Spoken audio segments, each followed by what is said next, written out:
They were too old for the draft, too cynical for glory, and exactly what the war needed. Old Bastards, a military thriller. Chapter 1. "You fold," said the man across the table, "or I am going to assume you are bluffing, Hank. And I am going to take every dollar you have left." Hank Reilly set his cards face down on the felt and looked at the man without expression.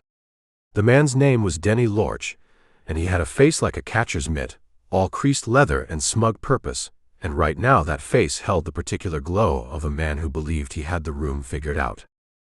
Hank had the room figured out too. He had it figured out 40 minutes ago, before he even sat down. The back room of Corvich's Tap on West Division Street smelled of cigarette smoke, spilled old style, and the particular brand of male desperation that collected in rooms where money changed hands on the turn of a card. 6 men at the table. 2 of them Hank knew by name, 3 by face, 1 not at all. A broad-shouldered, flush-cheeked type who kept adjusting his collar and checking the door. The stranger tipped his hand every time he caught a good card. His left knee bounced under the table, and he set his jaw like he was trying not to grin. Hank had watched this knee for the better part of an hour. The pot sat at $62. For a Tuesday night in November of 1942, that was a figure worth taking seriously. "I'm thinking," Hank said. "You're stalling," said Lorch. "Thinking and stalling look identical from where you're sitting, Denny. That's your problem." He picked up his glass and drank the last inch of rye, and rolled the empty glass between his palms. 38 years old, and Hank Reilly had the hands of a man who had done many things, but none of them with tools. The hands were smooth and quick, and he kept the nails trimmed close. Good hands for cards. Good hands for a lot of things. He counted the pot again in his head. Counted what he knew about every man at this table. The stranger's knee had gone still. That meant the stranger was done with whatever hand he held, had already decided. The stranger's cards were dead weight. Lorch was pushing because Lorch had something. Probably 2 pair, probably jacks high. But Lorch always pushed when he had 2 pair because 2 pair felt like an occasion to Denny Lorch, who had a limited imagination. Hank turned his cards face up. 3 sevens. The sound Lorch made was not a word. Hank pulled the pot toward him with both hands, the bills and coins skidding across the felt in a satisfying heap. He was stacking the bills, the ones face up, the 5s behind them, when the door to the back room opened and let in a cold draft and 2 men in army uniforms. One of them held a piece of paper. "Harlan James Reilly," the taller one said. Not a question. Hank looked at the bills in his hands. He looked at the 2 men. He looked at the paper. "You've got rotten timing," he said. Fort Jackson, South Carolina, was a collection of wooden buildings arranged without affection across a flat expanse of red Carolina dirt that the Army had apparently designated soil only as a formality. The trees were the thin, tentative kind that didn't commit to shade. The wind came across the parade ground with nothing to stop it, and Hank felt it cut through his jacket on the second morning and thought, "I have made a serious error in not leaving the country." He had considered it. Montreal was an option. He had a contact in Montreal, a man named Ferris who moved untaxed Canadian whiskey through a network that stretched from Quebec to Cincinnati. But the draft notice had arrived while Hank was between addresses, a situation that described most of his adult life, and by the time he got word of it, the window for a dignified exit had already closed. So here he was. The processing line moved through a series of low buildings that smelled of pine resin and nervous men. Hank moved through it the way he moved through most lines, watching, cataloging, building a picture. The men around him ranged in age from what looked like 17 to what looked like somebody's grandfather, but the particular cluster he kept finding himself near all shared a quality he recognized. They were older than the idea of this, and they knew it. The man directly behind him in line had arms like load-bearing beams and a neck that had given up on being a neck and simply become more shoulder. He stood with his feet planted and his face arranged into an expression of permanent disapproval, The way a man looks when he has been told something he already suspected was a bad idea, and has now been proven right. "They got you on the second notice, or the third?" Hank asked him. The man looked at him. "First." "Huh." Hank considered this. "Either you're very civic-minded, or you didn't read it close enough." "I read it fine." The man shifted his weight. "Frank Harlan. Oregon." "Harlan Reilly. Chicago." Hank stuck out a hand, and the man shook it with the kind of grip that informed you immediately of the complete uselessness of your own hand. "You always shake hands like you're trying to start a fire? You always talk this much?"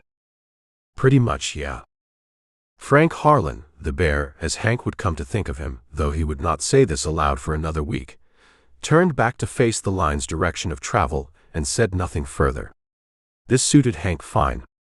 He had the measure of the man, a logger probably, or some outdoor occupation that did to a body what weather does to an unfinished fence. Quiet, in the way of men who spent most of their time alone or in the company of machines. The guilt was harder to read. Hank clocked it anyway, a slight contraction around the eyes when the man's gaze went distant, the way a person looks when they are somewhere else in their head, and the somewhere else involves obligation. Everybody in this line was leaving something. Ahead of them, the line stopped. A sergeant with a clipboard materialized from a doorway and worked his way down the column with the brisk impatience of a man who had done this many times and found it increasingly tedious. "You." He pointed at a thick, red-faced man in a good suit that fit him poorly, a man who had the look of a union steward or a foreman, somebody accustomed to wait. "Kowalski. Eddie Kowalski." "That's me," said the man. 42? 42 3/4. The sergeant wrote something on his clipboard that seemed to displease him. "Over here. You're in the experimental group."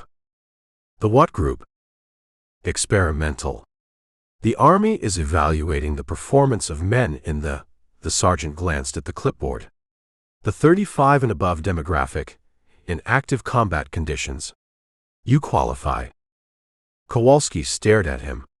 "You're experimenting on me.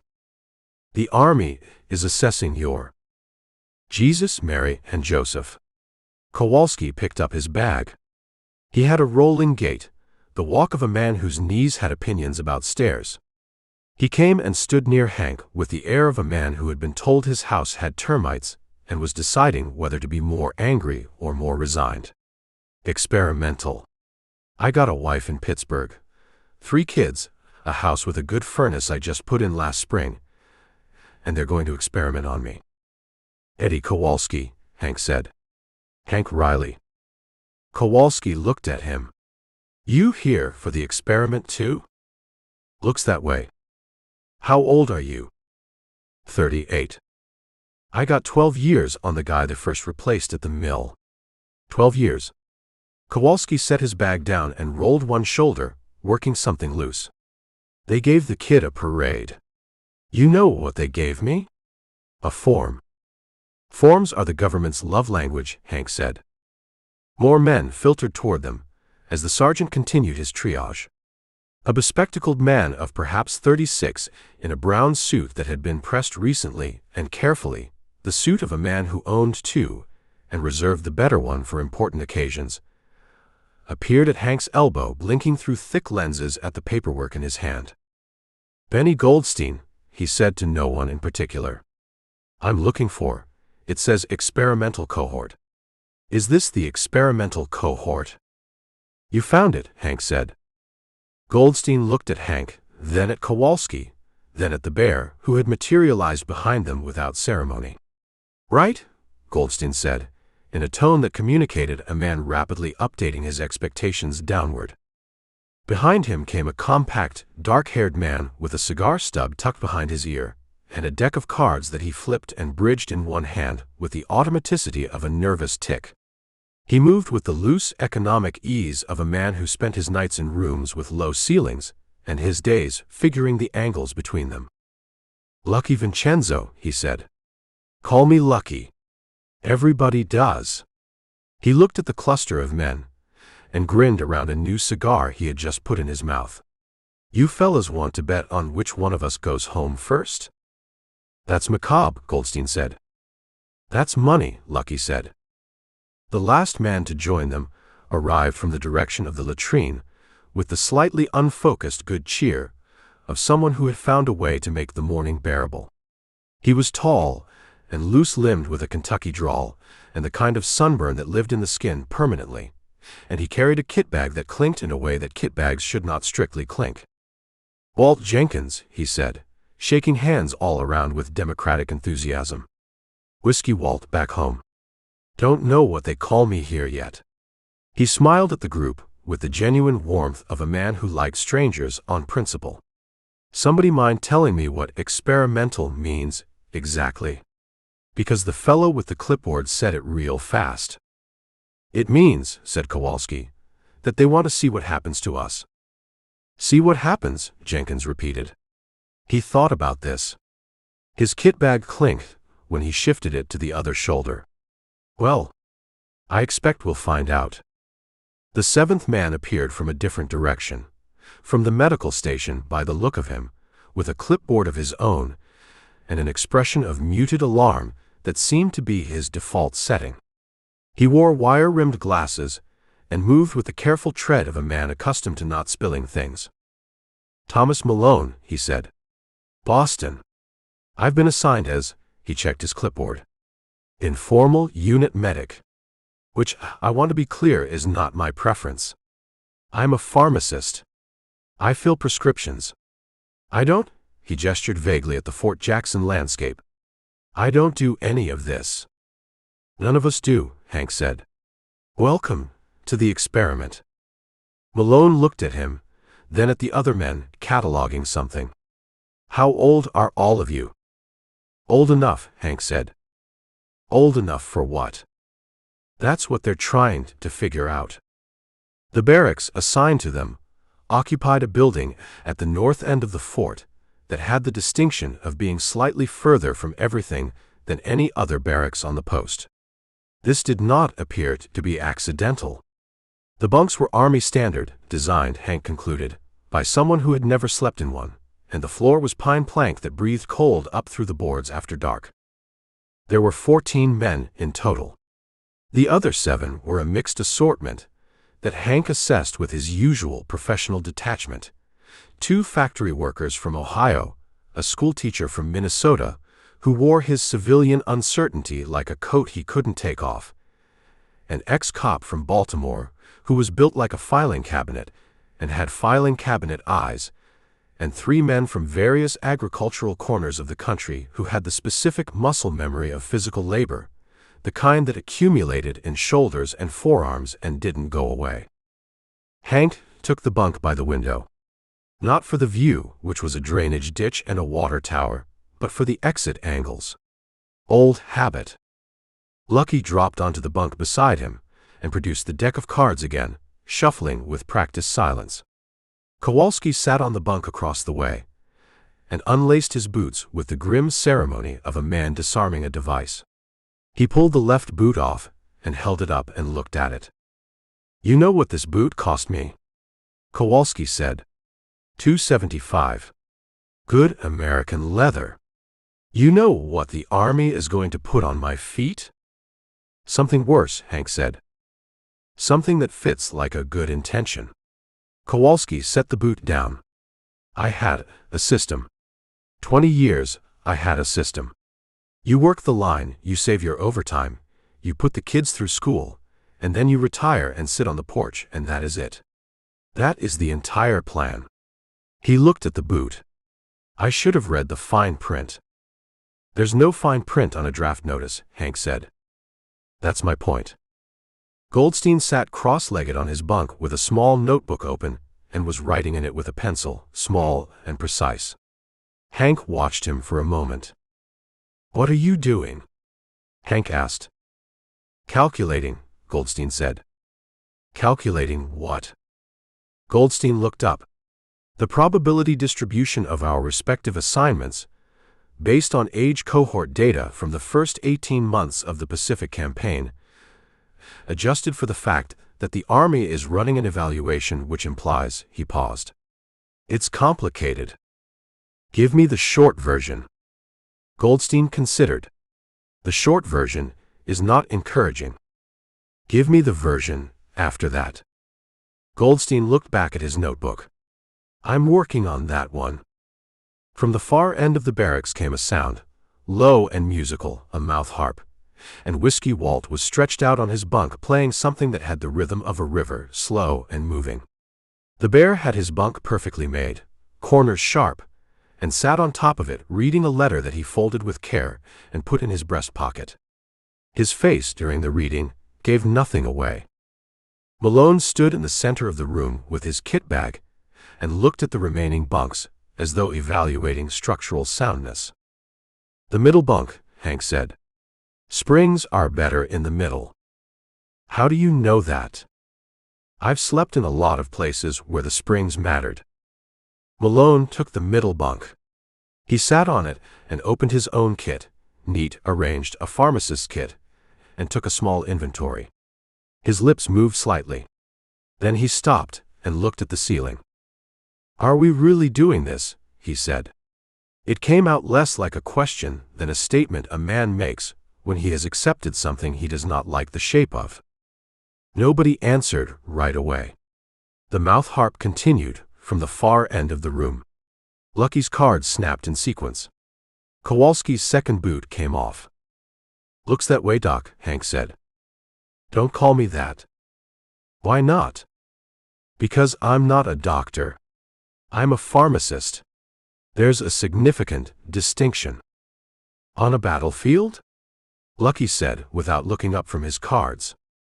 Malone absorbed this. He picked up his pencil case and set it down again. I'm going to need more supplies. Put it on the government's tab, Hank said. They're already experimenting on us. Least they can do is keep us breathing while they do it.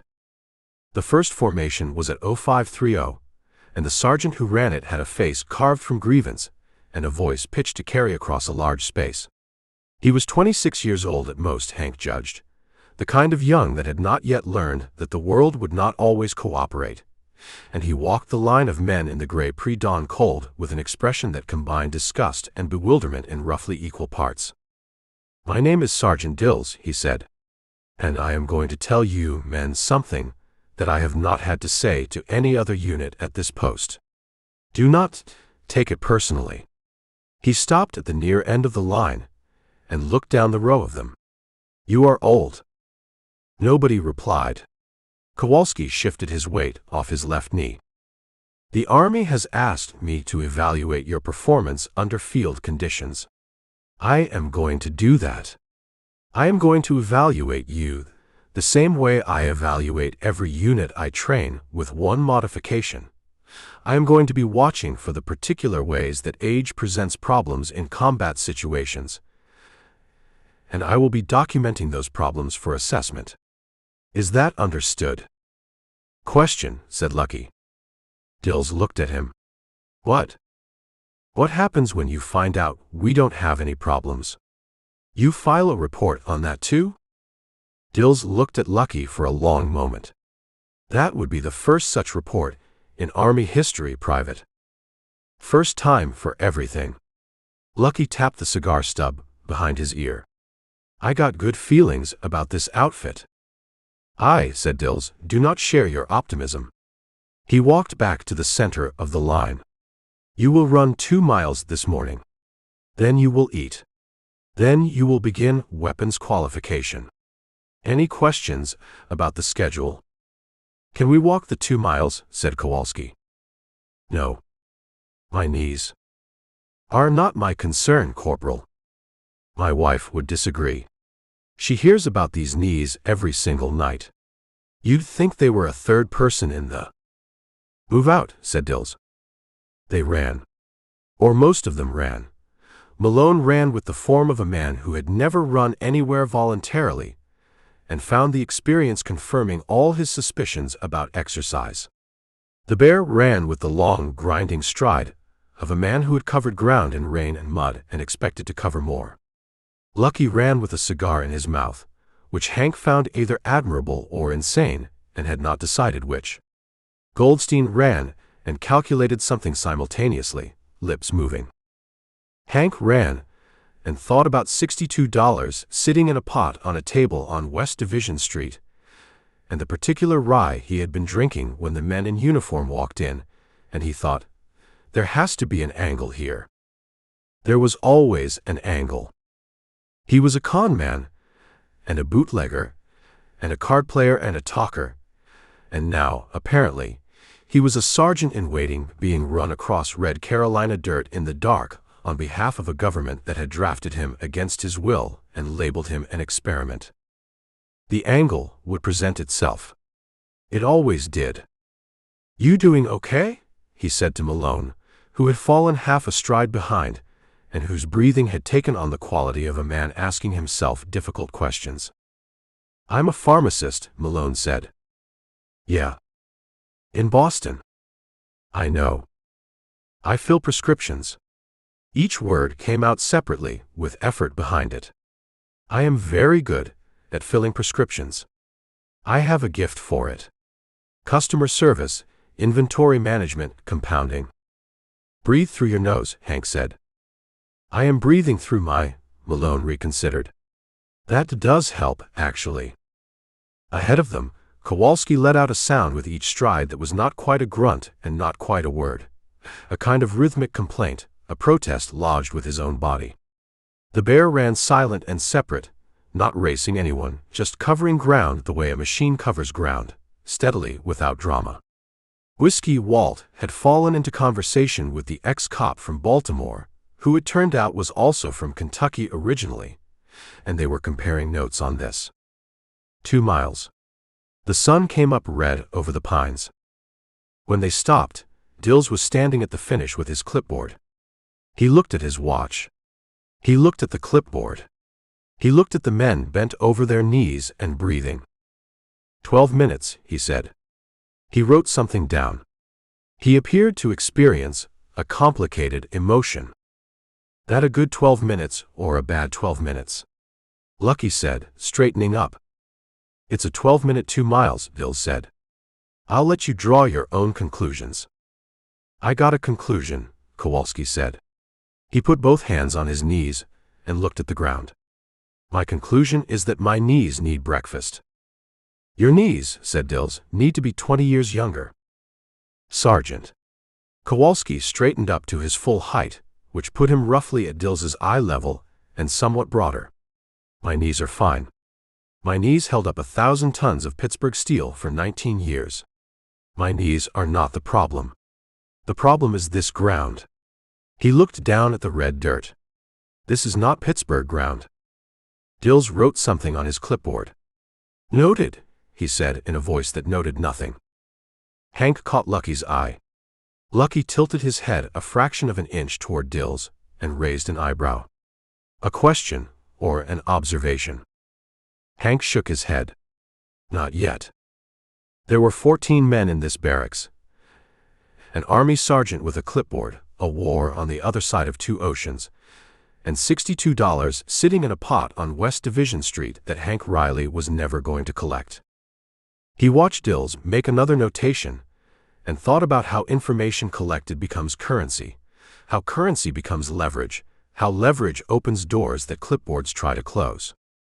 All right, Dills said. Mess. 40 minutes.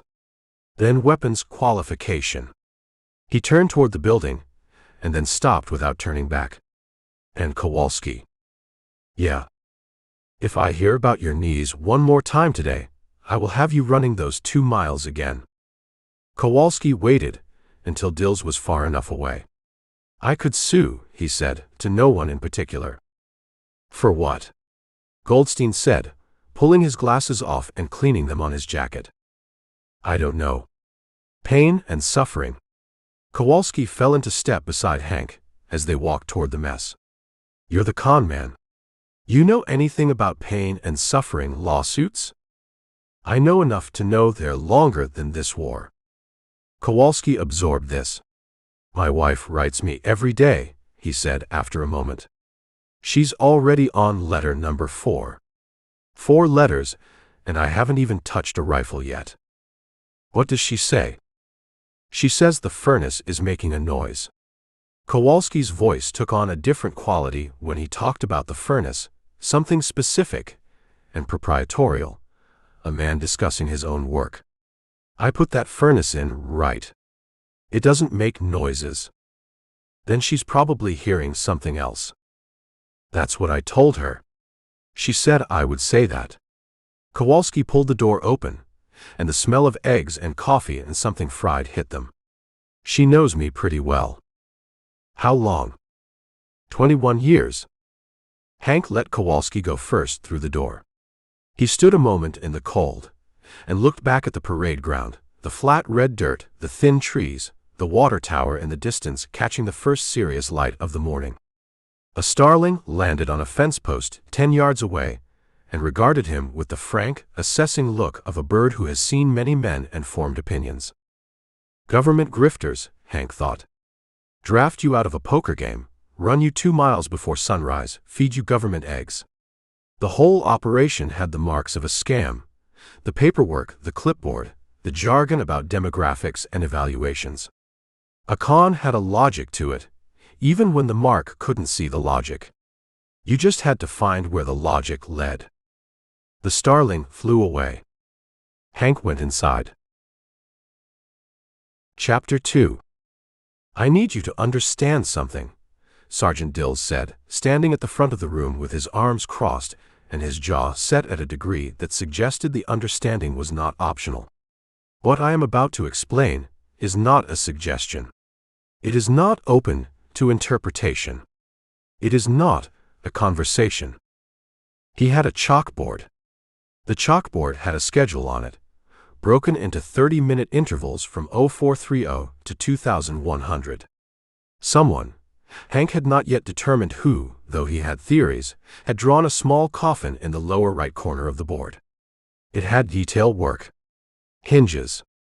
A small flower on top. Dills had not noticed it yet. This is your training schedule for the next 6 weeks, Dills continued. Physical training. Weapons qualification. Land navigation. Tactical movement. Close quarters drill. Gas mask procedures. Field sanitation. He paused here, in the way a man pauses before delivering information he knows will not be well received. And swimming. Swimming? Kowalski said. The Pacific Theater involves. Sergeant, I am from Pittsburgh. We don't swim in Pittsburgh. We wade when the river floods, but that's emergency management, not recreation. You will learn to swim, Corporal. At 42 years old. The Japanese, Dills said with crisp and deliberate enunciation, do not care how old you are when you drown. This produced a silence that Hank found instructive. It was the first time Dills had mentioned the Japanese. Up to this point, the training had existed in a kind of abstraction. Procedures and drills and distances to run, bureaucratic hostility dressed up as preparation. The word landed in the room differently than the rest of Dills's vocabulary. It landed with weight. Lucky tipped his head to the side almost imperceptibly, the way a man does when he's updating a number in his head. Hank watched the room. Dills found the coffin on the chalkboard. He looked at it for a moment. He erased it with 2 precise strokes. Physical training begins in 10 minutes. Outside. He left without looking at anyone directly, which was a technique Hank recognized. You survey the room for a reaction without appearing to survey, and he logged it away.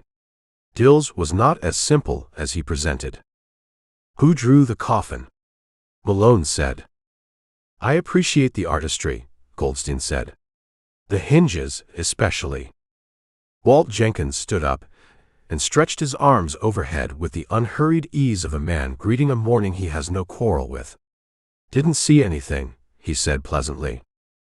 The drill that first full morning had a structure to it that Hank understood in the abstract, repetition as a technology for replacing thought with reflex, but experiencing it at 38 on red Carolina dirt was its own education. They ran sprints in the cold, and then they did push-ups in the dirt, and then they ran again, and Dills walked among them with his clipboard making notations that he refused to share. Hank did the push-ups. He did all of them. His arms had the cord and sinew quality of a man who had never lifted anything for sport, but had spent 2 decades in rooms where the furniture sometimes needed moving in a hurry. Not impressive arms. Functional arms. They got the job done without announcing themselves. He filed this information away. He could do this. It hurt in specific places, and he did not enjoy it, but the machinery was sufficient. This was useful to know. Malone, 3 positions down the line, had a different relationship with push-ups. He performed them with a kind of determined, scientific inquiry, as though documenting the experience for a paper he planned to write. His form was correct, textbook even, but each one required a discrete act of will that you could see on his face. "You're in your head," Hank said to him, during a brief rest. "I'm everywhere," Malone said. "Pick one place and stay there." "Easier." Malone looked at him. He had the look of a man who was accustomed to receiving advice from sources he considered less methodical than himself, and finding, occasionally, that the advice worked anyway. "Where do you go?" he said. "Somewhere warm," Hank said. "With better food." "Move," said Dills. The bear needed no instruction, and asked for none. He moved through the morning drills with a kind of geological patience, as though he had made a private agreement with his body about what it would do, and the body was honoring the agreement. His push-ups went down to the ground and came back up like something mechanical. His sprints were not fast, but they did not stop. Dills wrote nothing about the bear. Lucky ran with the cigar. Hank had accepted this as a permanent condition. During the last sprint, 40 yards, 4th repetition, Kowalski's left knee sent him a message, and the message was not polite. He pulled up 3/4 of the way through, and stood with his hands on his thighs and his head down. Dills was there in 6 steps. "Kowalski." "I'm fine." "You stopped." "I'm pausing." Kowalski straightened up. His face carried an expression of pure stubbornness, the look of a man who had argued with equipment that didn't want to cooperate, and had never once accepted the equipment's position. Pausing is not stopping. In a combat situation.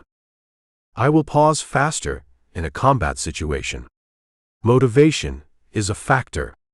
He started walking, then running again, grinding out the last 15 yards with his left leg, doing something that was not quite a limp, but was adjacent to one. Hank crossed the finish line and looked back at Kowalski and then at Dills, who was writing on his clipboard with particular attention. "Pops," Hank said. Kowalski looked up. "How bad?" Kowalski considered this with the honesty of a man taking inventory. 8 out of 10 now. 5 out of 10 after it warms up. He put weight on the leg, experimentally. "I'll be fine." "I know you will." Hank said it with enough certainty that it functioned as a fact rather than an opinion, which was a technique he had developed over years of telling people things that needed to be true before they actually were. Sometimes believing preceded being. Dills doesn't need more material. Kowalski looked at the clipboard in Dills's hands. He's building a case. He's doing his job. His job and my knee are going to have a problem. "Yeah," Hank said. "Let me think about that." Weapons qualification occupied the afternoon. They drew M1 Garins from the armory, heavy, reliable, the kind of rifle that communicated seriousness the moment you held it, and marched to the range in a column that Dills arranged and rearranged twice because the spacing displeased him. Hank had handled firearms before. Not rifles, specifically. His professional life had involved smaller, more portable persuasion, but he understood the basic logic. A projectile followed a line, wind and distance bent the line, the shooter's job was to predict the bending. He settled into the prone position on the firing line, and looked down the range at the target 200 yards out, and thought, "This is just geometry with consequences." The range instructor, a different sergeant, shorter, with the flat-eyed competence of a man who had taught this 1,000 times and had opinions about people who needed more than one explanation, walked the line and watched each man settle into position. He stopped behind Goldstein. Goldstein lay in prone position with his cheek against the stock and his eye behind the sight. He had removed his glasses to do this. Without the glasses, Benny Goldstein's face had the undefended quality of a man deprived of something he needed, a squinting, slightly lost expression that suggested the world had gone to soft focus. "Goldstein," the range instructor said. "I see the target," Goldstein said without complete conviction. "Do you?" "I see a target-shaped area." Goldstein adjusted his position. "I am extrapolating." "You can't extrapolate in a firefight, son." "I extrapolate constantly. I have a natural aptitude for fire when ready." Goldstein fired. The shot kicked up dirt approximately a foot to the left of and slightly below the target. He cycled the action and fired again. This one went to the right. He lay still for a moment and appeared to be running a calculation. "Average of the two," he said, "puts me on center." "That's not how marksmanship works," the range instructor said. "It's how statistics work," Goldstein said. He fired a third time. This one clipped the left edge of the target. "See. Trending." The range instructor turned and looked at Dills, who had appeared at the edge of the range. Something passed between them, a look that contained the full weight of the Army's institutional exasperation, and then the range instructor moved on. 2 positions down, Lucky had arranged himself with a different problem. He fired accurately enough. His first 3 shots clustered in the upper chest of the target, but he had a habit of talking while he did it. A low, continuous murmur, the way a man talks to himself when he's at a table and running through odds. "What are you saying?" Hank said, from the adjacent position. "Percentages," Lucky said. He fired again. "Winds at maybe 3 miles out of the northwest. I give myself 80% on the shot if I hold right of center, 70 if I don't. I hold right of center." He fired. The shot hit dead center. 70% shot. "Interesting. You're gambling on your own marksmanship." "I'm managing risk." Lucky cycled the action. "There's a difference." Hank put the sight picture on the target. He slowed his breathing, the way he slowed his breathing at a card table, not forced calm, just the natural deceleration of a man who has decided to be patient. He squeezed the trigger, and the rifle barked and the shot hit high right. Close. Not good. He made an adjustment and fired again. Better. He was going to be a competent shot, not a natural one, which was fine. Natural talent announced itself. Competence could be disguised. The range instructor called ceasefire and walked the line pulling targets. He came back and laid them out on a table, and the squad crowded around. The bear's target had a tight cluster at center mass, 7 shots inside a circle a man's fist could cover. Nobody said anything about this. The bear looked at the target, the way you look at something you have done before. "Oregon," Hank said. "Deer," the bear said. Then elk. Then bear once. He considered this. Different enough. Goldstein's target had a pattern that was less a group than a survey of the general area. Shots scattered across the paper in what Goldstein maintained was a statistically informed distribution. The range instructor turned the target sideways and then upright again, and his expression went through several phases. "Remedial marksmanship," Dills said. "Tomorrow morning, Goldstein. 0600. "I'll be there," Goldstein said. He was already making notes on a small pad he produced from his jacket pocket. "I have some ideas about grouping that I'd like to." 0600, Dills said again, in a tone that closed the conversation. The evening brought the first genuine moment of rest the day had offered. Hank sat on an overturned crate outside the barracks in the last of the light with his back against the wall and his legs out in front of him, and he thought about the schedule on Dill's chalkboard. The schedule ran 6 weeks. 6 weeks was not enough time to make soldiers out of these men. Dills knew that, and Hank knew Dills knew it, which meant the evaluation served a different purpose than the training. The Army wanted data. Men in their late 30s and early 40s, put through standard training at accelerated pace, and what happens to them? Do they hold? Do they break? Where precisely do the joints fail, and the attention falter and the fear get expressed in ways that get other men killed? It was a cold-blooded question, and Hank found he respected it. He'd run scams on a similar logic. Identify the variable you don't know, design a situation that reveals it, collect the result. Good thinking was good thinking, even when the thinking was aimed at you. Malone came outside and sat on the step with his kit open and took inventory the way he'd been taking inventory every evening. Methodical, precise, each item accounted for and replaced in its specific position.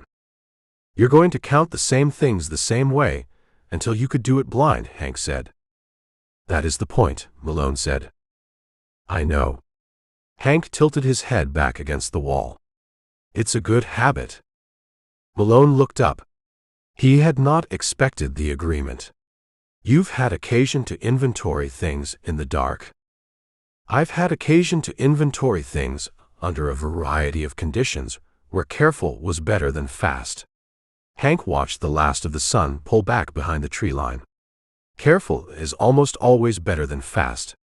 People confuse speed with competence. They're not the same. They're measuring speed out there. Malone nodded toward the range, dark now. Dills and his clipboard. Dills is measuring what he can measure. That's not the whole picture. Hank stretched one leg, then the other. A man who's slow and doesn't miss costs you less than a man who's fast and shoots everything but what he's aiming at. Malone was quiet for a moment. Is that an argument for Goldstein? Goldstein is going to be fine. Goldstein has a mind that works in 3 dimensions simultaneously. That's worth more than marksmanship once we're somewhere complicated. You've decided we're going somewhere complicated. The Pacific. Hank said it the way Dills had said it, letting it settle. Everything I've heard says complicated. Malone closed his kit. He sat with it on his knees. What have you heard, exactly? Enough to know we're not training for a parade. The door opened, and Walt Jenkins leaned out of it with 2 tin cups. He extended them without ceremony, one toward Hank, one toward Malone. The cups contained something that smelled medicinal and had a color not typically associated with beverages. What is this? Malone said. Corn whiskey, Walt said. My own recipe. Well, my daddy's recipe. Well, his daddy's recipe. He considered the lineage. It's a family situation. Malone looked at the cup. He was a pharmacist. He had opinions about things people put in their bodies. Hank watched him work through the opinions and arrive at a practical position, which was that the cup existed and the evening was cold. Malone drank. He made a sound that was less a word than an involuntary communication from his respiratory system. Strong, he said. It's a working whiskey, Walt said. He sat down on the step beside Malone with his own cup and looked out at the dark parade ground with the expression of a man at peace with his surroundings, which Hank found either genuinely impressive or slightly concerning. Not a sipping whiskey. More of a medicine and hard-weather whiskey. I could classify this, Malone said, examining the cup, under several pharmacological categories, none of them approved. Works though, Hank said. Malone drank again, more cautiously. It works, he admitted. Inside the barracks, Goldstein had spread his notes across the bunk and was making a chart of something, a grid of columns with notations in his small, precise hand. Lucky had a card game going with 3 of the Ohio men and the ex-cop from Baltimore, a 5-man game with smokes for stakes that had the comfortable rhythm of men settling in for an evening. Kowalski had written his letter and sealed it, and was sitting with it in his hand, not reading it, just holding it, the way a man holds something he is deciding whether to send. The bear sat on his bunk with a whetstone and a hunting knife, drawing the blade in long, careful arcs. The sound it made was slow and precise and meditative. "He always do that," Walt said. "Every night so far," Hank said. "Man who keeps his blade sharp keeps his mind sharp," my daddy said. "Your daddy say that about the whiskey, too?" "My daddy said that about everything." Walt drank from his cup. He was a philosophical man. Dills came to find Hank the next morning before PT. He came alone, without the clipboard, which Hank noted. "Walk with me," Dills said. They walked. Dills moved with the coiled economy of a man who did not waste motion, and he put 100 yards between them and the barracks before he spoke. "You're managing them," Dills said. "I'm getting to know them," Hank said. "You tell Kowalski how to hide the knee. You tell Malone how to pace himself. You give Goldstein a frame for his shooting that keeps his morale up while he figures it out." Dills kept his eyes forward. "You're running a counter-program." Hank considered the accusation. It had accuracy. He decided not to insult Dills by denying it. "I'm keeping them functional. That's my job." "Then we're working toward the same end," Hank said. "Just from different directions." Dills stopped walking. He turned and looked at Hank with an expression that was less hostile than analytical, a man taking a measurement rather than throwing a punch. "I'm going to write in my report what I observe. I observe a man working to minimize the documented weaknesses of his unit. That can be read 2 ways. How do you read it?" "I haven't decided." Dills started walking again. "Don't get cute with me, Reilly. I know what cute looks like." "Most people say charming," Hank said. "Most people," Dills said, "are not writing the report." He turned and headed back toward the barracks, and Hank stood in the open ground and watched him go, and thought, he's smart enough to know something's happening, and not quite smart enough to stop it. That was the useful zone. That was the space where things could be done. The afternoon's drill involved land navigation, compass, map, a series of stakes planted in the scrub pine and red clay that surrounded the main post. Teams of 2, a course that required finding 6 markers in 90 minutes. Dills paired them. Hank got Goldstein. "I should tell you," Goldstein said as they stood at the start point with the map between them, "that I am excellent at this." "Navigation?" "Spatial reasoning. Dead reckoning. I have a very strong internal compass." He tapped the side of his head. "Before accounting, I wanted to be a surveyor. My father said surveying was for men who couldn't do math, which I now realize was not a fair characterization of the profession, but—" "Show me the first bearing," Hank said. Goldstein put the compass on the map with the efficient authority of a man who had found a medium that suited him. He drew the bearing line with his finger. 240 degrees, approximately 300 yards. There will be a drainage ditch running roughly north-south. We cross it, bear left along the tree line. The stake should be within 10 yards of a large pine that's been hit by lightning." He looked up. "The lightning-struck tree will be obvious. Dead wood, split trunk." "How do you know about the tree?" "I walked the perimeter this morning before breakfast." Hank looked at him. "You scouted the course." "I took an early walk for personal health reasons." Goldstein replaced his glasses and picked up the compass. "I may have observed the terrain." "Specs," Hank said. "I like you." Goldstein appeared mildly embarrassed by this. He set off on the bearing without further comment. They found the first marker in 8 minutes. The second in 6. Goldstein moved through the scrub pine with the purposeful tread of a man who had memorized the texture of the land, pausing at intervals to check the compass and make small corrections with the calm certainty of someone operating a system he trusted. Hank kept pace and kept his eyes on the middle distance and the flanks, a different kind of navigation, reading the terrain for what it might conceal, old habit from years of moving through rooms where not everything was as it appeared. At the third marker, they stopped to check the map. "Question," Hank said. "Yes." "The chart you were making last night. What was it?" Goldstein refolded the map with care. Attrition rates. Age brackets.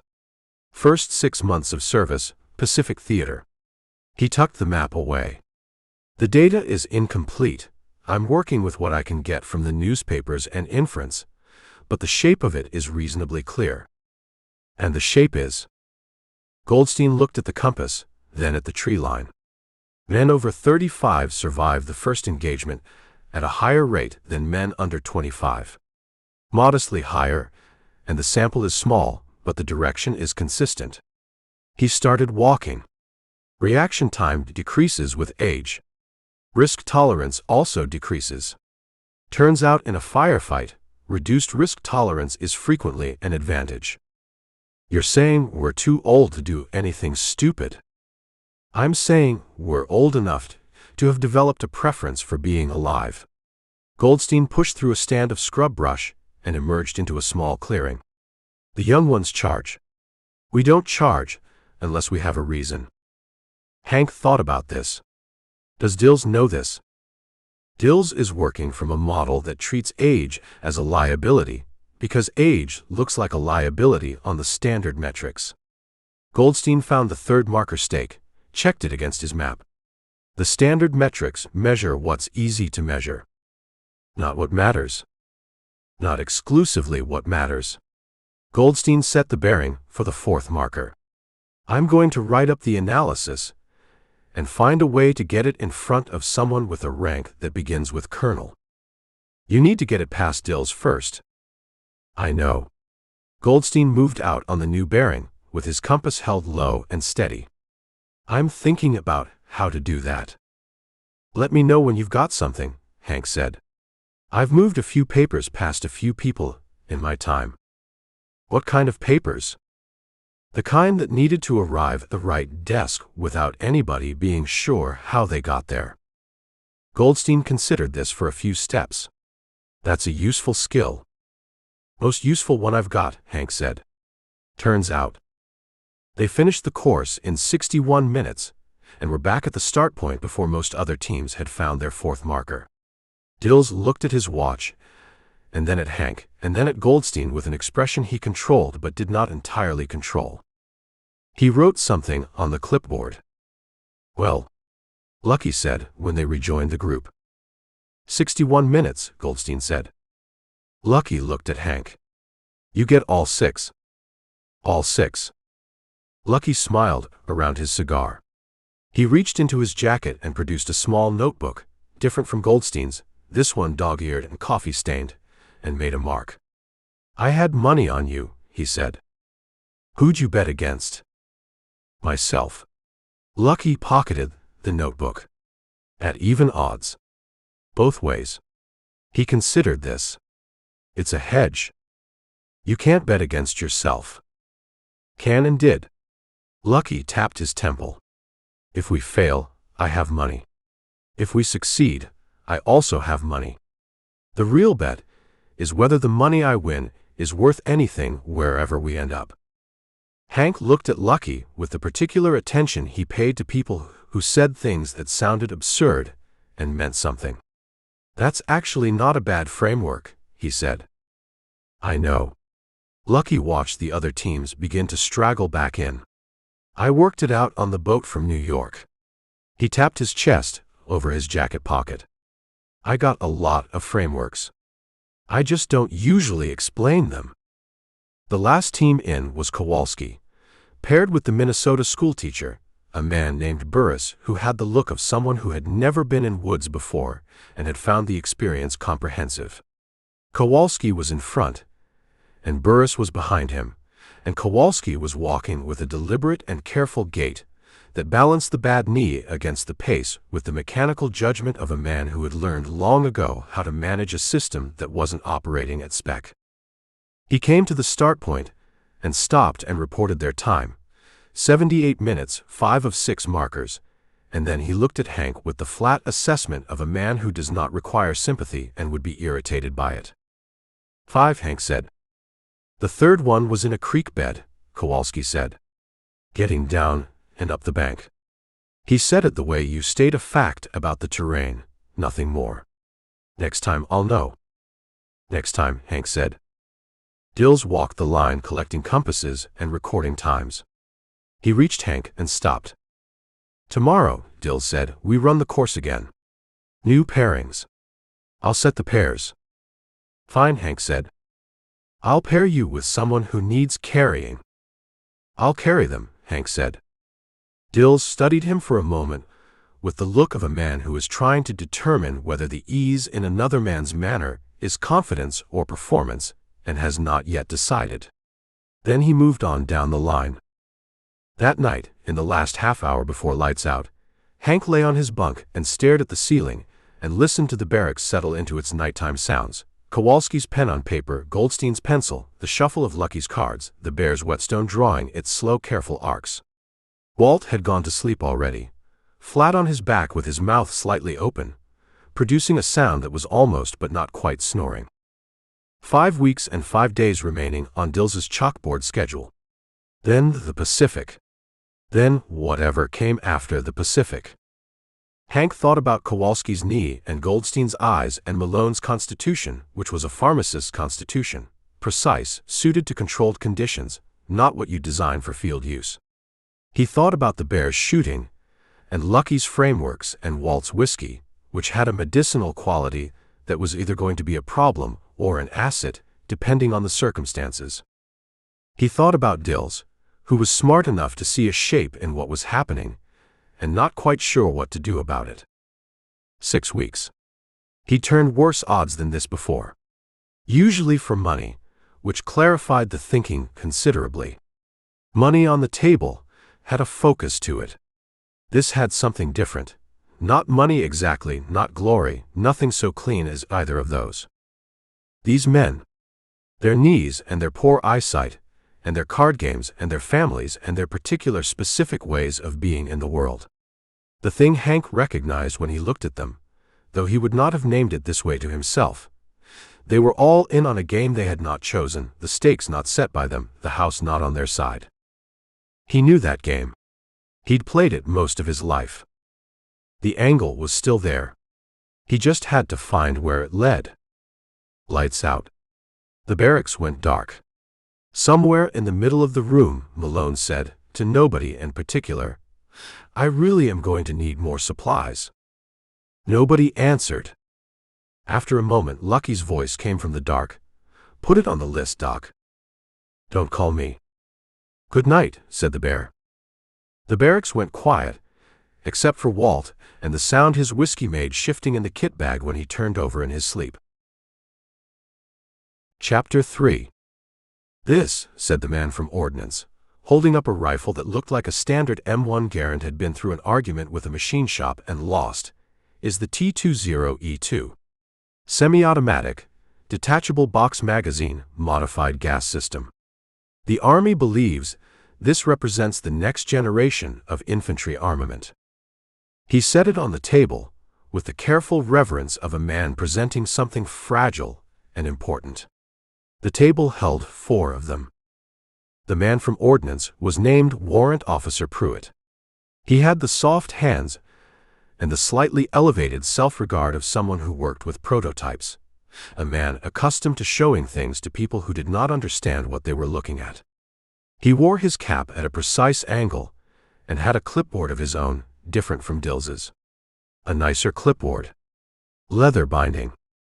Hank looked at the 4 rifles, and then at Pruitt, and then at the clipboard, and felt the shape of the morning arriving. The T-20E2 is undergoing field evaluation, Pruitt continued. Your unit has been selected to participate in an accelerated assessment protocol. You'll run standard qualifications, field exercises, and combat drills using these weapons alongside your issued M1S.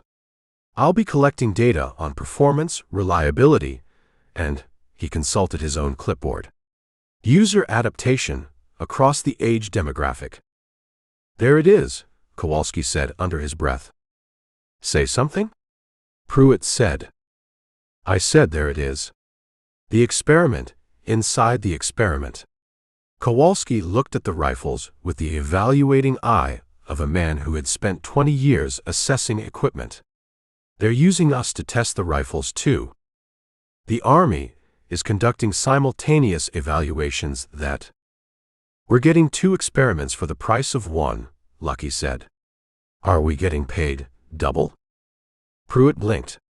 You're receiving standard Army pay for your. Standard Army pay, Lucky said, for non-standard Army conditions. That's a margin problem. He produced his small notebook and made a notation. I'm noting that. You can note whatever you. Noted, Lucky said. Pruitt turned to Hank with the expression of a man seeking a more reasonable audience. Hank gave him nothing, no help, no opposition, just the neutral attention of someone listening to terms before deciding whether to agree to them. Pruitt processed this and moved on. 4 rifles, Pruitt said. We'll rotate them through the unit over the assessment period. I'll need usage logs, malfunction reports. Malfunction reports, Malone said. He said it the way a man repeats information that has just confirmed something he suspected. You're anticipating malfunctions. All prototype equipment has a tolerance range within which. Sergeant. Malone turned to Hank. They're giving us rifles that might not work and asking us to report on how they fail. That's one reading, Hank said. Is there another reading? There's the reading where we're the first unit to field test a rifle that might be better than what we've got. He looked at the T20E2 on the table, the modified gas system, and the detachable box magazine. A 20-round box instead of the Garen's 8-round on-block clip. 20 rounds before a reload. I'd take that. This produced a silence, during which the men recalibrated. 20 rounds, the bear said. He had been standing at the back of the group with his arms crossed, and he uncrossed them now and came forward to look at the rifle with a different kind of attention. 20 rounds, Pruitt confirmed, with the tone of a salesman who has finally found the right pitch. The bear picked up one of the T20E2s and held it the way he held all rifles, which was the way a craftsman holds a tool, feeling the balance, the weight distribution, the geometry of it. He worked the action. He dry-fired it once, which made Pruitt flinch. He looked at the receiver. Gas ports moved, the bear said. The modified gas system relocates the. Heat's going to build different. Longer strings of fire. It'll run hotter than the standard. The bear set the rifle down. You'll need a heavier cleaning regimen. Pruitt wrote something on his clipboard. He underlined it. He looked at the bear with the expression of a man who has just received more useful information from an unexpected source than from his entire research division. That's yes.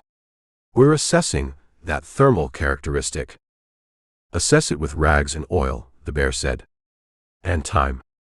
They took the T20E2s to the range that afternoon, rotating through in pairs, Pruitt standing behind with his clipboard and a stopwatch, Dills standing beside Pruitt with his own clipboard, in the manner of a man who resents a different clipboard being present on his range. The first 4 men ran standard drills without incident. The rifles performed. They were heavier than the Garand by about a pound, and the balance was slightly muzzle-heavy, a characteristic that Hank clocked in his first magazine, the front end wanting to drop between shots, requiring a conscious correction on follow-through. Manageable. Not ideal, but manageable, and 20 rounds was 20 rounds. The problem arrived with the 5th man, which was Walt. Walt Jenkins fired 3 shots from prone position, all 3 on target, a tighter group than anyone had expected from a man whose main qualification on the range so far had been cheerful, and on the fourth shot, the T-20E2 did something rifles are not supposed to do. It fired twice. Not in sequence. Not a double tap. The trigger went back once and 2 rounds left the barrel in a sound that was wrong, a stutter, a hiccup, and the muzzle climbed, and Walt's follow-through turned into a jerk, and both rounds went into the berm well above the target. Walt lay still for a moment. Then he lifted his face from the stock and looked at the rifle, the way you look at something that has surprised you in an unpleasant direction. "Ha," he said. "Cease fire," Pruitt said. He was moving forward before the words were fully out of his mouth. Dills was already there. They converged on Walt and the rifle, with the urgency of men who had been told this was a possibility and had hoped it wouldn't be. Hank watched Pruitt take the rifle and work the action and examine the disconnector with the focused attention of a man diagnosing a system failure. Pruitt's face had gone to the carefully neutral expression of someone who is professionally obligated not to look as alarmed as he is. "Sear engagement issue," Pruitt said. He looked up at Dills. "We've been seeing intermittent disconnector slippage under rapid." "Under rapid what?" Walt said. He had sat up and was looking at his hands as though checking for damage that hadn't occurred. "I wasn't going rapid. I was going regular. It's a prototype." "It went off twice," Walt said. "Off one trigger pull. My daddy's mule had a similar problem with his hind legs, and we eventually had to retire him." "The T-20E2 is not a mule, Private." "The T-20E2, Walt said, standing up and dusting red clay from the front of his jacket, just shot the sky twice without me asking it to. I'm drawing my own comparisons." Pruitt took the rifle to his table and began a detailed examination. Dills walked the remaining men back from the firing line with the careful control of a man managing a situation he does not want to escalate. "How many of those 4 have the same issue?" Hank asked him low. "I don't know yet," Dills said. "That's not the right answer." "No," Dills said. "It isn't." Pruitt tested the other 3 rifles one at a time, firing controlled single shots at the berm. 2 of them performed correctly. The third one double-fired on the second shot, and Pruitt's pen moved fast on his clipboard. 2 out of 4, Goldstein said from beside Hank. He had his small notebook out. 50% malfunction rate in a sample of 4 rifles.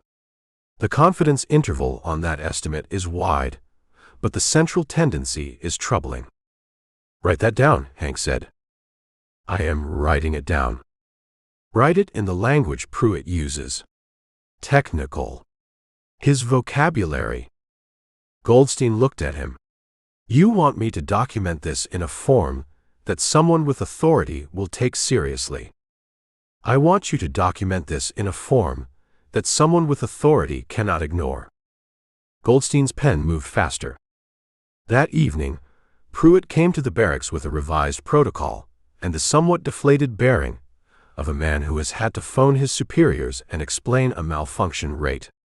He stood in the doorway with his nice clipboard and informed them that the T-20E2 evaluation would continue with the 2 functional rifles only under controlled conditions, with an armorer present. "The other rifles are being returned for adjustment," he said. "Adjustment," Kowalski said. He sat on his bunk with his boot in his lap, and a rag working the leather in the methodical way he did most things. "In Pittsburgh, we call that recall. The Army doesn't use. What do you call it when the thing you made doesn't work and you take it back?" Pruitt consulted something inside himself. "Refinement." "Right," Kowalski said. He went back to the boot. "Refinement." After Pruitt left, Walt produced the clandestine still from a footlocker arrangement that showed genuine ingenuity. A copper coil fitted inside a nested set of mess tins, connected to a smaller vessel that had been adapted from a canteen with modifications Hank chose not to examine too closely. The output vessel was a standard-issue tin cup that Walt sat on the floor between the bunks with the ceremonial air of a man uncorking something significant. "You built that here," Malone said. He crouched to look at the coil arrangement with an expression that moved between professional disapproval and involuntary admiration. "Built the components at home," Walt said. "Assembly is straightforward. The fuel source. Denatured alcohol from the motor pool." Walt adjusted the coil. "I had a conversation with a private named Atkins who was amenable to a trade arrangement." "What did you trade?" "3 hands of 5-card draw." Walt smiled. Atkins thought he was better at cards than he is. Lucky, from across the room, made a sound of professional appreciation. The still required 40 minutes and produced a quantity of output that Walt distributed into cups with the equitable precision of a man who understood that fairness in these matters was foundational. He handed the cups around the barracks, to their 7, to the Ohio men, to the ex-cop from Baltimore, to the Minnesota schoolteacher Burris, who accepted his with the expression of a man who had decided that adaptation was the appropriate response to circumstances beyond his control. Hank drank. It was better than the previous batch. Smoother, with a finish that didn't require conscious recovery. He said so. "I adjusted the temperature on the second run," Walt said. "Gets the fusel oils out." "The what?" Malone said. "The part that gives you the headache." Malone looked into his cup. "You've been giving us headaches." "I've been working out the process. Every batch is better than the last." Walt drank from his own cup with evident satisfaction. "That's craftsmanship." "That," Malone said, "is a liability I would rather not calculate." But he finished the cup. The hangover drill arrived the next morning with the reliability of consequence. It was not Walt's fault precisely. Walt's whiskey had done what whiskey does, which was its job. The fault, if fault required assignment, belonged to a combination of the whiskey, the late hour at which the whiskey had been consumed, and the fact that 3 of the Ohio men had decided the evening called for a second round, a decision that had spread through the barracks with the organic momentum of bad ideas that feel correct at the time. Dills was at the barracks door at 0500 with a whistle and an expression that suggested he had been awake since before the sun and had spent the intervening time developing opinions. The whistle was not necessary for waking. The whistle was for emphasis. 14 men assembled on the parade ground in various conditions. Hank was functional, 2 cups, nothing more, and he drank water before sleeping. The bear was unaffected, as far as anyone could tell, which was either discipline or physiology. Goldstein had the slightly remote quality of a man operating behind a pane of glass. The Ohio men were suffering with the democratic thoroughness of men who had not done this in some years and had forgotten why. Burris, the Minnesota schoolteacher, stood in formation with his eyes straight forward, and his face the color of old putty and the rigid stillness of a man who has decided that movement of any kind is inadvisable. "This morning," Dills said, walking the line at the measured pace of a man drawing out a point, "we are running the obstacle course. Full kit. For those of you who are experiencing physical discomfort this morning, I want you to know that I am aware of your discomfort." He stopped at the center of the line. "I am not sympathetic to your discomfort," he said, "but I am aware of it." He blew the whistle again, shorter, and they moved. The obstacle course at Fort Jackson had been designed by someone with a thorough understanding of the specific ways a human body prefers not to move. It began with a low crawl through a mud pit, real mud, engineered, kept wet, and proceeded through a rope climb, a balanced traverse over a water obstacle, a wall at 8 feet, a tire run, and a final sprint that the course's designer had positioned uphill, which Hank found unnecessarily cruel. He hit the mud pit and went through it on elbows and knees with his rifle across his forearms and the cold, wet smell of it filling his face. And he thought about nothing except the far edge of the pit and the distance to it, which was a technique he had not been taught but had arrived at through the morning's attrition. Find the next near thing, go to it, find the next near thing after that. He came out of the mud pit and stood and looked back. Kowalski had made it through. The knee had slowed him, but he'd kept his upper body low and used his arms and come out the other side with mud on his face and the expression of a man who has refused to give something the satisfaction of stopping him. Burris, the schoolteacher, had stopped at approximately the midpoint of the mud pit. He lay in the mud, not moving, and for a moment Hank thought something medical had occurred. But then Burris turned his head and his face showed not injury but a comprehensive renegotiation with his expectations for the morning. "Move, Burris," Dill said from the edge. Burris moved. It was slow, and it lacked elegance, but it arrived at the far end of the pit, and Burris stood up and looked down at himself and said very quietly, "This is not teaching." "No," Hank said beside him. "It's something else." "What?" Hank thought about it. Finding out. The rope climb separated the men in a way the run had not. The rope was 30 feet of braided hemp, and it required grip strength, which was a commodity distributed unevenly through the group. The bear went up it, the way a bear actually goes up a tree, without apparent effort, hand over hand, feet working the rope in a cross grip that looked practiced. He came down and moved on without commentary. Hank climbed it with his teeth in it, arms burning at 20 feet, making the top by convincing himself the rope had 3 more feet than it did, and he was almost there. An old con self-directed, the same mechanism he'd used to keep marks engaged past the point where they'd normally walk away. It worked on himself the same as it worked on others, which he found both useful and slightly unsettling. Malone climbed 7 feet and stopped. He hung on the rope and looked up at the remaining 23 feet with an expression of clinical assessment. "Malone," Dill said. "I'm calculating," Malone said. "You're hanging." "I'm calculating the energy expenditure required to move." Malone moved. He got to 22 feet on pure angry stubbornness, the specific stubbornness of a methodical man who has been told he cannot do something and takes it as a data problem. And then his arms gave the situation an honest answer, and he came back down without making the top. He stood at the base of the rope and breathed. Then he looked at Dills. "I'll do it again." "Tomorrow," Dill said.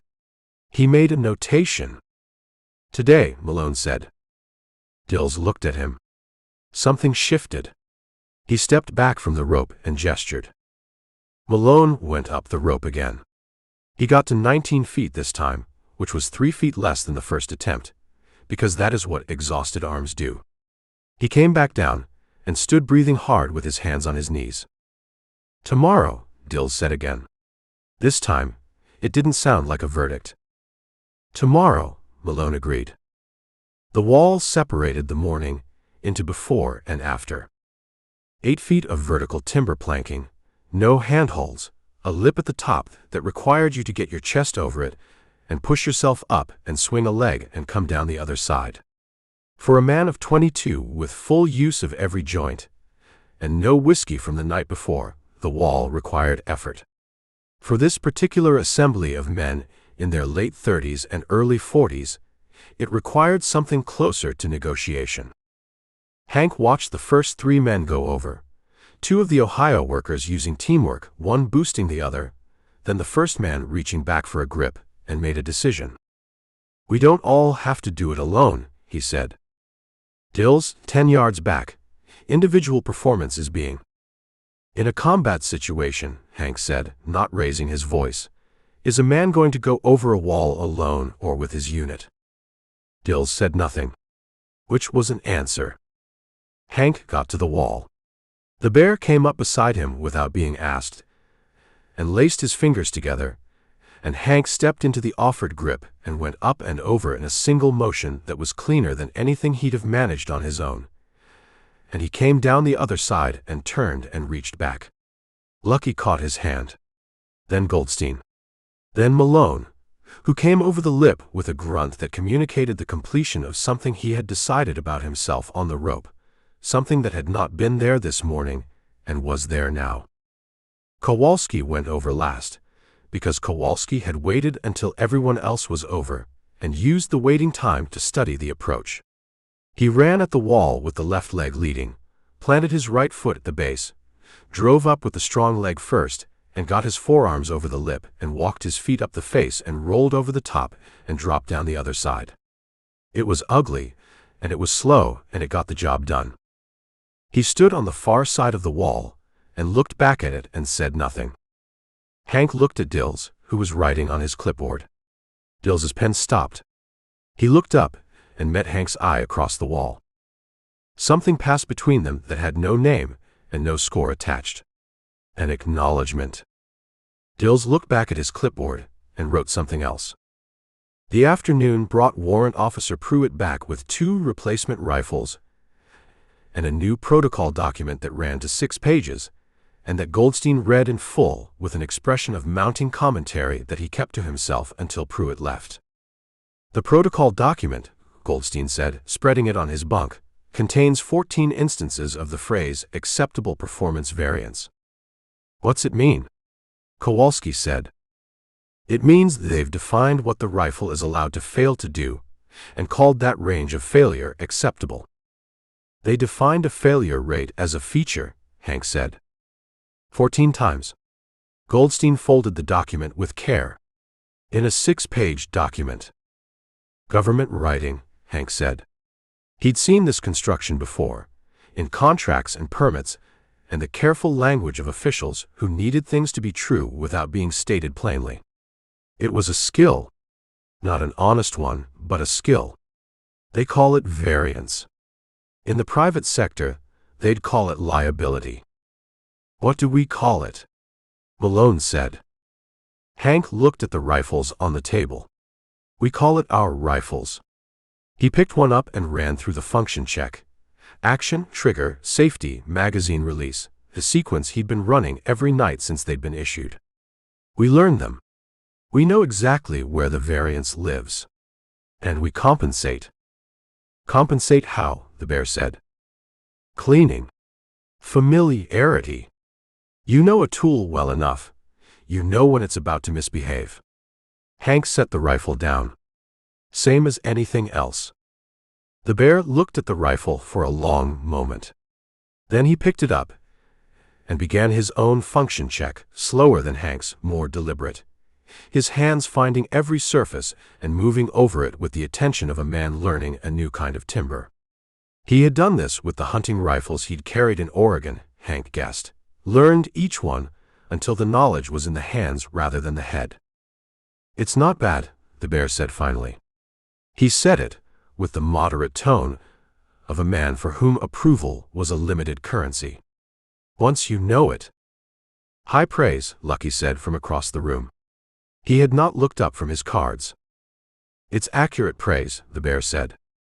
3 days into the T20E2 evaluation, Hank found Goldstein at the writing table in the common area at 2,200, after lights out technically but before Dills's rounds, bent over a document he had assembled from his notebooks and was now copying in a cleaner hand.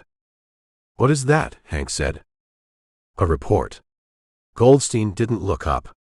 On the T20E2. Malfunction data, pattern analysis, comparison with documented performance of the standard M1 under similar training conditions. Recommendations. Recommendations for what? For the remediation of the disconnector fault and the modified gas system's thermal behavior. Goldstein turned a page. And a cost-benefit analysis of the prototype program's use of the 35 and above cohort as test subjects, which specs demonstrates that the Army is deriving double value from the evaluation cohort without compensating. Goldstein stopped writing. He looked up. That last part, Hank said. Leave it out of this one. It's accurate. It's accurate, and it makes the Army feel accused. Documents that make people feel accused go in drawers. Hank sat on the edge of the table. You want this read, or you want to be right? Goldstein considered this with the careful honesty of a man capable of distinguishing between the two. He picked up his pen and drew a line through the last section. "Who gets it?" he said. "Pruitt first. Pruitt's going to want the malfunction data. It helps his case for the refinement, and helping his case means he carries it up. Then it goes to whoever Pruitt reports to, and that person cares about the cost of the program which your analysis addresses." Hank stood. "Frame it as a resource optimization." "Resource optimization," Goldstein repeated, writing this at the top of the document. "I feel slightly dishonest. The content's honest. The packaging is strategy." Hank moved toward the barracks door. "Finish it. I'll deliver it in the morning." "You'll deliver it," Goldstein said. "Not me." "I have a way with deliveries," Hank said. He put the report on Pruitt's table the next morning during weapons cleaning, while Pruitt was occupied at the far end of the range with a jammed action on the second prototype. He set it under Pruitt's clipboard. Not visibly, not casually, but in the particular position where a man will encounter a document and believe he has found it rather than received it. Misdirection was the older and more reliable cousin of deception. You didn't hide the thing. You changed the story around it. He was back in position cleaning his rifle when Pruitt returned to the table and found the document and frowned at it and began to read. Pruitt read for 4 minutes. Hank counted. At the 2-minute mark, Pruitt's frown shifted from the frown of surprise to the frown of engagement, the specific expression of a man who has found something he can use. At 4 minutes, he looked up and around the range with a quick scanning look, and Hank kept his eyes on the rifle in his hands. Pruitt went back to the document. He underlined something. Then he took it and put it in his own kit and went back to the jammed rifle. Lucky sidled up during the next stage of cleaning and spoke without looking at Hank. "He took it. He took it. And now we wait." Hank ran the cleaning rod through the barrel. "Information moves at its own pace. You think it gets somewhere useful?" "I think Pruitt wants to fix the rifle," and Goldstein gave him the argument. "Whether that argument goes where it needs to go," Hank set the cleaning rod down, "depends on a lot of things we don't control." "I hate things we don't control," Lucky said. "Yeah," Hank said. "Me too." Across the range, Kowalski was reassembling his M1 with the methodical ease of a man who had done it enough times that the sequence lived in his hands rather than his head. He seated the barrel group, closed the trigger housing, pressed the stock up into place, and held the finished rifle up and sighted down the barrel. "Reilly," he said without lowering the rifle. "Yeah. You think the Japans have rifles that misfire?" It was the first time any of them had said it like that. The Japans, Hank's construction, the phrase he'd picked up from Dutch traders working the Chicago waterfront in '34. Men who talked about foreign powers the way you talk about weather systems, large and impersonal, and not interested in your schedule. He'd said it twice himself in the past week without thinking about it, and it had entered the unit's vocabulary the way things do when they fill a space that needed filling. "The Arisaka's a good rifle," the bear said from down the line. He said it with the matter-of-fact assessment of a man who had done his homework. "Bolt action, accurate, reliable. They don't have our rate of fire, but they don't have our misfire problem either. So their rifles work better than our prototype rifles," Malone said. "Our standard rifles work fine," Hank said. "The standard ones, yes." Malone laid his own rifle on the cleaning mat. "But we're carrying the prototypes in rotation." "Which is why Specs wrote the report," Hank said. He assembled the final component of his rifle and ran the function check from the beginning one more time, each step its own event. And why the report went where it went. The range went quiet for a moment, the particular quiet of men processing a sequence of cause and effect and finding it maybe more coherent than they'd expected. Kowalski lowered his rifle. He looked at Hank with the measuring look of a man revising an estimate. "You had that planned," he said. "I had a direction," Hank said. "Planning's different." "What's the difference?" "Planning is what you do when you think you know what's coming." Hank pressed the trigger guard forward and locked it in place. "Direction is what you maintain when you don't." Kowalski absorbed this. He worked the bolt of his rifle once, a clean, solid sound, the sound of something that functioned as intended, and set it down. "You know what I had in Pittsburgh," he said. "A plan. 20 years of a plan. And here I am." "Here you are," Hank said. "Yeah." Kowalski picked the rifle back up. "Direction, then." "I can work with direction." Down the line, Walt Jenkins had produced a small flask from somewhere and was offering it to the bear with the universal gesture of a man sharing something that cost him something. The bear looked at the flask and then took it and drank and handed it back, and Walt put it away with the discretion of a man who understood timing. Dills was at the far end of the range. His back was turned. The rifles gleamed in the afternoon light, oiled and reassembled and functioning within the acceptable variance range, which on this particular afternoon felt like a distinction worth noting and also worth watching. Chapter 4. "The thing about a man who calls you old," Kowalski said, pressing a wet rag against his knuckles, "is that he's correct. That's what makes it irritating." He sat on the bench outside the medical hut, with his right hand wrapped, and his left forearm showing a bruise already going purple at the outer edge.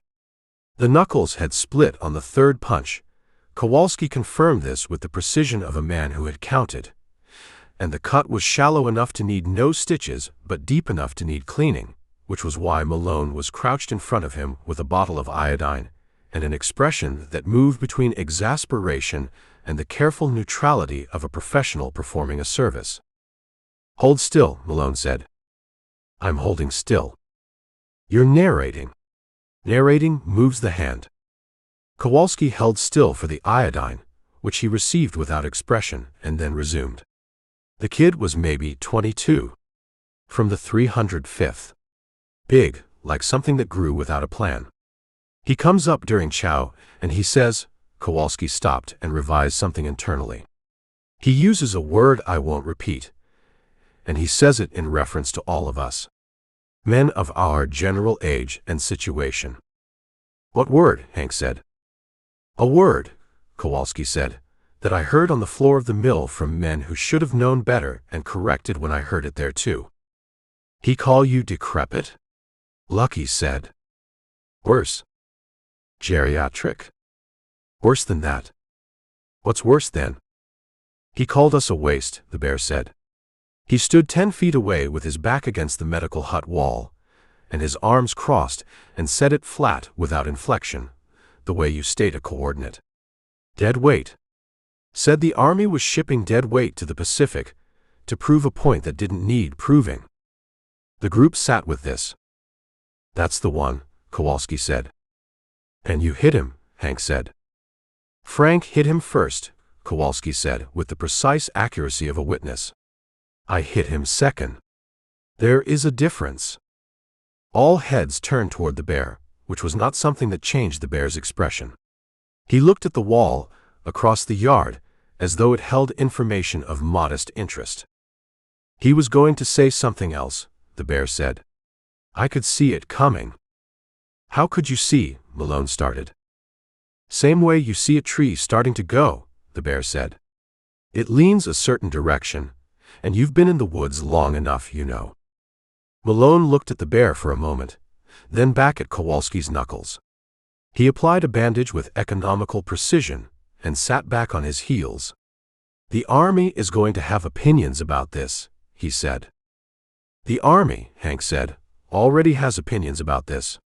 I'm the one who has to manage them." The kid's name was Private Dennis Fogel, and he was from Akron, and he sat in the post infirmary with a split lip and a blackening eye, and the sullen, recalibrated posture of a large man who has learned, in an unpleasant and public way, that size is not the complete calculation. Hank found him there 20 minutes after the fight, before the duty sergeant could find anyone to be officially concerned. He pulled a chair to the bedside and sat in it backward with his arms over the top rail, and looked at Fogel with the mild, unhurried attention of a man with nowhere pressing to be. Fogel looked at him.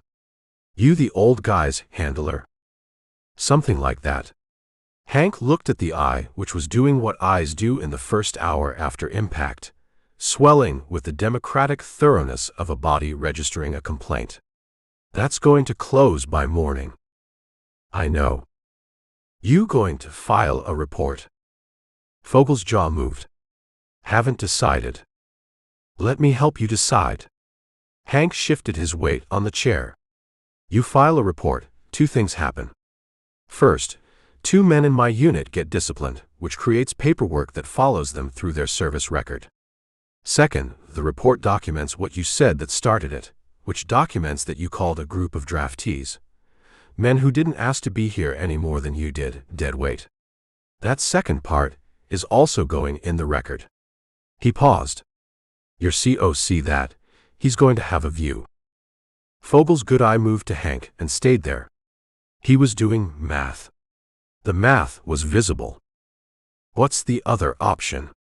Fogel said. "The other option is you slipped. Nobody filed anything. Everybody's got a story about how they got a black eye at Fort Jackson that doesn't involve anyone's service record." "Slipped," Fogel repeated. "Stairs are treacherous." Fogel sat with it for a moment. He was not a stupid kid. Hank read that clearly, underneath the size and the youth and the particular arrogance of a man who had never yet encountered the specific limit of what physical force could solve. There was something working behind the swelling eye, something that was doing more than arithmetic. "That big one," Fogel said. "The first one who hit me. Frank. He didn't even wind up. It was just," Fogel touched his jaw with 2 fingers. "There. Like it came from nowhere." "Frank's been hitting things that needed hitting for 45 years, Hank said. "He's efficient." Fogel absorbed this. "How old is he?" 45. The math Fogel was doing shifted into a different register. "He moves like he's 30. He moves like he's 45 and knows what he's doing," Hank said. "That's a different thing from 30.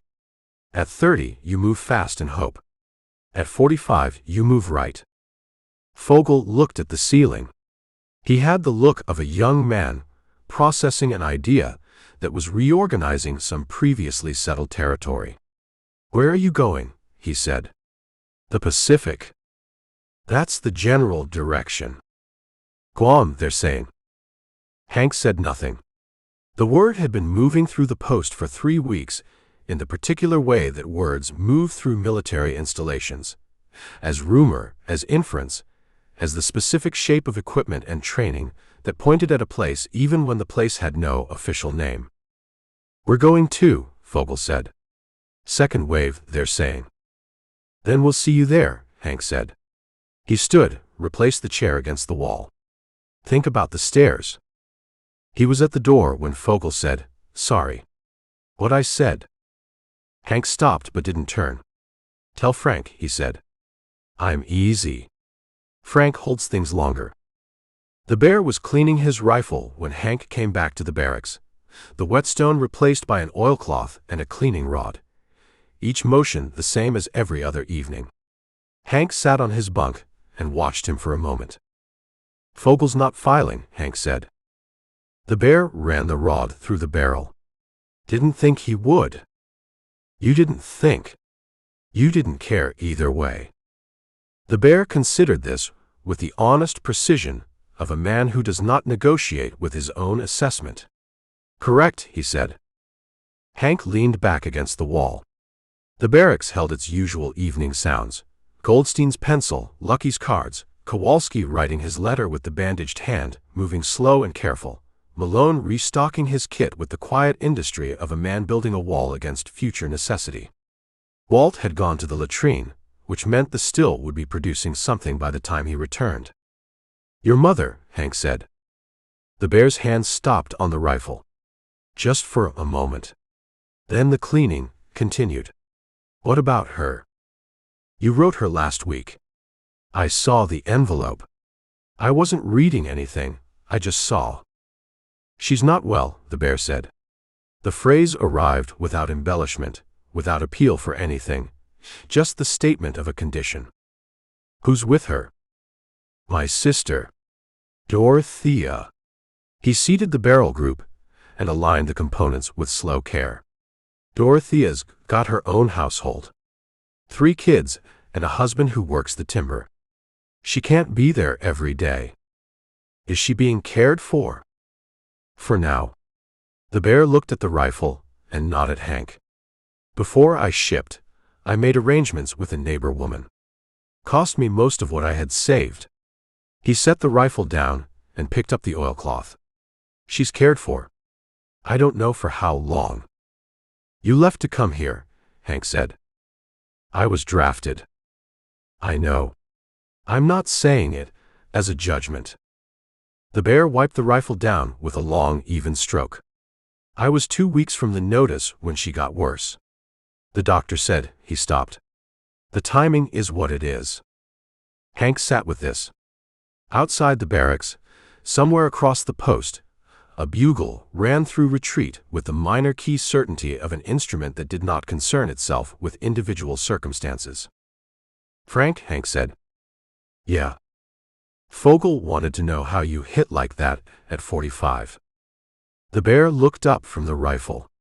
Something moved across his face, not quite amusement, not quite anything else. What did you tell him? I told him the truth. And what's the truth? That you move right instead of fast. Hank looked at the ceiling. I've been thinking about that myself. Whether it applies to more than punching. It applies to everything, the bear said. He lifted the rifle and looked down the bore at the light. Logging, hunting, fighting. Moving fast without a reason is just burning energy. Moving right is the whole thing. The Japans are going to move fast, Hank said.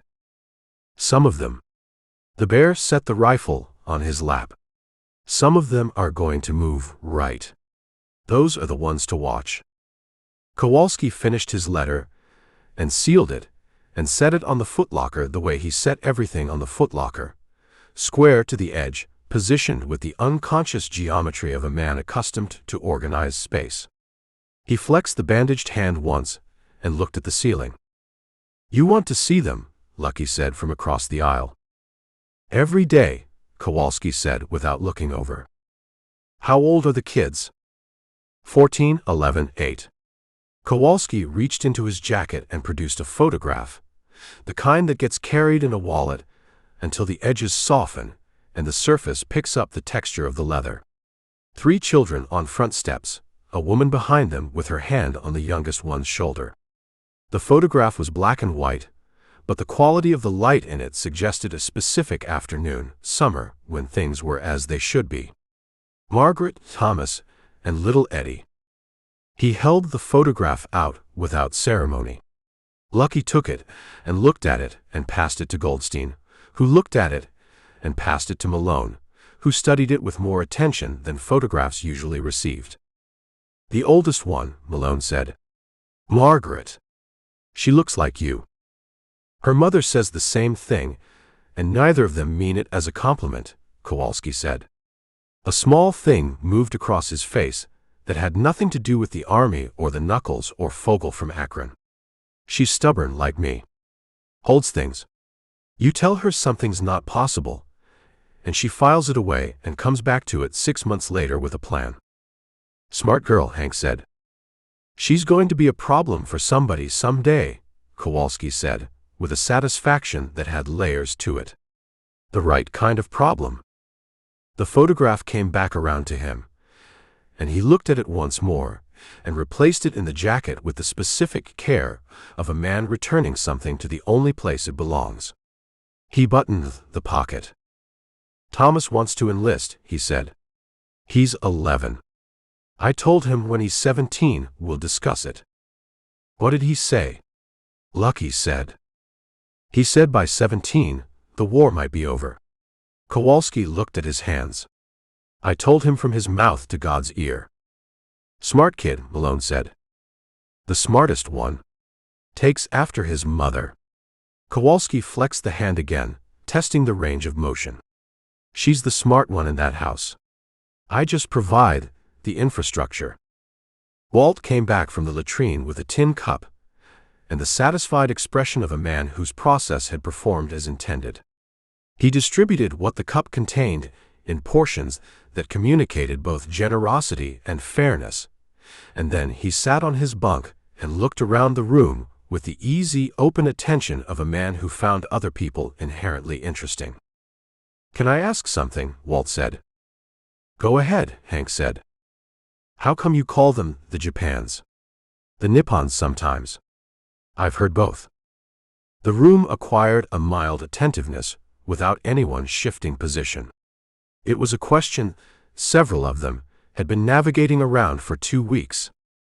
Hank drank from his cup and thought about how to explain a thing that had never needed explaining before, because he'd never said it to anyone who'd ask. 1934, he said. Chicago, near the yards. There were these Dutch traders, merchant marine types, worked a route from Rotterdam through the Panama Canal up to the Great Lakes ports. I was running a small operation. Papers mostly, transit documents for goods that needed a different country of origin than the one they had. Forgery, Malone said. Document facilitation, Hank said. These Dutchmen were my clients for about 8 months. They'd come through every 6 weeks, and we'd conduct business and then drink whatever they'd brought, and they'd tell stories about the ports they'd worked. Singapore. Manila. Yokohama. He turned the cup in his hands. They talked about Japan the way they talked about weather. Something enormous and indifferent that you navigated around because you couldn't navigate through. They never said Japanese or Japan. They said the Nippons, their own word, their own pronunciation, like the country was a family name. The Japans. That's where it comes from, Goldstein said. A Dutch pronunciation. A Dutch approximation. They weren't being precise. Hank looked at the cup. But there was something in how they said it. This respect, maybe. Or not respect, exactly. Wariness. Like you talk about a river that floods. You don't disrespect it. You study it. You picked up their wariness, the bear said. I picked up their way of holding it at a distance while still taking it seriously, Hank said. That seemed right. Still seems right. The room was quiet for a moment. The bugle had finished its business across the post. Outside, the Carolina night had a texture to it, not cold anymore, not warm, just present, the specific feel of air that has no strong opinion. They ever talk about what it was like over there? Walt said. The Dutchmen. They talked about Yokohama Harbor, Hank said. The organization of it. Everything exactly where it should be. Every vessel berthed with precision, the dock workers moving in patterns that looked, they said it looked choreographed. Like someone had thought through every movement in advance. He set the cup down on the footlocker. That's what stuck. Not that they were fearsome. That they were organized. Organized is more frightening than fearsome, Goldstein said. Yes, it is, Hank said. The bunkers at Guam are going to be organized, the bear said. He said it the way he said most things, as information, not opinion, without heat. They've had time. Time to dig in, time to plan the fields of fire. Every man in a foxhole is going to know where to be and what to cover. How do you know this? Malone said. I read. The bear's eyes were on the middle distance. I've been reading since we got here. Everything I can find about the island campaigns. Tarawa. Mackin. What worked, what didn't. And, Hank said, what worked was volume and patience. The bear picked up the oilcloth and folded it with the same deliberate care as everything he folded. Volume means enough men. Patience means not dying for a hill 30 seconds before the hill is ready to be taken. Moving right instead of fast, Hank said. Same principle. The bear set the oilcloth down. Different application. The next morning, Hank went to find Dills before PT and caught him coming out of the duty office with his clipboard and the set expression of a man who already knew what the first item on the day's agenda was going to be. Fogel slipped, Hank said. Dills stopped walking. He looked at Hank with the extended patience of a man who has heard many statements that required unpacking. Did he? Stairs. On the way back from Chow. Dark patch. There are no stairs between the mess hall and Fogel's barracks. Then the stairs are wherever Fogel says they are, Hank said. Because Fogel is not filing a report. I had a conversation with him yesterday afternoon, and we arrived at an understanding. Dills studied him. This was a different study from the previous ones. Not evaluating performance metrics, not cataloging physical limitations. Something more specific. You negotiated a resolution, Dills said. I facilitated an outcome that works for everyone involved, including Harlan and Kowalski. Especially them. And Fogel. Fogel learns something and keeps his record clean. He comes out ahead. Dills held the clipboard in both hands and looked past Hank at the parade ground. The morning had the particular quality of Fort Jackson mornings. Red dirt and thin light and the ambient sound of several hundred men beginning their day in the institutional way. What did Fogel learn, he said. That Harlan moves right instead of fast. Something shifted in Dills's face. Not a smile. Dills ran a tight facial economy, but a shift in the arrangement. Where'd you get that? From Frank. He put it differently, but that's the shape of it. Dills looked at his clipboard, and then didn't write anything, which Hank found notable. The incident, Dills said finally. If I don't have a report, I don't have an incident. That's my read. I'm going to talk to Fogel. He'll tell you about the stairs, Hank said. Dills walked past him toward the parade ground. Then he stopped without turning. Reilly. Yeah. The 305th is going to be on the same beach as your unit. He paused. In general terms. I know. Fogel's platoon, specifically. Hank absorbed this. The full geometry of it. Fogel on the same beach, same general action. Fogel, who now knew something about how men move at 45. Good, Hank said. I thought you'd say that. Dills continued toward the parade ground. PT in 10 minutes.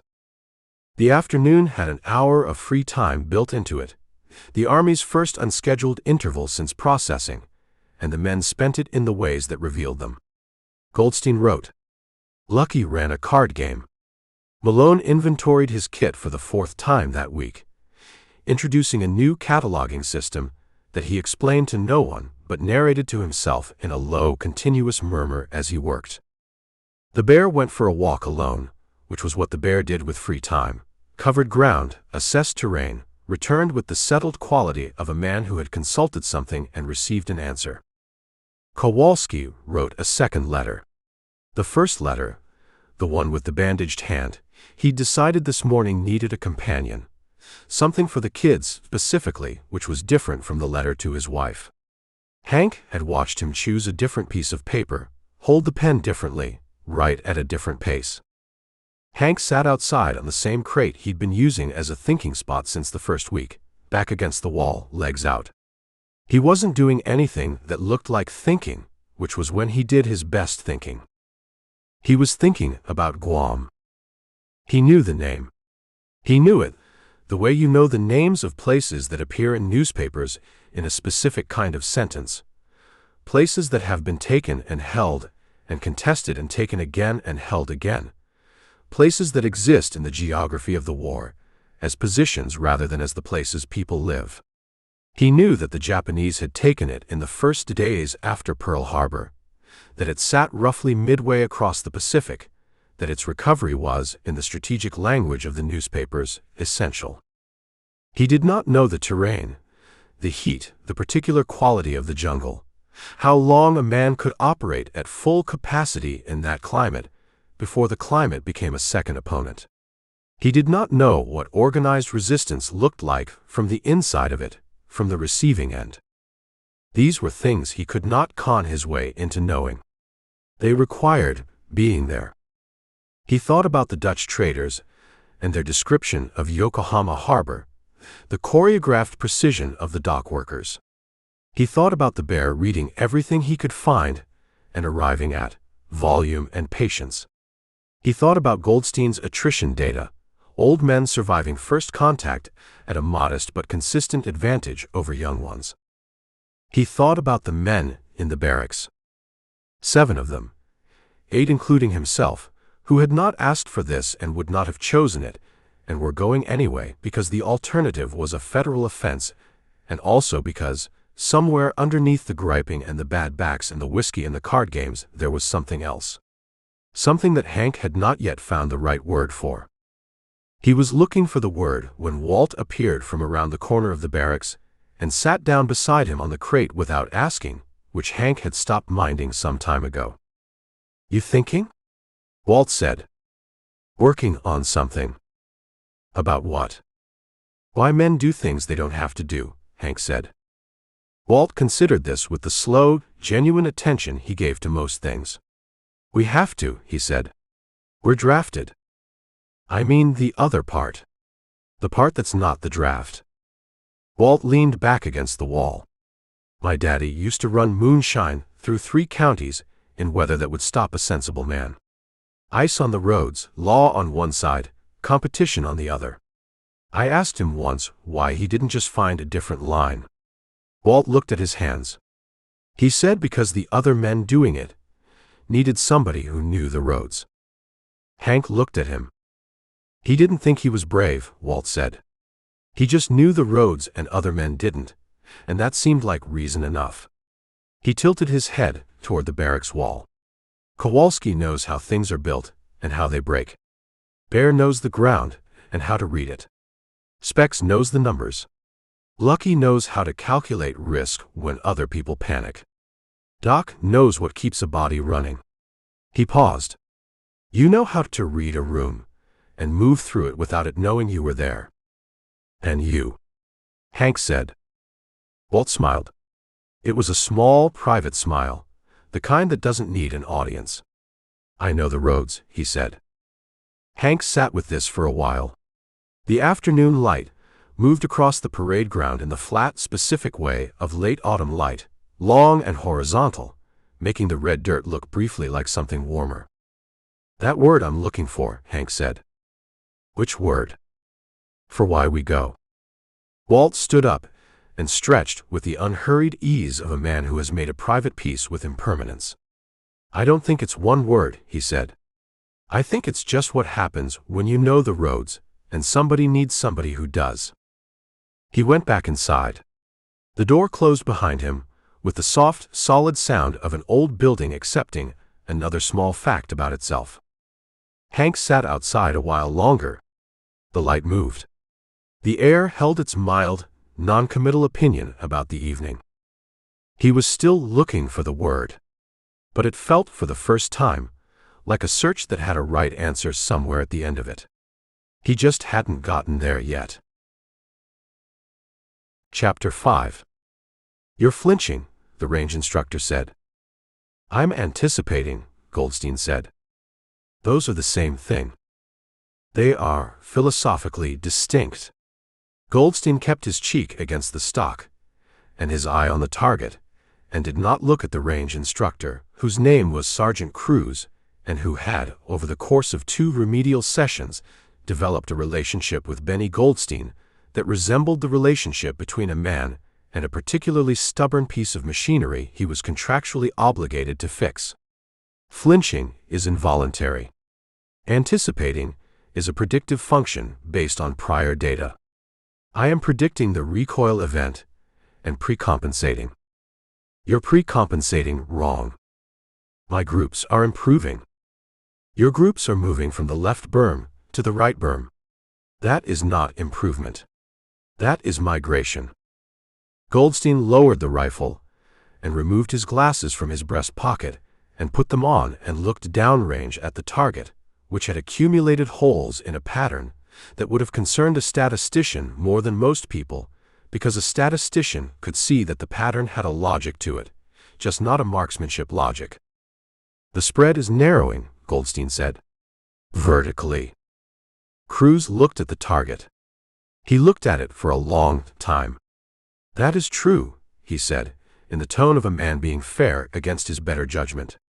Vertically, the spread is narrowing. Progress, Goldstein said.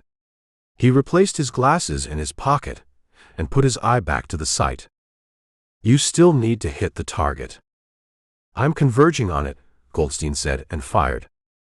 The shot clipped the extreme left edge of the target paper, not the silhouette, the paper itself, and Goldstein made a small sound of satisfaction that Cruz chose not to engage with. The range on the third week of weapons qualification ran from 0700 to 1600, with a break at noon that smelled of beans and coffee, and the collective hope that the afternoon would go better than the morning. Hank ate standing up, the way he ate when he wanted to see the room, and watched the men at the tables and assessed where they were. Kowalski was shooting clean. The knee had settled into a working accommodation with the rest of him. It hurt at a level he had apparently decided was background information rather than news, and his marksmanship reflected the focus that comes when a man stops arguing with his body and lets it operate. His prone groups ran tight, and his standing groups were good enough for Cruz to walk past without stopping, which on this range was a form of commendation. The bear shot the way he did everything, with the quiet authority of a man operating at the correct register for the situation. His groups at 200 yards were the kind that instructors showed other men when they wanted to illustrate a point. Cruz had stopped showing them after the third day because it was doing something to unit morale that he judged counterproductive. Malone had made the rope. He'd gone up it at 0545 that morning in the cold, before the day's schedule started, alone with no one watching, and come back to the barracks at 0615 and not mentioned it. Hank knew because he'd been awake and had heard the door. He'd looked out the window and seen Malone's silhouette moving toward the obstacle course in the dark, and he'd understood what it was without needing to be told. The pharmacist was turning into something else. Not a soldier, not yet, maybe not ever in the way the army meant it, but something that had the same skeleton, a person who had found the gap between what he could do and what was required, and had decided the gap was a problem he owned. Hank found this, in a way he would not have articulated, moving. He finished the beans and set the tin down and went back to the range. Lucky Vincenzo shot, the way he did everything else, which was to say, through a framework of calculated probability that he had constructed and inhabited so completely that the framework was no longer visible from the outside. His scores were consistent, not exceptional, not poor, consistently in the upper third of the group, and he achieved them with an economy of motion and attention that made it look like the rifle was doing most of the work. He also cheated. The cheating was not obvious, which was part of what made it cheating, and not simply an irregular technique. It involved a small modification to his shooting position, a slight cant of the rifle, a particular placement of the thumb, that combined with the specific sight adjustments he had spent 2 days making to his assigned M1, put his natural point of aim in a slightly different relationship to the target than Cruz's instruction intended. The effect was that Lucky shot for a different center than the one marked on the target, a center that he had calculated produced better groups for his particular combination of vision, grip pressure, and preferred trigger pull. The scores were legitimate. The method was creative. Goldstein knew. Goldstein had watched Lucky make the sight adjustments and had run the geometry in his head and had said nothing about it to anyone, which was both mathematically informed and socially intelligent. Hank knew too, because Hank had spent 20 years noticing the small adjustments people made to rules they found inconvenient, and he found Lucky's version more elegant than most. "You should tell Cruz," Hank said during the noon break. "Tell Cruz what?" Lucky said. "About the can't. The sight offset." Lucky peeled a hard-boiled egg with the patient attention he gave to small tasks. "Why would I tell Cruz about a personal technique I've developed within the bounds of the issued equipment? Because if it works, it should be in the instruction." "If it's in the instruction," Lucky said, "everybody does it and it stops being an edge. We're on the same side. We're on the same side now." Lucky bit the egg and chewed. "On a beach with the Japans, edges are how you stay on the side you're on." Hank considered this. It had a logic to it that he recognized. The logic of a man who had operated in environments where advantages were finite, and sharing them was a transaction, not a gesture. It was not the logic Hank wanted to encourage, but arguing against it required an alternative he wasn't sure he had. "All right," Hank said. "All right," Lucky said. "But if Goldstein figures out something that improves his groups," Hank said, "you tell him." Lucky looked at him for a moment. Then he looked down at what remained of the egg. "Fair trade," he said. The near miss happened at 1340, on the fourth day of the week, during a transition drill that had the men moving from prone to kneeling to standing and engaging the target at each position before moving to the next stage. The drill was designed for speed, and Cruz ran it hard, calling the transitions faster than was comfortable, which was the point. The man who caused it was not from their unit. He was from one of the Ohio contingents, a thick, red-faced man named Pruitt, who had been struggling with the transition drill all morning, and whose frustration had been building in the visible, physical way that frustration builds in men who are accustomed to solving problems with effort and have encountered a problem that more effort is not improving. On the move from prone to kneeling, Pruitt's finger found the trigger before his muzzle found the target. The rifle fired into the dirt, 3 feet to the left of where Malone was transitioning from prone. The sound of it, the flat, hard crack and the simultaneous spatter of red dirt, stopped everything on the range with the total, instantaneous stop of a moment that has just demonstrated something fundamental about consequences. Malone went very still. He was in a half-crouch, mid-transition, and he stayed in it for a beat too long before completing the move to kneeling. And when he reached the kneeling position, he looked at the dirt where the round had hit, and then at Pruitt, and then at nothing in particular, his face doing a controlled and rapid piece of internal work. "Ceasefire," Cruz said. The words came out level, without the volume the situation might have justified, which was more effective than volume. Everything ceased. Cruz walked to Pruitt with the measured pace of a man who has learned that what he does in the next 30 seconds will determine whether this is a training incident or something that requires a different kind of paperwork. He took the rifle from Pruitt without drama, checked the chamber, set the safety. "Off the line," Cruz said. Pruitt went. His face was the color of a man who has just understood, in full and without ambiguity, what he nearly did. Hank was 2 positions down the line. He looked at Malone.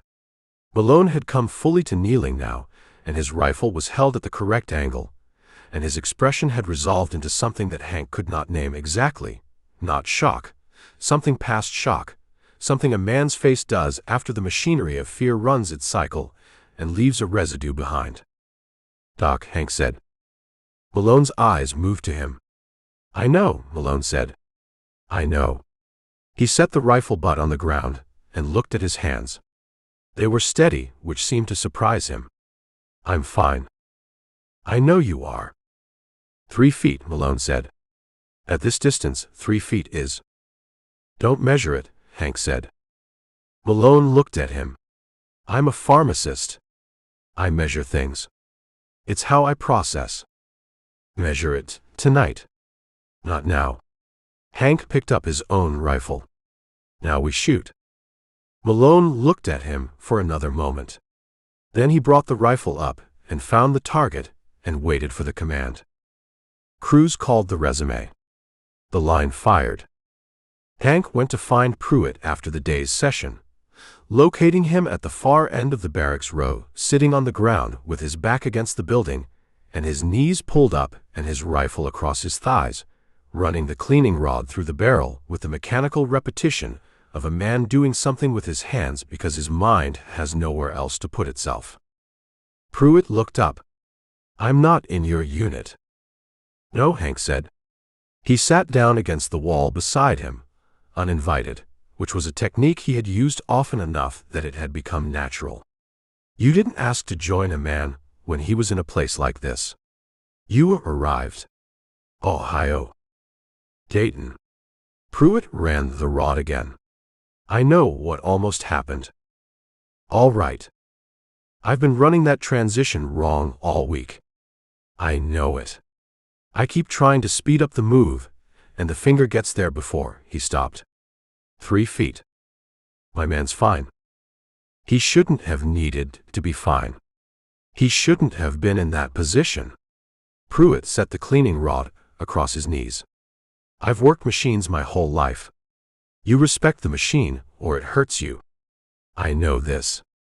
I've known this since I was 17. He looked at the rifle.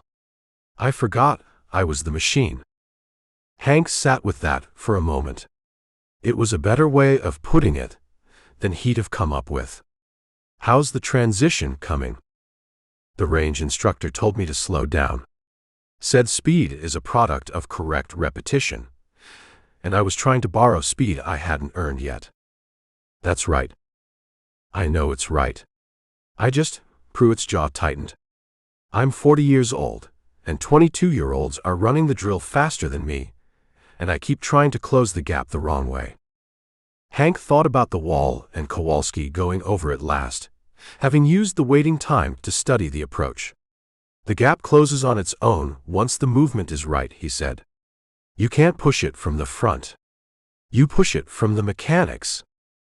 "Where'd you learn that?" "Man in my unit. He's a logger." Pruitt looked at the rifle again. 3 feet, he said. "Tonight," Hank said. "Measure it tonight, if you need to.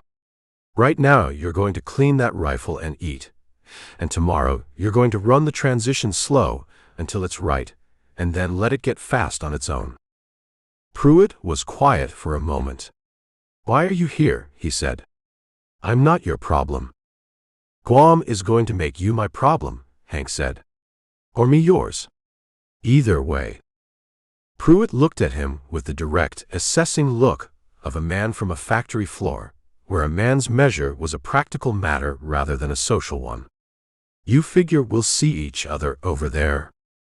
"I figure the beach is going to be crowded," Hank said. "And crowded beaches require men who run the transition right." Pruitt ran the cleaning rod once more. Then he pulled it out and set it aside and began reassembling the rifle, each component seated with the unhurried competence of a man who had learned to let a thing take the time it takes. "Slow," he said, mostly to himself. "Slow," Hank said, and left him to it. Malone was at the washing station behind the barracks when Hank found him, scrubbing his hands with the systematic thoroughness of a man for whom hand-washing was not a casual act, but a professional commitment. The day had put a particular kind of grime on everything: range residue, red clay, the specific smell of burnt powder that settled into fabric and hair. And Malone was addressing it item by item. "How are the hands?" Hank said. "Clean," shortly. Malone didn't look up. "They were steady out there." "They were. I noticed." He rinsed and looked at them. "I've been thinking about that. Why they were steady." Hank leaned against the building. "What did you come up with?" "You said measure it tonight." Malone dried his hands on the rough government towel. "So I'm measuring it. 3 feet at approximately 10 yards means the round impacted?" He stopped. "No. You're right. Not the round." "What then?" Malone folded the towel with his pharmacist's precision and hung it on the nail. I've been trying to prepare for this. All the drilling and the training, I've been building a protocol. A procedure for what to do when things go wrong. Step 1, Step 2. He looked at his hands again, dry now, steady. Out there today, when the round hit, there was no time for the procedure. My hands just stayed. He paused. That's not the procedure. That's something else. It's what the procedure builds toward, Hank said. You do it enough times right, the procedure disappears and what's left is just knowing. Unconscious competence, Malone said. That's the pharmacological term for it. When the skill internalizes past the level of conscious execution. Sure, Hank said. Call it that. What do you call it? Hank considered. Ready, he said. Malone tried the word on. Turned it over. Ready, he said. Get there and stay there. Hank pushed off the wall. That's the whole job. The whole job.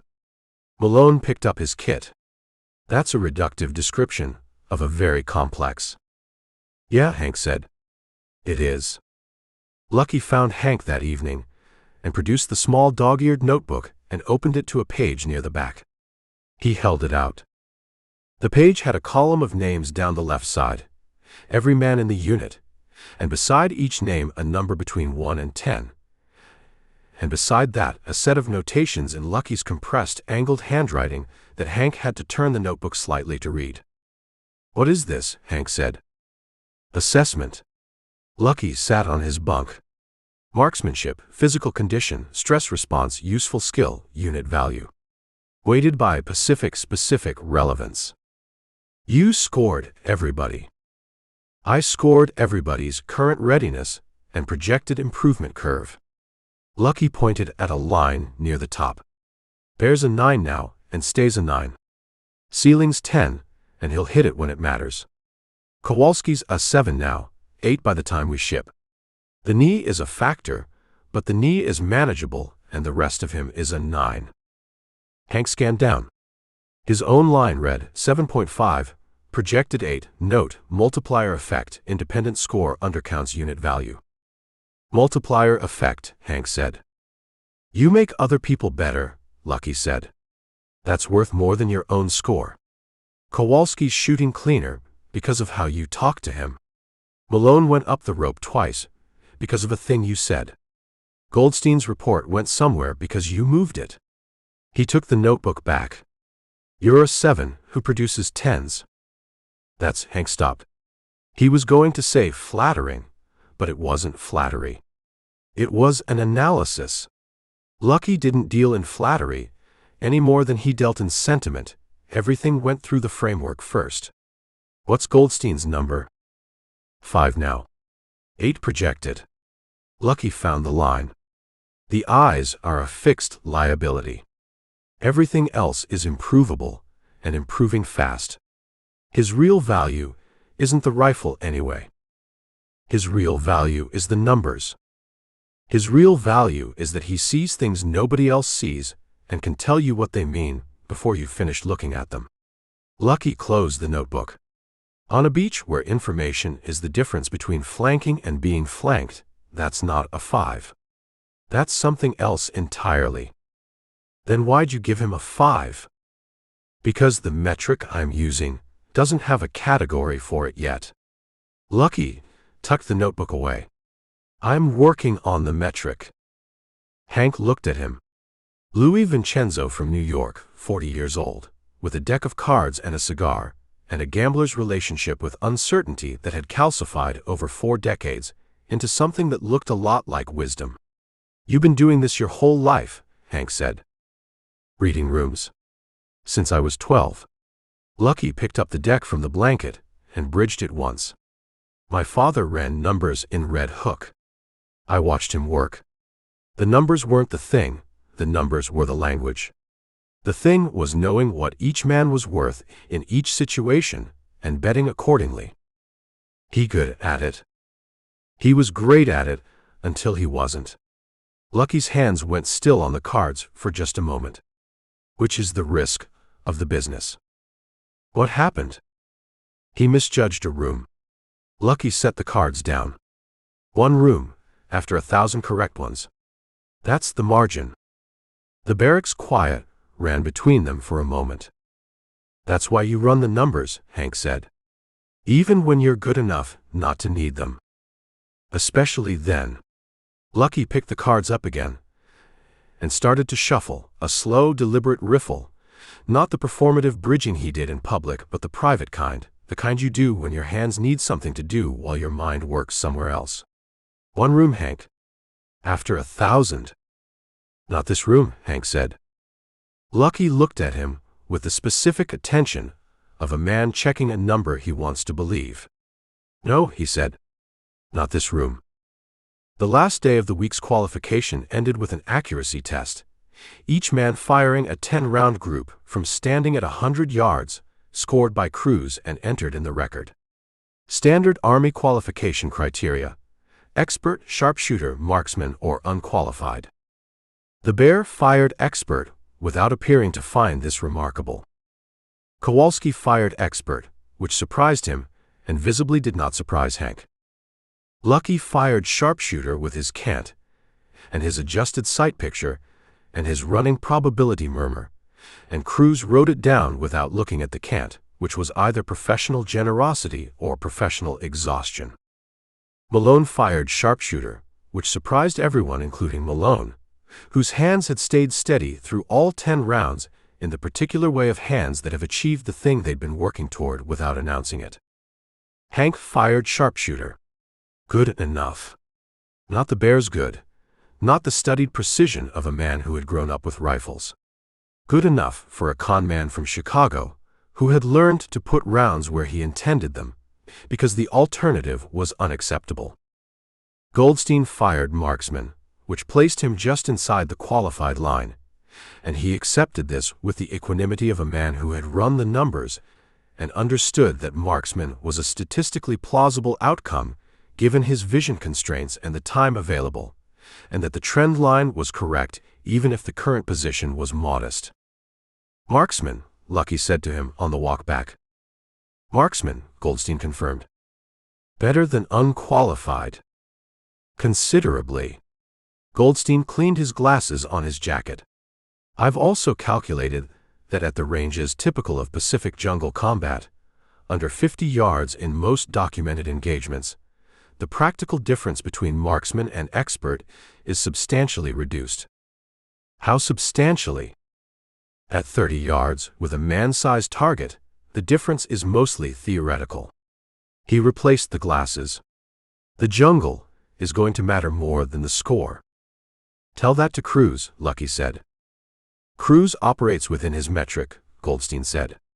His metric is appropriate for open-range engagement. The Pacific is a different metric. Hank had been walking behind them and listening, and now he came up between them. You two have been talking to each other, he said. We've been comparing notes, Goldstein said. His numbers, my frameworks, Lucky said. It's a productive arrangement. And what's the product? Hank said. They looked at each other. It was a look with a previous conversation in it. A look between men who have arrived somewhere together and are deciding whether to invite a third. Then Goldstein reached into his jacket and produced a folded piece of paper and handed it to Hank. Hank unfolded it. It was a document, Goldstein's handwriting, Lucky's structural logic, headed at the top in plain block letters, Unit Readiness Projection, 305th Regiment Experimental Cohort. Below the header, columns of data, projections, notes. Not the attrition analysis from before. Something more specific. Something tactical. You built a case, Hank said. We built a brief, Goldstein said, for whoever is going to be making decisions about how this unit is deployed once we're on the ground. You're arguing for how we should be used. We're providing data that informs optimal deployment. Goldstein's voice held the careful neutrality of a man who had chosen his words with the full awareness that there was a line between analysis and insubordination, and had placed himself precisely on the correct side of it. The decision is not ours. The argument is, Lucky said. Hank looked at the document. The projected scores. The recommended roles, based on individual capability profiles. The note at the bottom, Goldstein's hand, Lucky's phrasing, that read, the cohort's aggregate value exceeds the sum of its individual scores. Deployment in isolation of supporting units negates the multiplier. Multiplier, Hank said. Lucky looked at his cards, which he had produced from somewhere during the walk back, and was now holding without shuffling. I told you I was working on the metric, he said. Hank folded the document and put it in his jacket. I'll find it the right desk. That's all it needs, Goldstein said. They walked back to the barracks in the late afternoon light. 3 men who had arrived from very different corners of the country, and found, over the course of 3 weeks on red Carolina dirt, that they were operating in a language they each happened to speak. Not the Army's language. Something older and more portable. The language of men who read rooms, ran numbers, and moved information to where it needed to be. Behind them, the range was going quiet for the day. The targets came down. The rifles went back to the armory in their ordered rows, cleaned and catalogued and ready. Somewhere across the post, a whistle blew a sequence that meant something to someone. Hank had not yet learned all the whistles. He was learning the ones that mattered. Chapter 6. 12 miles, Dills said, standing at the head of the column with his map case and his canteen, and the particular composure of a man who had done this before, and found it unremarkable. Full kit. We finish at the creek crossing, at the south end of the training area. From there, transport back to post. Transport, Kowalski said. The word carried the specific weight of a man identifying the only part of a sentence worth holding on to. After the 12 miles. Right. Kowalski adjusted his pack straps with the mechanical precision of a man who had already done this 3 times since breakfast, and arrived at the same conclusion each time. The pack was 60 pounds by regulation. It sat on a 59-year-old back. No, 42, Hank corrected himself. The man moved like 59 on cold mornings, but the birthday said 42, and it communicated its presence through the shoulder straps with an eloquence that required no translation. Any questions about the route? Dills said. Yeah, said Lucky. Is any of it downhill? Some of it. What percentage? Dills looked at him. I don't have that figure. Ballpark. Private Vincenzo. Sergeant. Walk, Dills said. The first 2 miles were pine forest and red clay track, the ground firm and the grade modest, and the column moved with the collective efficiency of men who had been walking together long enough to find a common rhythm. Hank settled into the middle of the pack where he could see both ends without appearing to watch either, his rifle across his chest at the carry, his boots finding the ground with the automatic economy of a man who had covered distance in less hospitable circumstances than Carolina pine forest. He had walked a great deal in his previous life. Walked between neighborhoods and across cities, and through train yards at hours when walking through train yards required a certain confidence in your right to be there. Walking was how you stayed mobile, when staying mobile was the strategy. He had never enjoyed it exactly, but he had made a practical peace with it, and that peace held into the 3rd mile without incident. The 3rd mile introduced a grade. Not severe. The Carolina terrain lacked the ambition for severe, but persistent, the kind of grade that extracted payment in small, regular installments rather than one large transaction. The column stretched as men adjusted to it, the faster ones pulling ahead, the ones with heavier loads or less cooperative joints falling back into their own pace. Kowalski fell back. Not dramatically, not with complaint. He simply settled into the pace that the knee allowed, and held it there with the stubborn consistency of a man matching a system to the available resources. Hank dropped back with him without announcement. You don't need to, Kowalski said. I know, Hank said. They walked. The grade continued its patient extraction. Around them the pine forest thinned and opened into scrub, and the sky came in overhead with the flat white quality of November overcast, not threatening but not promising anything either. "Tell me about the furnace," Hank said. Kowalski looked at him. "The furnace? Your wife says it's making noise. You say it's not. Walk me through it." Something in Kowalski's gait changed.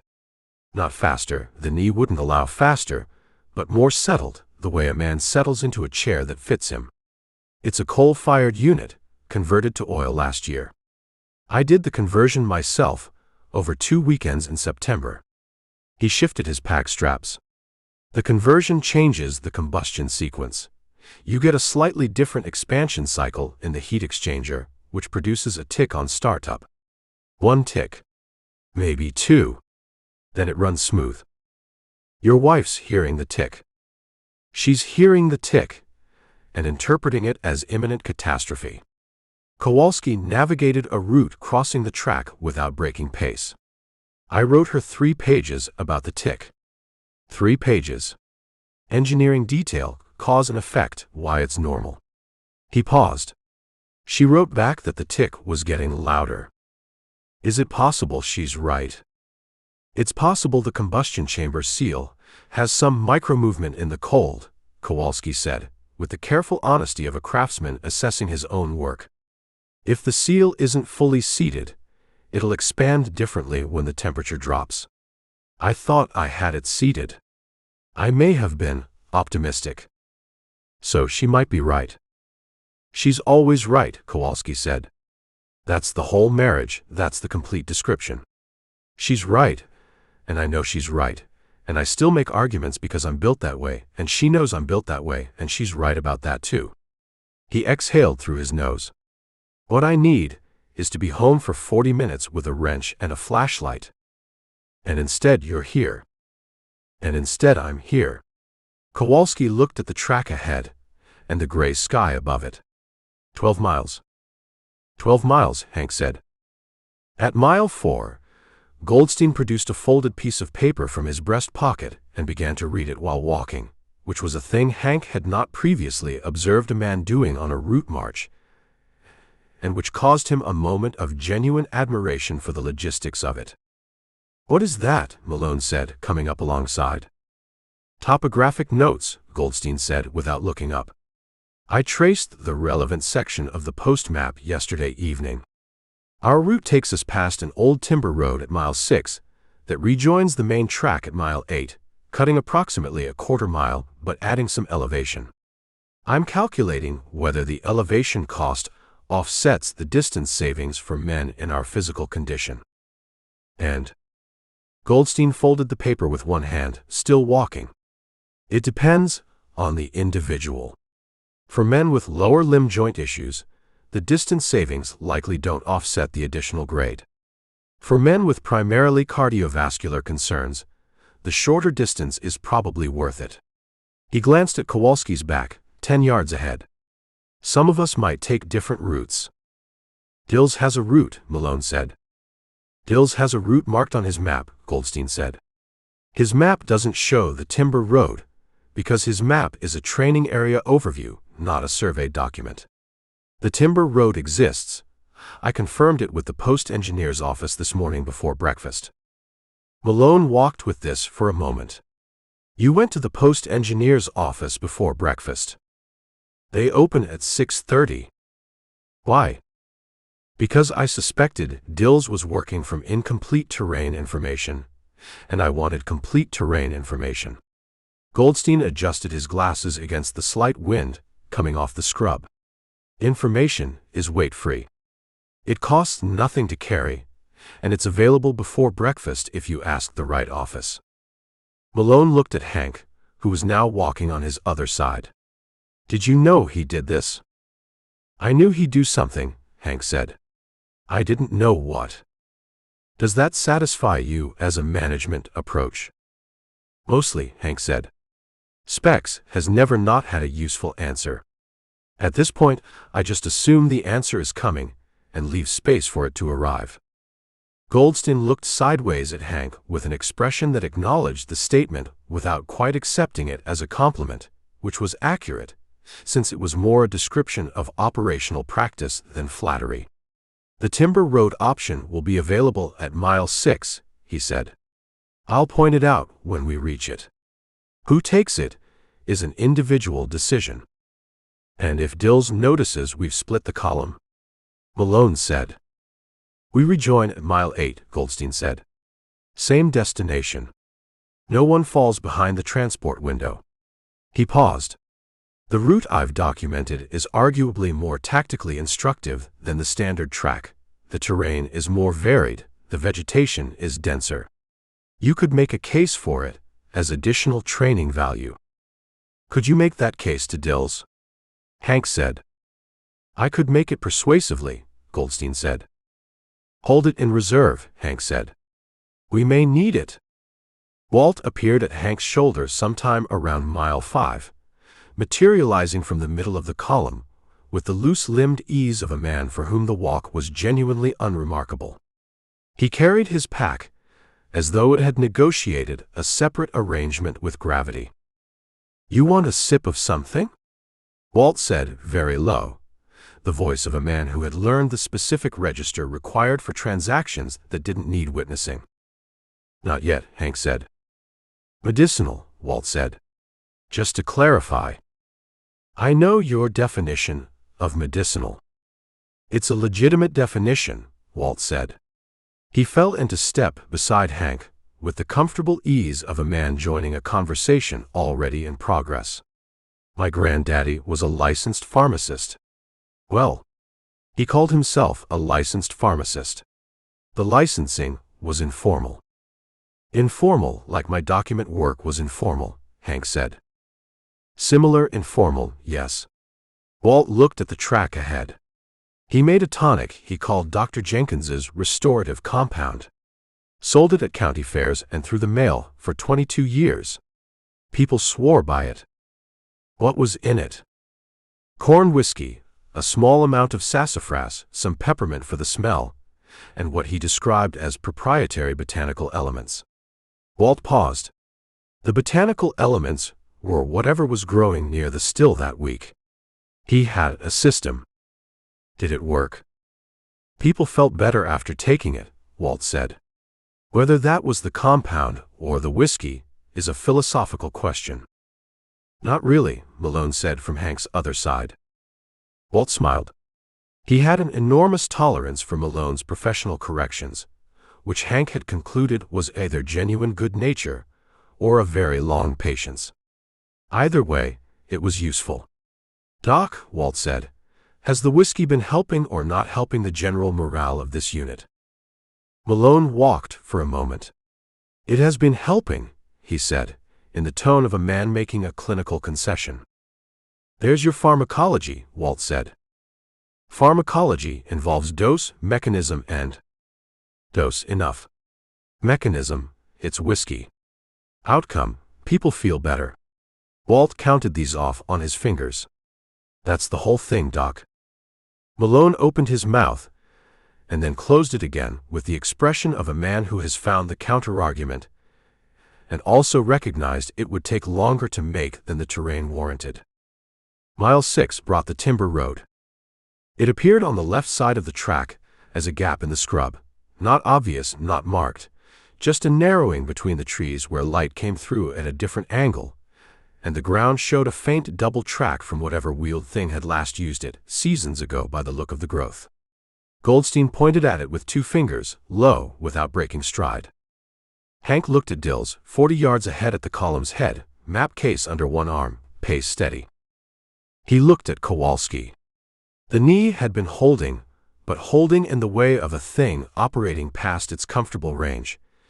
You could see it in the deliberateness of each left side plant, the micro-adjustment on every uneven surface, the energy expenditure of continuous compensation. "Pops," Hank said. Kowalski looked at him. Hank moved his eyes to the timber road gap and back.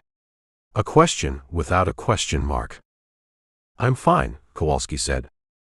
"I know you're fine. I'm asking if you want the shorter route. I want to finish the same march as everyone else." "You'll finish at the same point," Goldstein said quietly.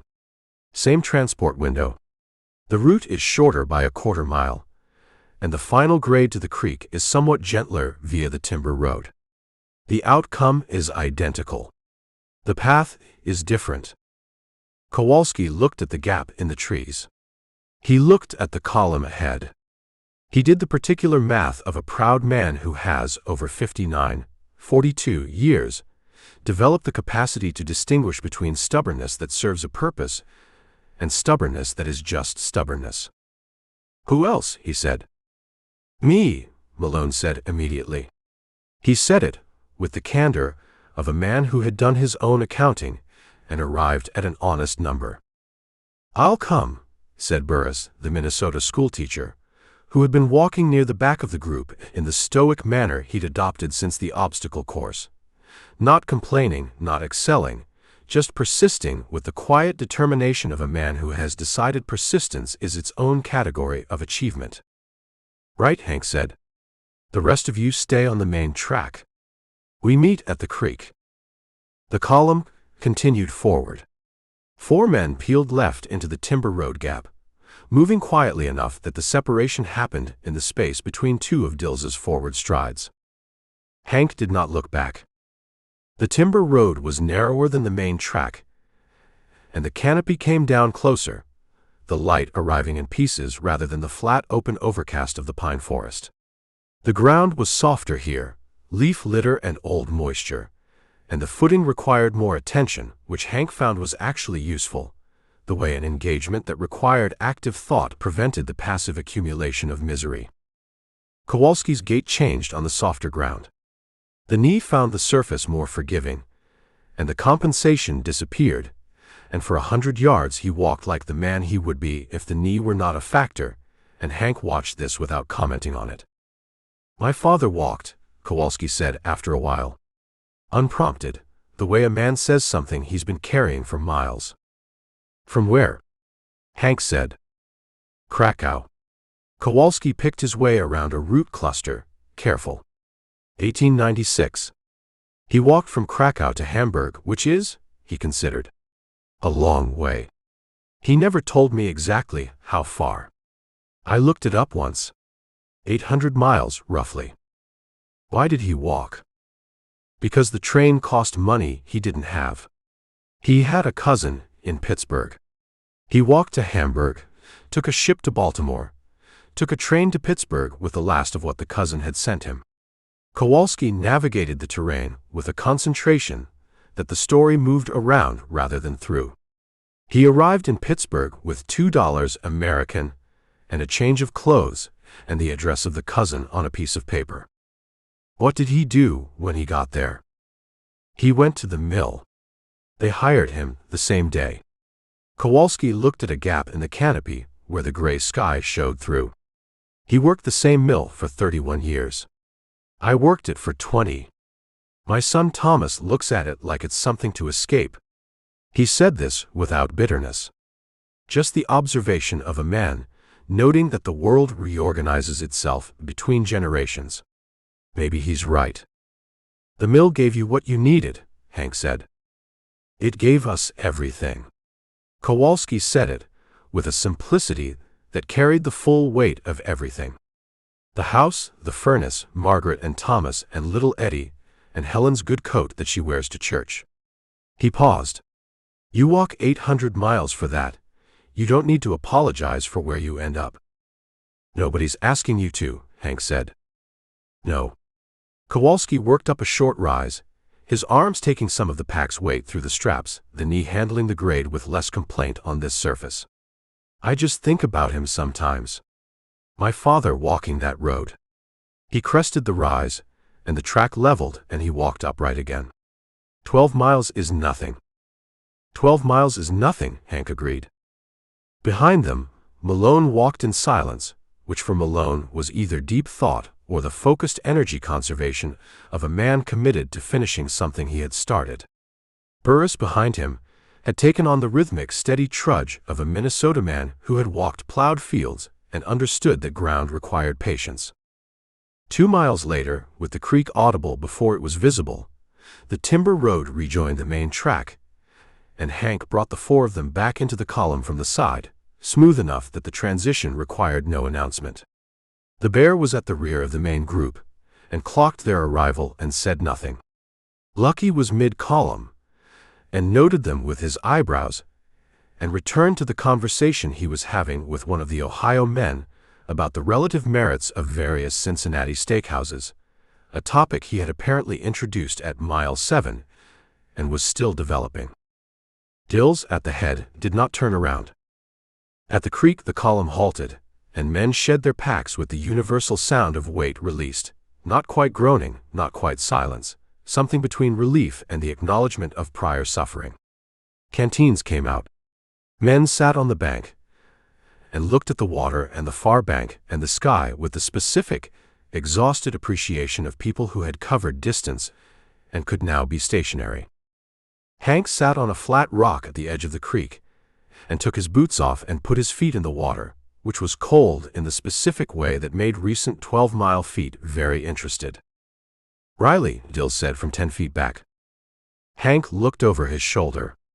Dills stood with his map case and the expression of a man who has looked at a map and arrived at a question. "The timber road," Dills said. "Good surface," Hank said. "Softer ground, better for the joints. More cover from the canopy." "I didn't route you through the timber road." "No," Hank said. "But it was there." Dills was quiet for a moment, which was not the same as being done. "Same destination," he said finally. "Same destination," Hank said. "Same time." 4 men with joint issues took a terrain option that reduced their wear without reducing their distance or their arrival. "It's not on the training route." "It's on the terrain," Hank said. "The terrain doesn't care about the training route." Dills looked at the creek. A long log had caught against a rock midstream, and the water moved around it in a way that solved the obstacle without fighting it. Hank had looked at the same log and thought the same thing. "Write it up," Dills said. "The timber road. The decision. The terrain reading. The outcome." Dills looked at the map case. "I'll attach it to the training report." Hank looked at him. "You want documentation of me deviating from your route." "I want documentation of a non-standard terrain choice made for unit welfare reasons that achieved the stated objective." Dills folded the map case under his arm. "There's a difference." He walked away up the bank, and Hank sat with his feet in the water and thought about that difference, and decided Dills had been working towards something for a while, and the march had given him the occasion to name it. Walt produced the flask at the creek.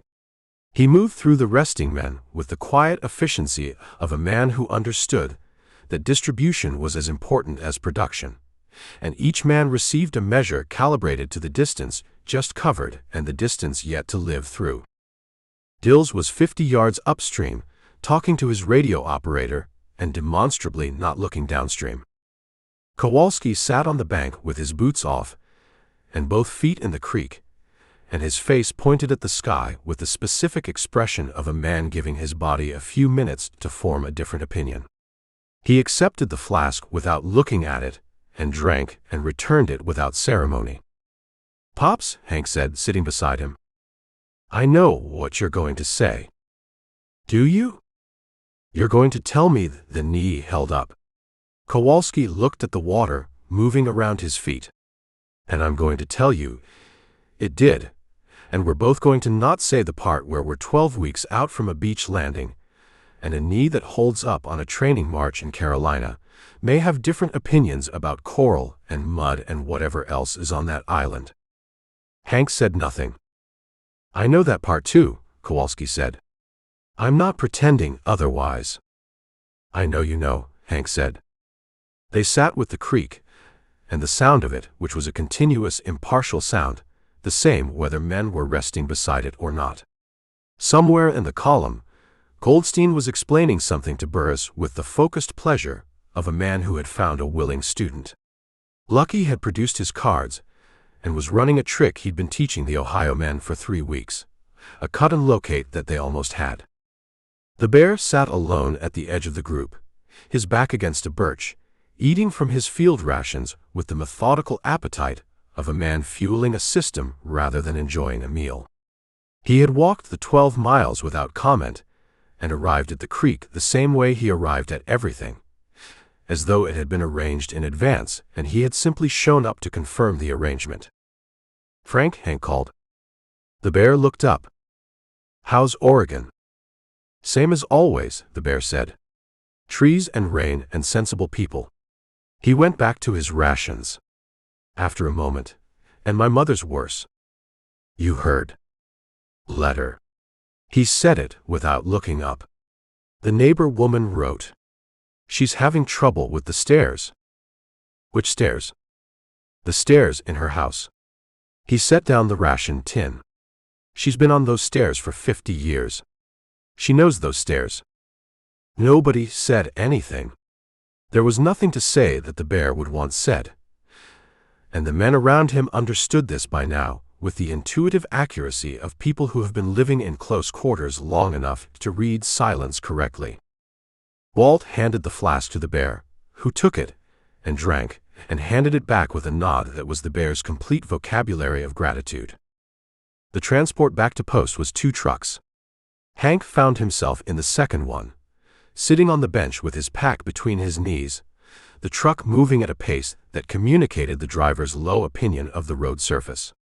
Across from him, Malone had his eyes closed and his head back against the canvas side, which could have been sleep or could have been Malone's version of silence. "Doc," Hank said. "I'm awake," Malone said without opening his eyes.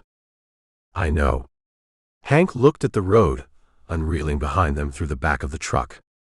"What did you think about on the march?" Malone opened his eyes. He looked at Hank with the evaluating attention of a man being asked a question he had not been expecting, and was deciding how honest to be about the answer. "A woman in Boston," he said. Hank waited. "Catherine," Malone said. "She works in the hospital near my pharmacy. Administrator. She came in every Tuesday for her mother's prescription, and we talked." He looked at his hands, which were a pharmacist's hands, clean, careful, showing the dry skin of someone who washed them many times a day. "I was going to ask her to dinner the Tuesday after I received the notice." "Did you?" "I asked her to dinner 2 days before I shipped." Malone looked at the road behind them. "She said yes. We had dinner once." He paused. "She wrote me last week. First letter." "What did she write?" "She asked if I was eating enough vegetables." He said this with the tone of a man reporting a small, improbable gift. "She's a practical woman." "Smart woman." "Very." Malone looked at his hands again. "I think about the timing a great deal. If I'd asked her 6 months earlier," he stopped. "But I didn't." "You asked when you asked," Hank said. "A week before shipping out is not a particularly strong foundation for." "She wrote," Hank said, "about vegetables." Malone was quiet for a moment. Outside the truck, the Carolina landscape moved past in the particular gray-brown of November, the trees stripped, the fields dormant, the whole visible world in a state of deliberate suspension. "She did write," he said. "Then you've got something to come back for. Which means you've got a reason to pay attention." Hank shifted on the bench. "Pay attention and come back. That's the whole plan." Malone looked at him. "Is that how you think about it?" "It's how I think about it today," Hank said. "Ask me again tomorrow." The truck hit a rut, and the whole bench lifted and came back down, and Kowalski on Hank's right produced a sound that was part expression of his knee's position on the matter, and part the involuntary editorial of a man whose joints have been storing commentary all day. "The road," Kowalski said. "I know," Hank said. 12 miles on foot, fine. 2 miles in a truck, this." "The Army specializes in the ironic," Goldstein said from the far end of the bench, not looking up from the small notebook he had open on his knee, writing in the moving truck with the precise, habituated hand of a man who wrote in moving vehicles as a matter of professional practice. "What are you writing now?" Lucky said. "The Timber Road data," Goldstein said, "for Dills's report. I'm framing it as a tactical terrain reading exercise." "Is that what it was?" Lucky said. "It's what it will have been," Goldstein said, "once I've written it up correctly." Lucky looked at Hank. Hank shrugged, which was all the response the statement required. The truck made the post gate, and the driver downshifted, and the engine changed its conversation with itself, and 14 men rode the last half-mile in the comfortable, depleted silence of men who had done a thing and arrived somewhere and would now do the next thing. The next thing was chow, then maintenance, then Dills's evening report, then the barracks, then whatever Waltz still had produced in their absence.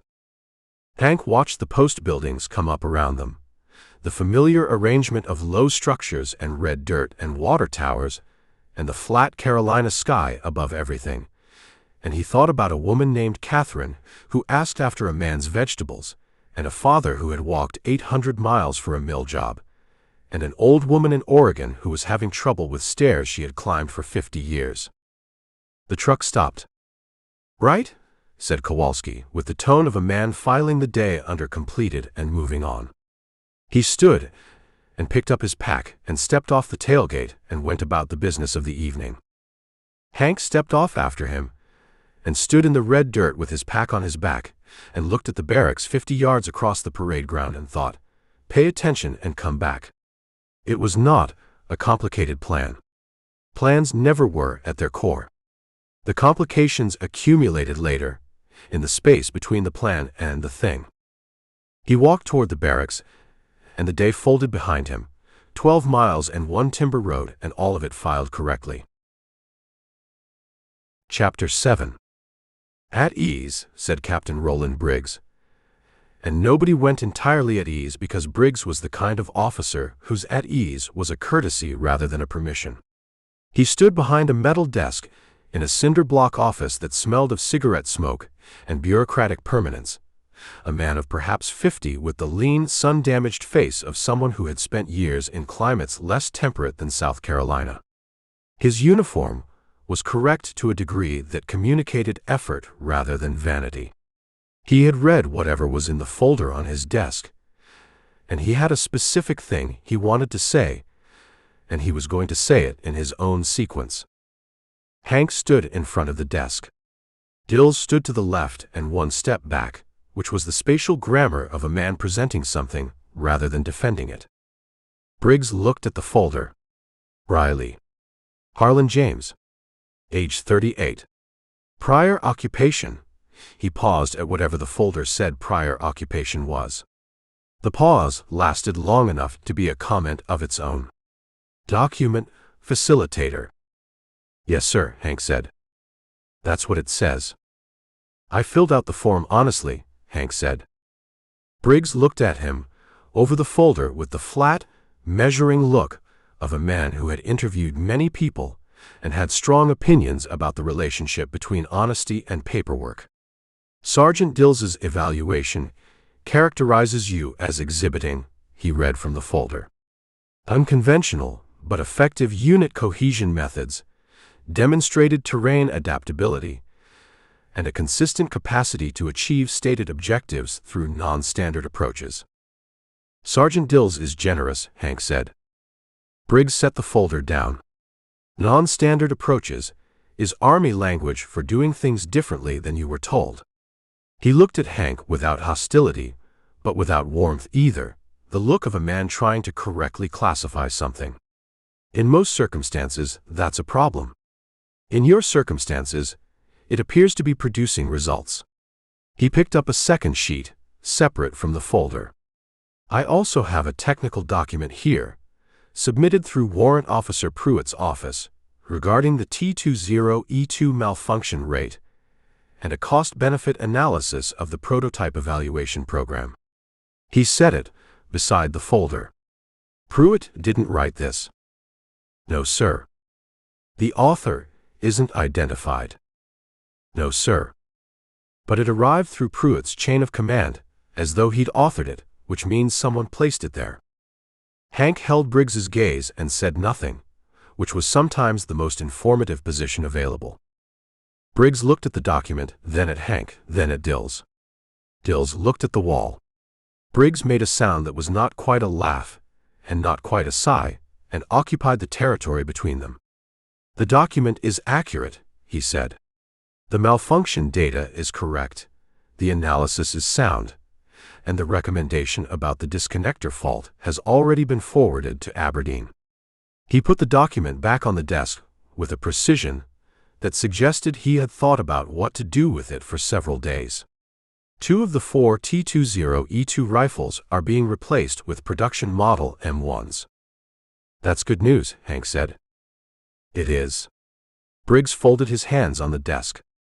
"It's also the kind of good news that arrives faster when someone who understands what needs to happen puts information where the right people can find it." He looked at Hank without expression. "That's a skill." "I know some useful people," Hank said. "In your unit," Briggs said. "Yes." He opened the folder again and turned a page. "Corporal Kowalski for structural assessment. Private Goldstein for the analysis. Private Vincenzo for the probability modeling in Section 3. He looked up. "You ran a small operation, Reilly." "We solved a problem," Hank said. "With your unit's available resources." Briggs closed the folder. "The Army calls that initiative. In your case, it's going to come with a promotion, because I need a sergeant in this experimental cohort who understands what the cohort is for and has demonstrated the capacity to make it work." He looked at Hank steadily. "Are you going to be a problem?" "I'm going to be a sergeant," Hank said. "The two things are related, but not identical." Something moved across Briggs's face, brief and private. "Dismissed," he said. The stripes arrived that afternoon, brought by a supply corporal who handed them over with the bored efficiency of a man delivering equipment, which was what they were. Hank held them in his palm and looked at them for a moment and thought, "This is the most legitimate job title I have ever held, which is a fact I'm going to keep to myself." He sewed them on that evening. He was a competent hand with a needle, having spent years in circumstances that required the ability to make repairs without recourse to tailors, and the work went cleanly. Lucky watched from across the aisle with the evaluating eye of a man assessing a development. "Well," Lucky said. "Well," Hank said. "Sergeant Reilly. That's what it says. How do you feel about it?" Hank bit the thread and examined the work. Clean line, correctly spaced, corners down. "I feel like a man who has just been given responsibility for other men's lives and a rank that makes the responsibility official." He set the jacket on his knee. "So I feel like that." "Heavy," Lucky said. "Not heavy. Just real." Hank picked up the jacket and looked at it. Before, it was real but unofficial. Now it's both. "Does it change anything?" "It changes what I can do officially." Hank folded the jacket over the end of the bunk. "What I was already doing unofficially stays the same." Kowalski from his bunk, "Congratulations." "Thank you, Pops." "You going to be insufferable about it?" "I'm going to be the same as before, but with more authority to back it up," Hank said. "That might be insufferable," Kowalski said. But he said it the way a man says something he doesn't mean entirely, which was a mode Kowalski rarely used, and which Hank therefore registered as its own small event. The by-the-book officer's name was First Lieutenant Gerald Fitch, and he had arrived at Fort Jackson 3 days after Hank's promotion on an assignment that was described in official terms as liaison between the experimental cohort evaluation and the regimental training command, and described in practical terms by the men as someone sent to watch Dills watch them. Fitch was 28 years old, and had the bearing of a man who had studied bearing. Everything about him communicated a precise and considered relationship with Army regulation. The angle of his cap, the crease in his trousers, the way he held his own clipboard, which was newer than Dills's and had a metal spine that caught the light. He had gone to an officers program at a school whose name he worked into sentences with the specific casualness of a man who wanted the name noticed without appearing to want it noticed. He took an immediate and structural dislike to Hank. Hank understood this within the first 10 minutes of their first encounter, which was a formation inspection that Fitch conducted with Dills present. Fitch moved down the line with his clipboard and stopped at Hank and looked at the stripes, and looked at Hank with an expression that communicated a complete internal narrative about document facilitators and non-standard approaches and the general direction of things when men like Hank received authority. "Sergeant Reilly," Fitch said. "Lieutenant," Hank said. "I've read Sergeant Dills's evaluation. I hope it was useful, sir." "I found it." Fitch paused in the way of a man choosing a word that carries a specific load. "Characterful." He made a notation on his clipboard. "I'll be observing your unit's training performance over the next 2 weeks. I expect to see results consistent with Army standards." "We'll do our best, sir." "Your best," Fitch said, "should look like Army standards, not whatever alternative framework you've been developing." "My framework and Army standards are working toward the same end, sir," Hank said pleasantly. "They're working toward it differently," Fitch said less pleasantly. "Outcome, sir," Hank said. "We can discuss the path once we've confirmed the destination." Fitch looked at him for a moment with the particular expression of a man who has had a verbal exchange and cannot fully account for the exit. He moved on down the line. Dills, passing Hank on the way to the other end of the formation, said nothing. But he moved his eyes in the specific direction of Fitch's retreating back, and then returned them to the middle distance, which contained enough information. The first of the pranks was Lucky's idea, which Hank acknowledged without endorsing, and then watched proceed, because stopping it would have required more energy than he had available, and also because some part of him, the part that had run small operations on Chicago's west side and found the work satisfying, found the mechanics of it professionally interesting. Fitch had a clipboard. The clipboard had forms on it. The forms documented training observations, each observation written in Fitch's precise backward-leaning hand, the penmanship of a man who had practiced until his handwriting looked institutional. On the third day of his observing, the top form on the clipboard was replaced, between morning PT and weapons qualification, with an identical form on which every observation Fitch had made in the morning session had been transcribed in the same backward-leaning hand, accurate in every detail, except that each note was followed by the annotation, "See also, acceptable." Fitch noticed at weapons qualification, when he went to record a new observation, and found the prior entries already annotated. He stood at the edge of the range and looked at the clipboard for a long moment. He looked at the line of men on the firing line, all of whom were facing downrange and firing in their proper sequences. He looked at Lucky, who was 3 positions from the left end of the line, shooting with his characteristic murmuring probability analysis, and who had not looked at Fitch once in 45 minutes. Fitch said nothing. He took a fresh form from the bottom of his stack and began his observations again. That evening, he found his field cap, which he had left on the hook outside the duty office, relocated to the flagpole lanyard at a height of approximately 30 feet. It was not damaged. It was simply up there, in the evening light, making a small and wordless statement. Hank was in the barracks when Fitch came to find him. "Sergeant Reilly," Fitch said from the doorway. "Lieutenant," Hank said. He was sitting on his bunk with a letter he'd been trying to write for 2 weeks and had not yet found the opening line for. "My cap," Fitch said. "Is it lost, sir?" "It's on the flagpole." "That's unfortunate, sir." "Unfortunate," Fitch repeated. He came 2 steps into the barracks and stopped, doing a survey of the room in the manner of a man looking for evidence while maintaining the posture of a man who is above looking for evidence. The room contained men engaged in unremarkable activities. Goldstein was writing. Kowalski was reading the letter from his wife. The bear was on his bunk with a book. Walt was performing maintenance on a boot with the focused attention of a craftsman.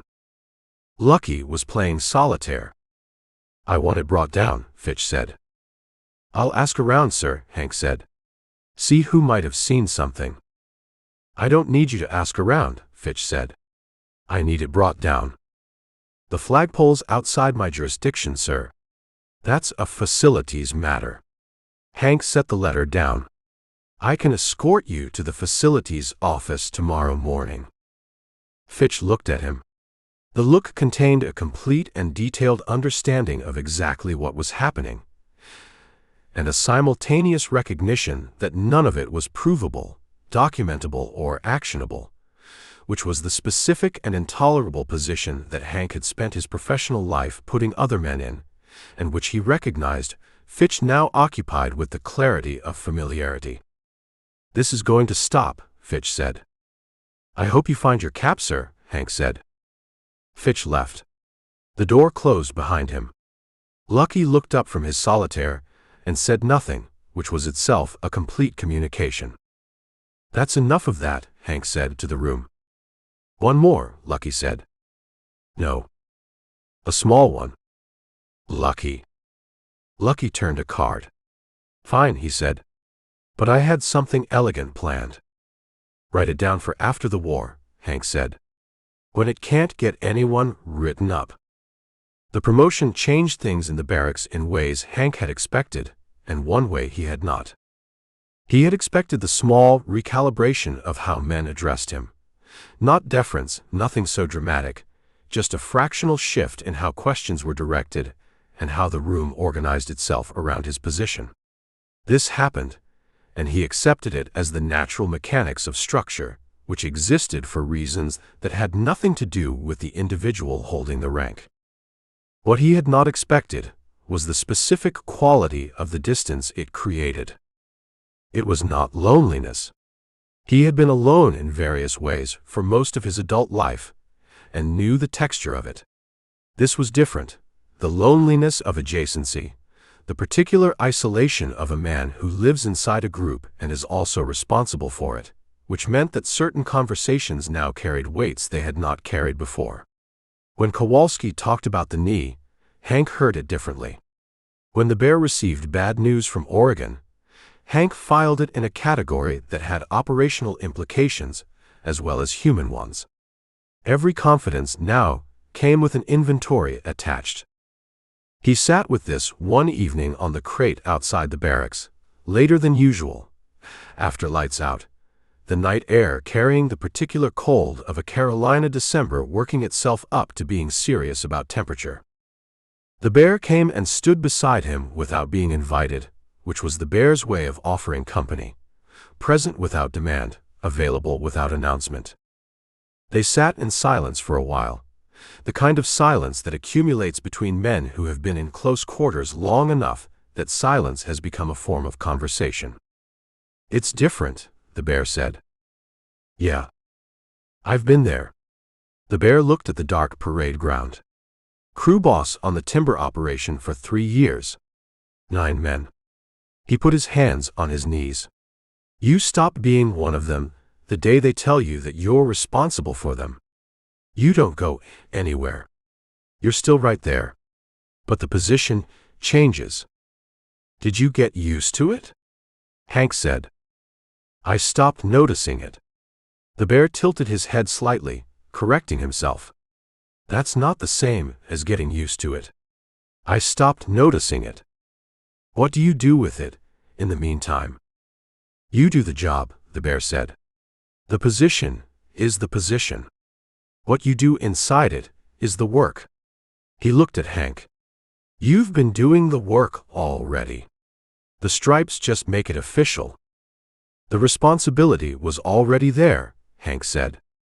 "It was already there." The bear looked back at the parade ground. "The difference now is you can act on it directly instead of sideways." Hank thought about sideways, the timber roads and the carefully placed documents and the Fogel negotiation, and all the oblique angles through which things had moved. He had operated sideways for so long that direct felt like a new language, one he understood but had rarely spoken. "I'm better sideways," he said. "You're good sideways," the bear said. "You might be better direct. You don't know yet." The wind came off the open parade ground and moved through the spaces between the buildings with the impartial thoroughness of wind that has no destination. Hank turned his collar up. "Your mother," he said. "Don't," the bear said. Not hostile. Just a door that he wanted to remain closed for now, and he named it so. "Okay." They sat another few minutes. Somewhere across the post a dog barked once and stopped. The water tower showed its silhouette against the slightly less dark sky above the tree line. "The logging scars," Hank said. It was a different door, adjacent to the closed one, and he moved toward it carefully. "Your hands, your arms. The one on your neck. What was it?" The bear looked at his hands, which in the dark were just shapes, the scars not visible, but known to the man who carried them. "Widowmaker," he said. "Dead branch, high up. Comes down without warning, no sound until it hits. 1936. I was 37. He turned his right hand over. Took the arm from elbow to shoulder. Missed the neck by 2 inches. 2 inches. I was back on the timber in 6 weeks. He said this without pride or apology, just the fact. It was that or lose the work, and the work was what I had. Were you scared going back? The bear thought about this with the genuine attention he gave to questions that deserved genuine answers. I was careful, he said. Scared and careful look the same from outside. Inside they're different. What's the difference? Scared is about the thing that happened. Careful is about the thing that might happen. The bear put his hands back on his knees. You can't work scared. Scared keeps you in the past. Careful keeps you in the present. Hank sat with this and turned it over. The distinction had a shape that he recognized from different circumstances.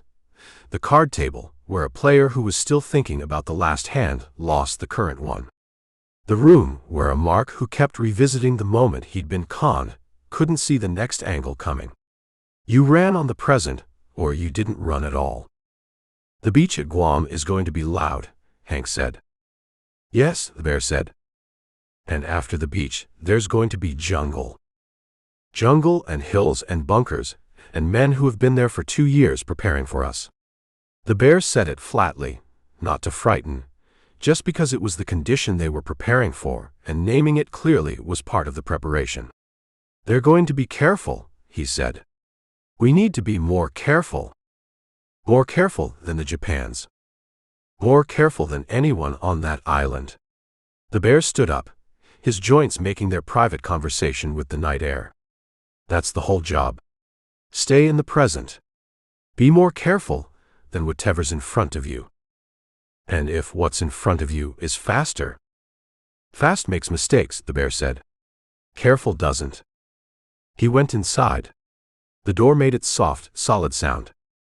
The letter Hank had been trying to write for 2 weeks was to a woman named Rita Chesak, who had a dry cleaning shop on North Milwaukee Avenue, and whom he had, at various points over 3 years, taken to dinner, borrowed money from, repaid with interest, borrowed money from again, repaid again, argued with extensively, and thought about more than he had thought about anyone else in a life that had not prioritized thinking about people.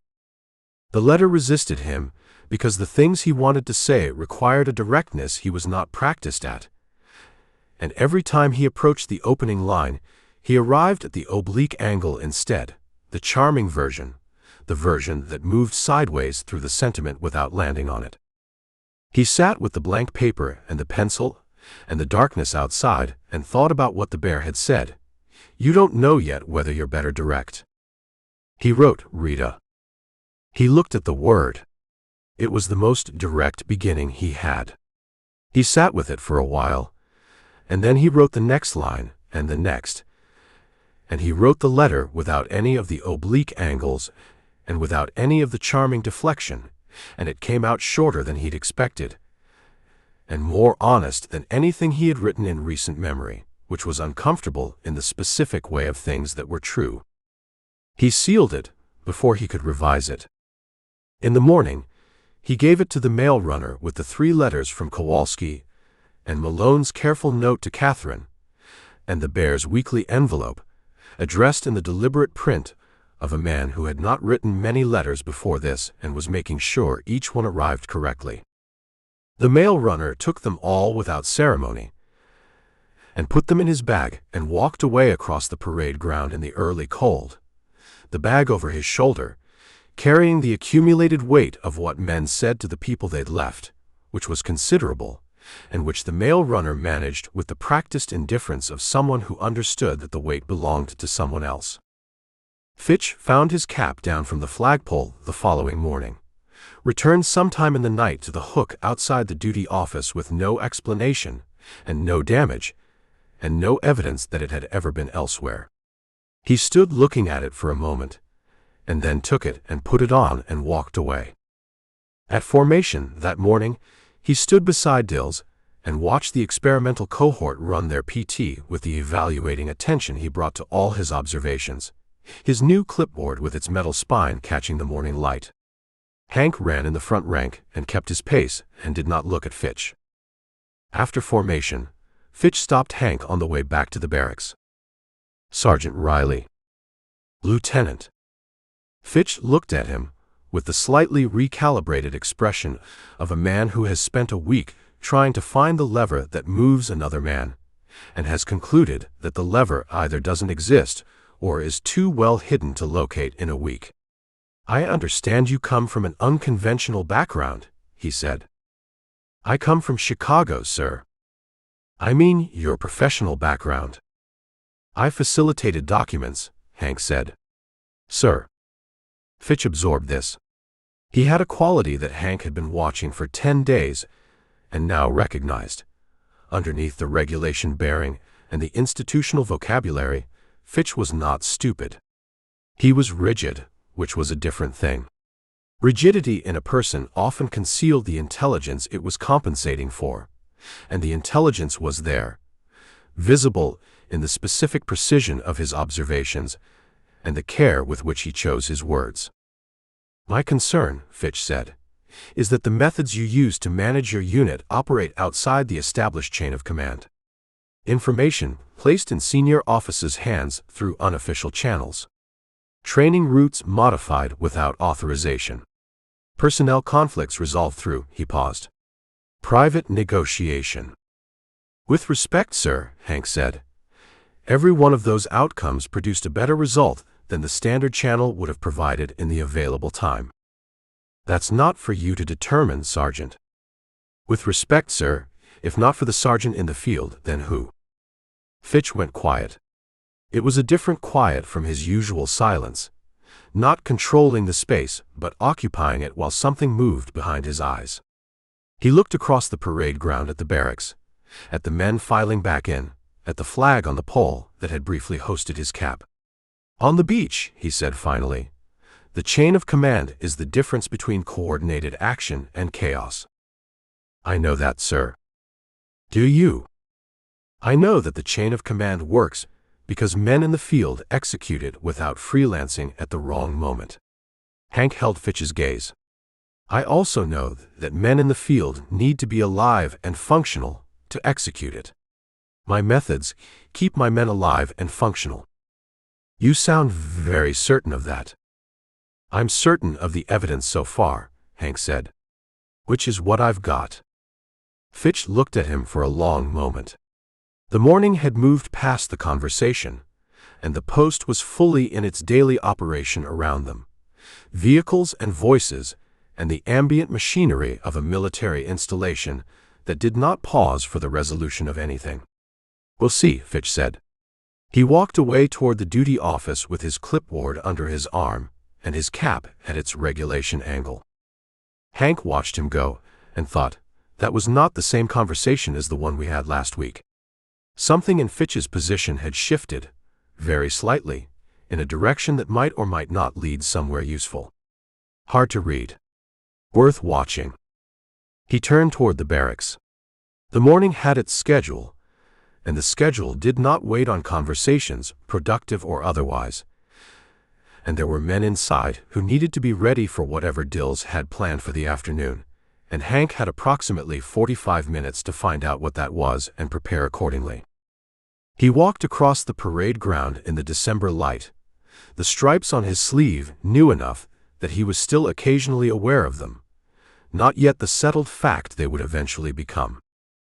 From inside the barracks, through the wall, he could hear Lucky explaining something to Kowalski in the tone he used for card theory. Patient, layered, building toward a conclusion that would turn out to be about more than cards. The sound of it, specific and familiar, landed somewhere that Hank did not examine too closely, because examining it would have required the direct approach, and he was still learning that language. He opened the door and went in out of the cold. Chapter 8. The orders came on a Tuesday, which was the day Kowalski had predicted and Lucky had bet against. This made Kowalski $2 richer, which he accepted with the solemn satisfaction of a man vindicated by calendar rather than talent. Dills read them aloud at morning formation without preamble, the way a man reads something that has been coming for long enough that announcement is ceremony rather than news. 14 days. Transport from Columbia Army Air Base to San Francisco. Onward by troop ship. The Pacific. Nobody cheered. Nobody groaned. The formation held its shape for a moment after Dills finished, like a photograph of itself, and then Dills said dismissed, and it dissolved. Hank walked back to the barracks with the orders folded in his breast pocket, and the weight of them, which had nothing to do with paper. The next 2 weeks had a texture unlike any other stretch of training. The days still ran on Dills's schedule, PT, qualifications, tactical drills, but underneath the schedule something had shifted, the way a river shifts when it nears its mouth, still moving in the same direction but faster now and with a different quality of purpose. Men who had been conserving themselves discovered they had reserves. Men who had been dragging through PT found they were not dragging anymore. Kowalski's knee, which had been the barracks' communal weather vane, went quiet for the first 10 days after the orders.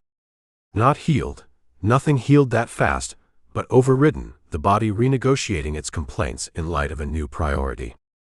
Malone reorganized his kit 4 times in 3 days, and arrived on the 5th reorganization, at a configuration he did not subsequently alter. Hank watched this process with interest. Malone working through anxiety looked different from Malone under control. When anxious, his hands moved fast and his mouth stayed shut. When controlled, his hands moved slow and he narrated. After the 5th reorganization, he began to narrate. Hank took this as the better sign. Goldstein filed 3 separate information requests with the Post Library, the Regimental Intelligence Section, and, through channels Hank chose not to examine, a contact at the War Department whose role he declined to specify. By the end of the first week, he had assembled a terrain file on Guam that ran to 11 pages of handwritten notes and 2 traced maps, and he sat with this file every evening until lights out with the focused absorption of a man learning a landscape he intended to navigate. "You're memorizing it," Hank said one evening, watching him trace a coastline with one finger while reading his notes with the other hand. "I'm internalizing the topography," Goldstein said. "The ridge systems north of Ypres Harbor. The Erote Peninsula, that's where they'll concentrate defensively.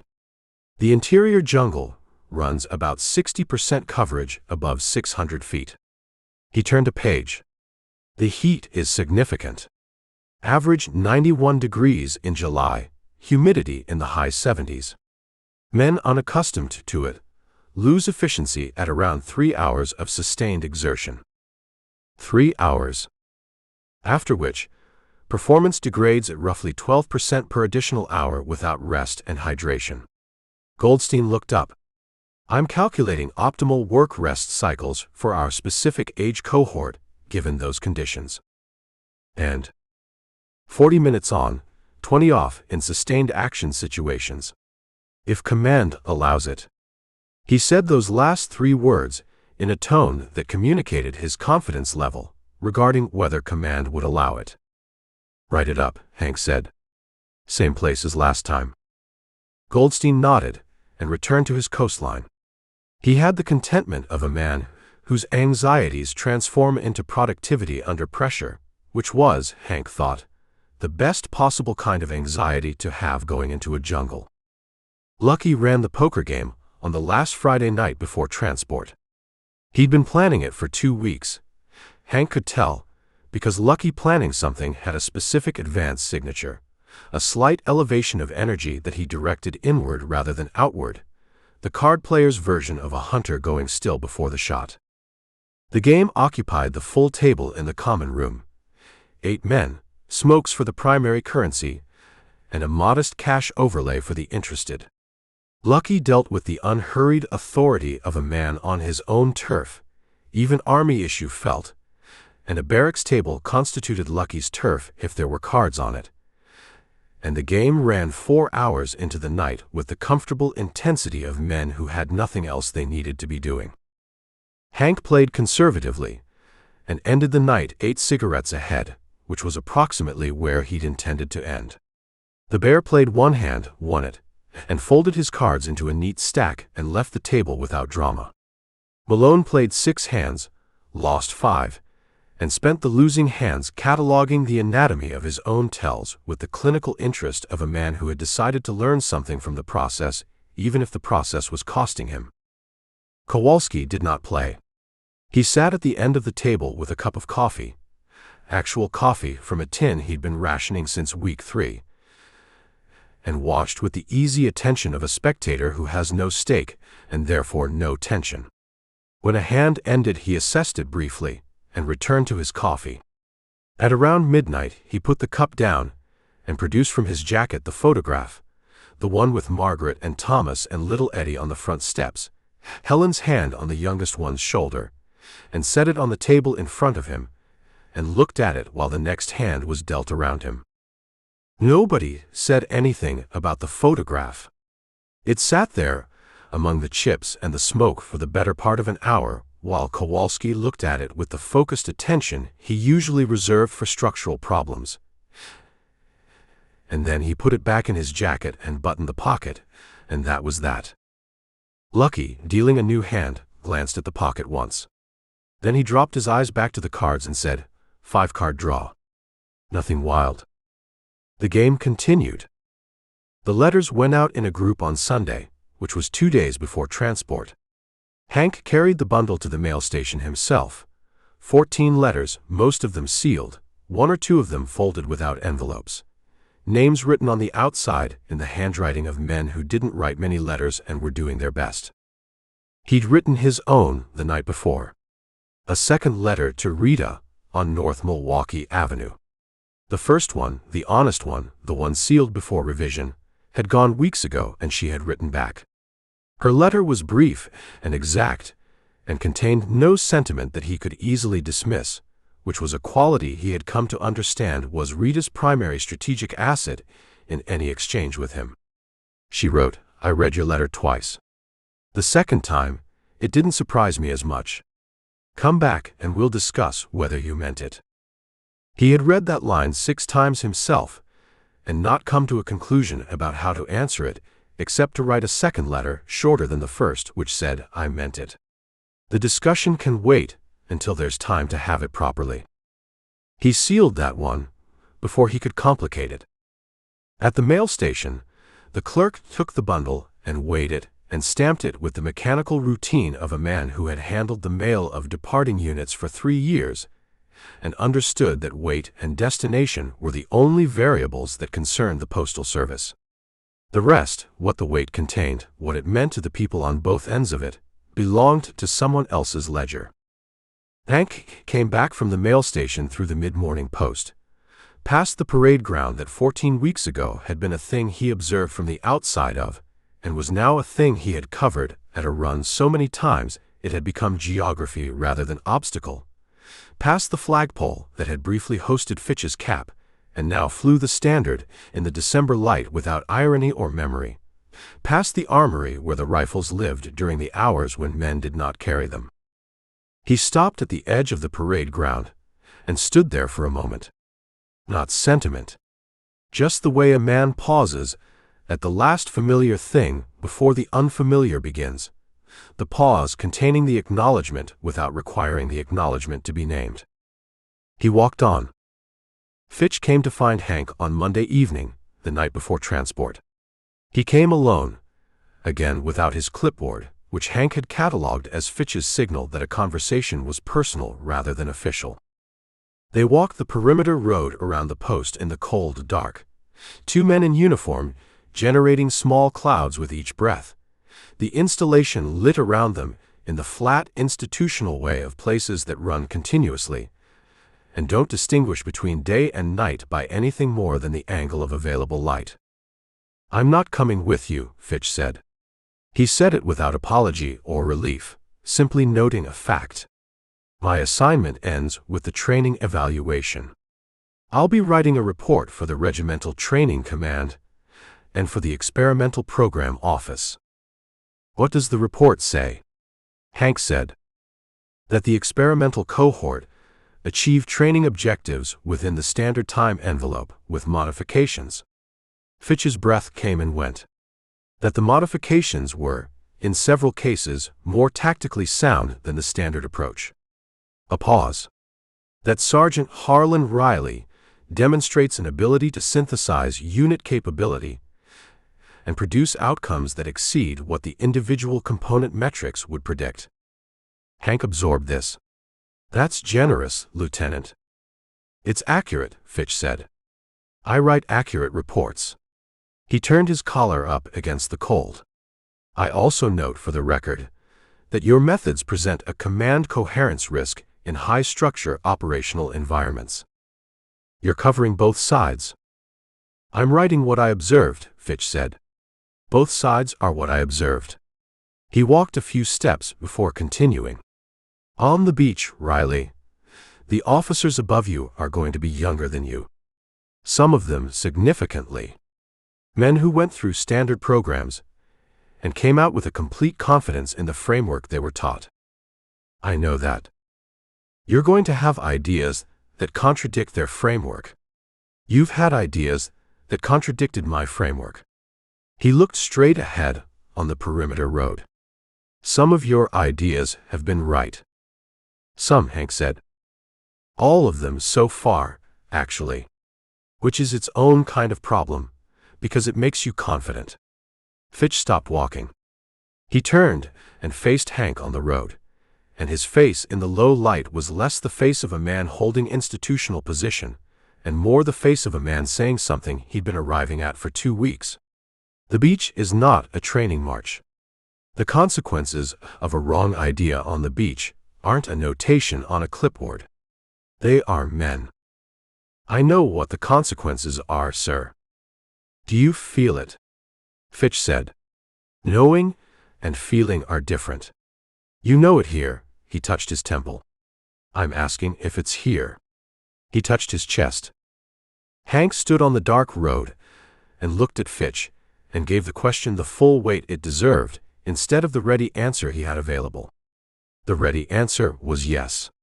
The honest answer was that he didn't know yet, that the feeling Fitch was pointing at required the actual event to be fully present, and the event had not happened yet, and pretending otherwise was exactly the kind of confidence Fitch was warning him about. I'll find out on the beach, Hank said. Fitch looked at him for a moment. Then he nodded once, the nod of a man who has received an honest answer and finds it sufficient even if it isn't reassuring.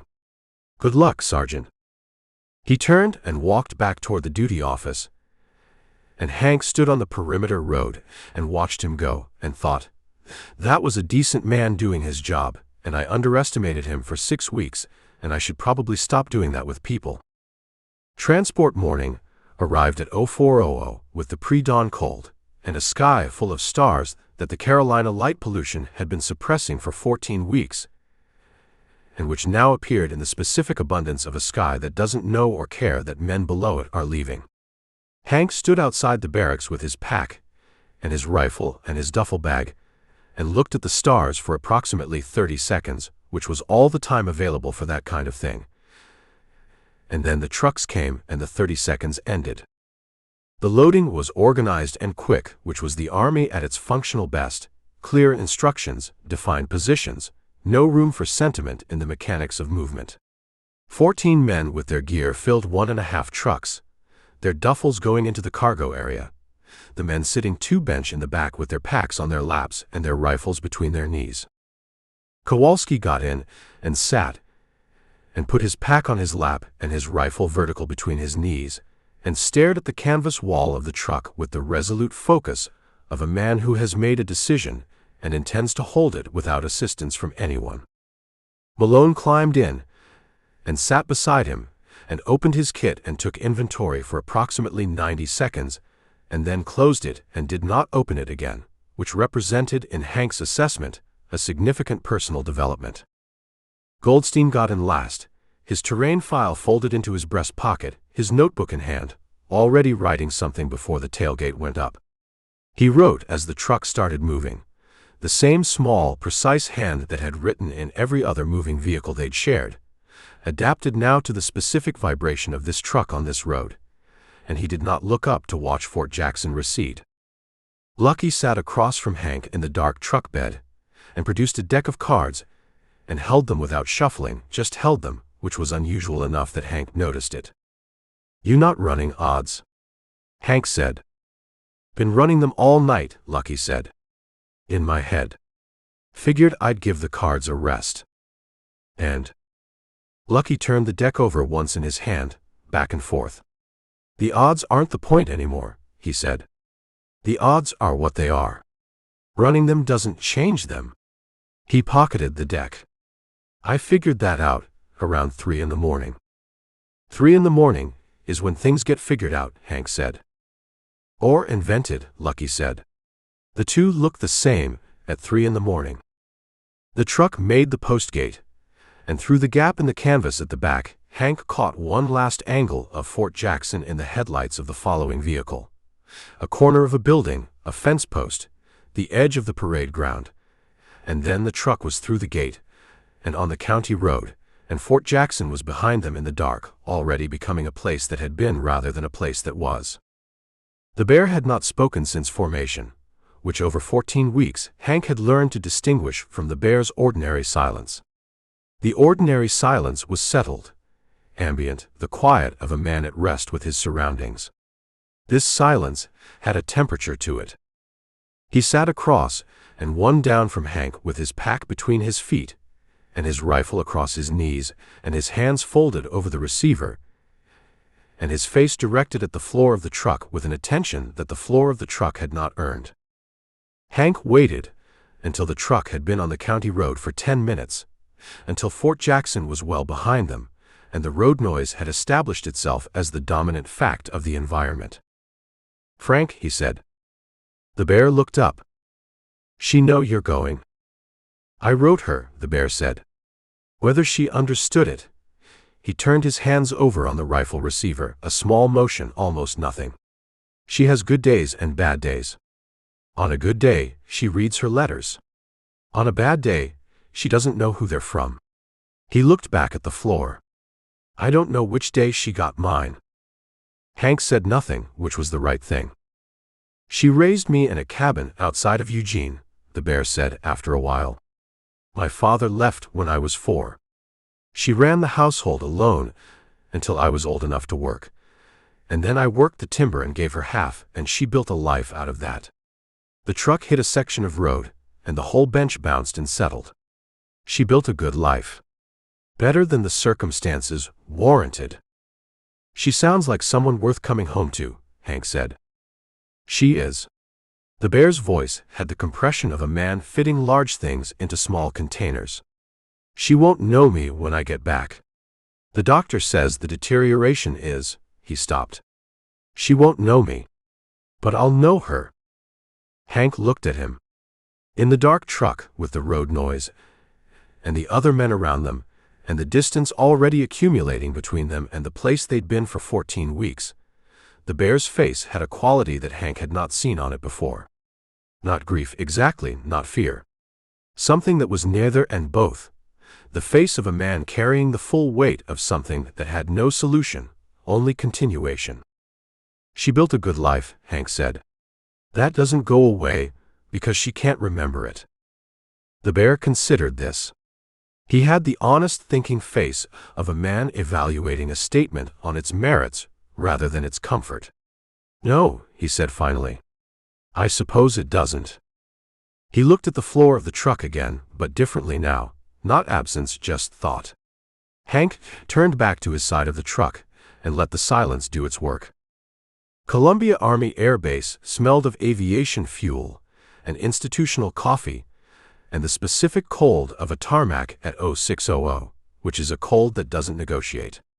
Men and equipment moved across it in the directed patterns of a departure that had been scheduled and could not be rescheduled, the choreography of it impersonal and complete.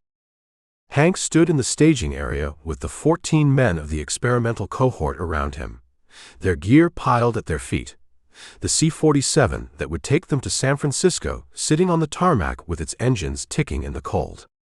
Around them, other units staged for other aircraft, hundreds of men, all of them carrying the same gear, all of them doing some version of what his men were doing, which was occupying the last minutes before departure with whatever personal strategy served them best.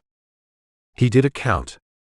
A thing he'd started doing without deciding to, some weeks into training, a head count twice a day, cross-referenced against names. 14 was the right number. It was always the right number.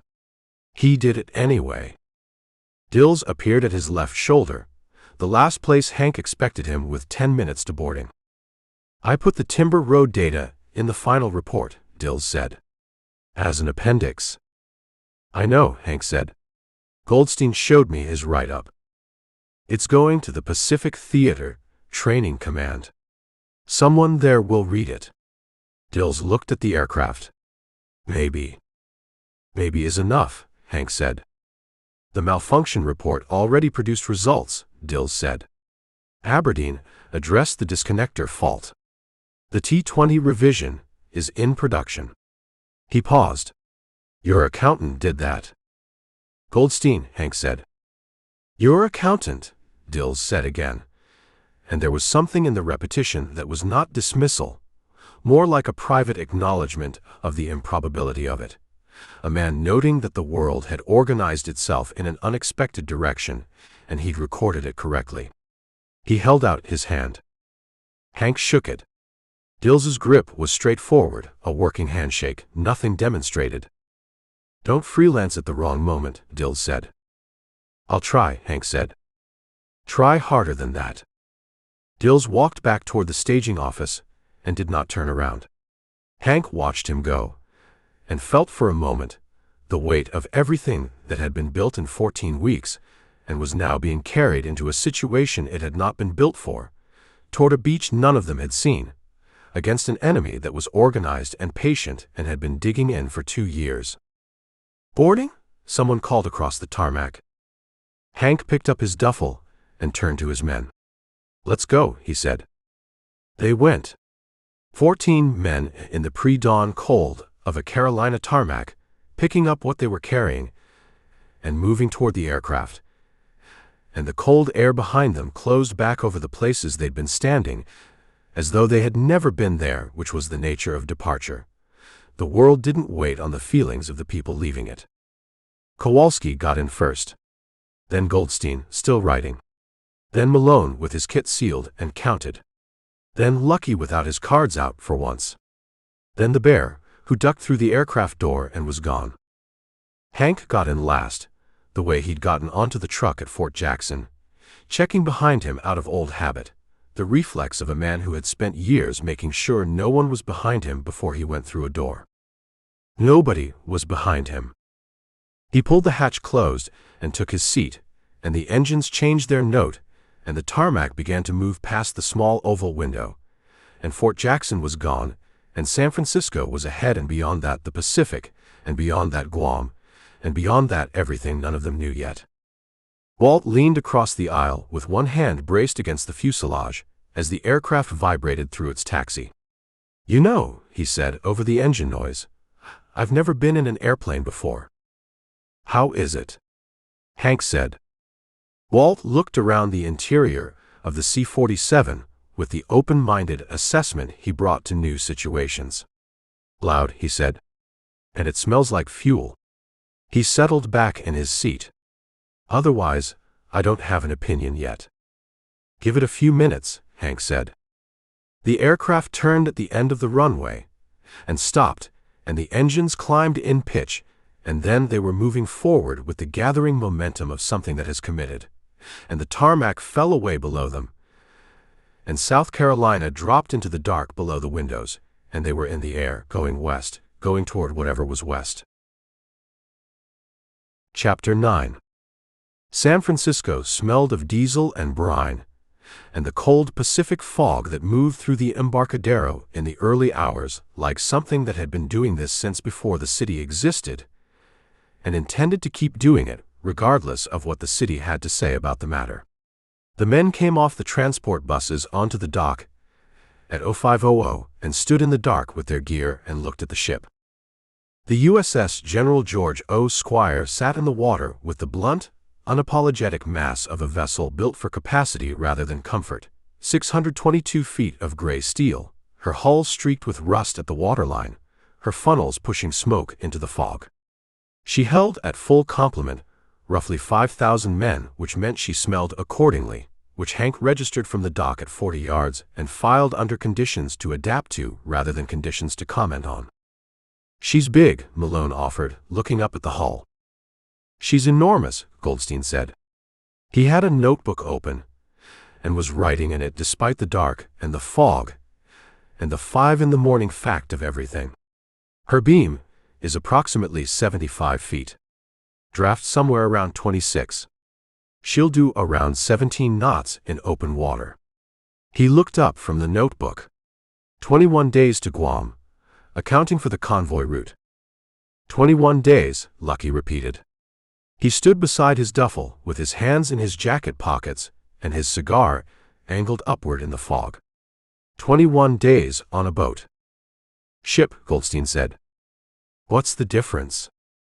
A boat can be carried by a ship. A ship cannot be carried by a boat. Goldstein put the notebook away. That thing cannot be carried by anything. Lucky looked at the Squire for another moment. 21 days on a ship, he said, his tone doing nothing to honor the correction. Their berthing compartment was on D deck, 4 levels below the main deck, reached by a ladder that went down at an angle that Hank's shoulders found narrow and his feet found steep, carrying 60 pounds of gear on his back, in a space where 60 pounds of gear and the man carrying it filled the available geometry exactly and no more. The compartment itself held 36 bunks in stacks of 3, bolted to the bulkhead, each bunk 24 inches wide, and separated from the one above it by 18 inches of air. Kowalski stood inside the hatch and looked at the stack arrangement with the assessing eye he turned on structural problems. They're bolted directly to the hull, he said. Yes, Hank said. So we sleep against the hull of the ship. Yes. Which means when the ship moves we. Yes, Hank said. Kowalski looked at his assigned bunk, middle tier, which put it at chest height, and then at the bunk below it, which was closer to the deck, and then back up at his own. He boosted himself up into the middle bunk, and lay on his back and looked at the 18 inches of bunk above him, and then at Hank. I've slept in worse, he said. Have you? Once. Mill strike, 1931. I slept in a pipe section for 2 nights. He put his hands behind his head. This is better than that. The compartment filled with men stowing gear in the sequence of people learning new geometry, where a duffel fit, which corners were neutral territory, how to move between bunks without appropriating another man's square footage. Walt took the top bunk and lay on it and looked at the steel overhead, which was the underside of the deck above, painted gray and beading with condensation, and he tapped it with one finger as though testing it. It breathes, he said. It's steel, Malone said from the bunk below him. It doesn't breathe. The condensation. It comes and goes with the air temperature. Walt tapped it again. She breathes. That's moisture migration through a thermal differential, Malone said, and then stopped himself and recalibrated. Fine. She breathes. The Squire left the dock on the afternoon tide, and San Francisco Bay opened around her as she moved toward the gate, and the men who had never seen the Pacific stood at the rail and watched it arrive. It came in under the bridge and kept coming, gray-green and immense, moving in long swells that had crossed thousands of miles to get here, and had opinions about anything that sat in their path. Hank stood at the rail and watched the coastline diminish. He had seen Lake Michigan from the waterfront. That was his water, the flat inland water of a landlocked city, and he had understood intellectually that the Pacific was different, larger, another category of thing altogether. Understanding it intellectually, and standing at the stern rail of a 622-foot troopship while California shrunk to a gray line, and then to nothing, was a different order of education. The swells took the Squire in a long, rolling pitch, bow down, bow up, the whole deck shifting through a slow arc, and Hank's inner ear filed its first complaint, a mild preliminary objection that he chose to interpret as an orientation problem rather than a harbinger. It was a harbinger.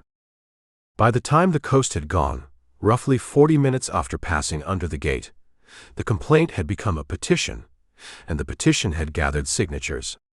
He gripped the rail and breathed the cold, salt air and looked at the horizon, which Malone had told him was the correct remedy, and which Malone had obtained from a naval medical manual he'd acquired at the dock and read during the loading process. The horizon helped.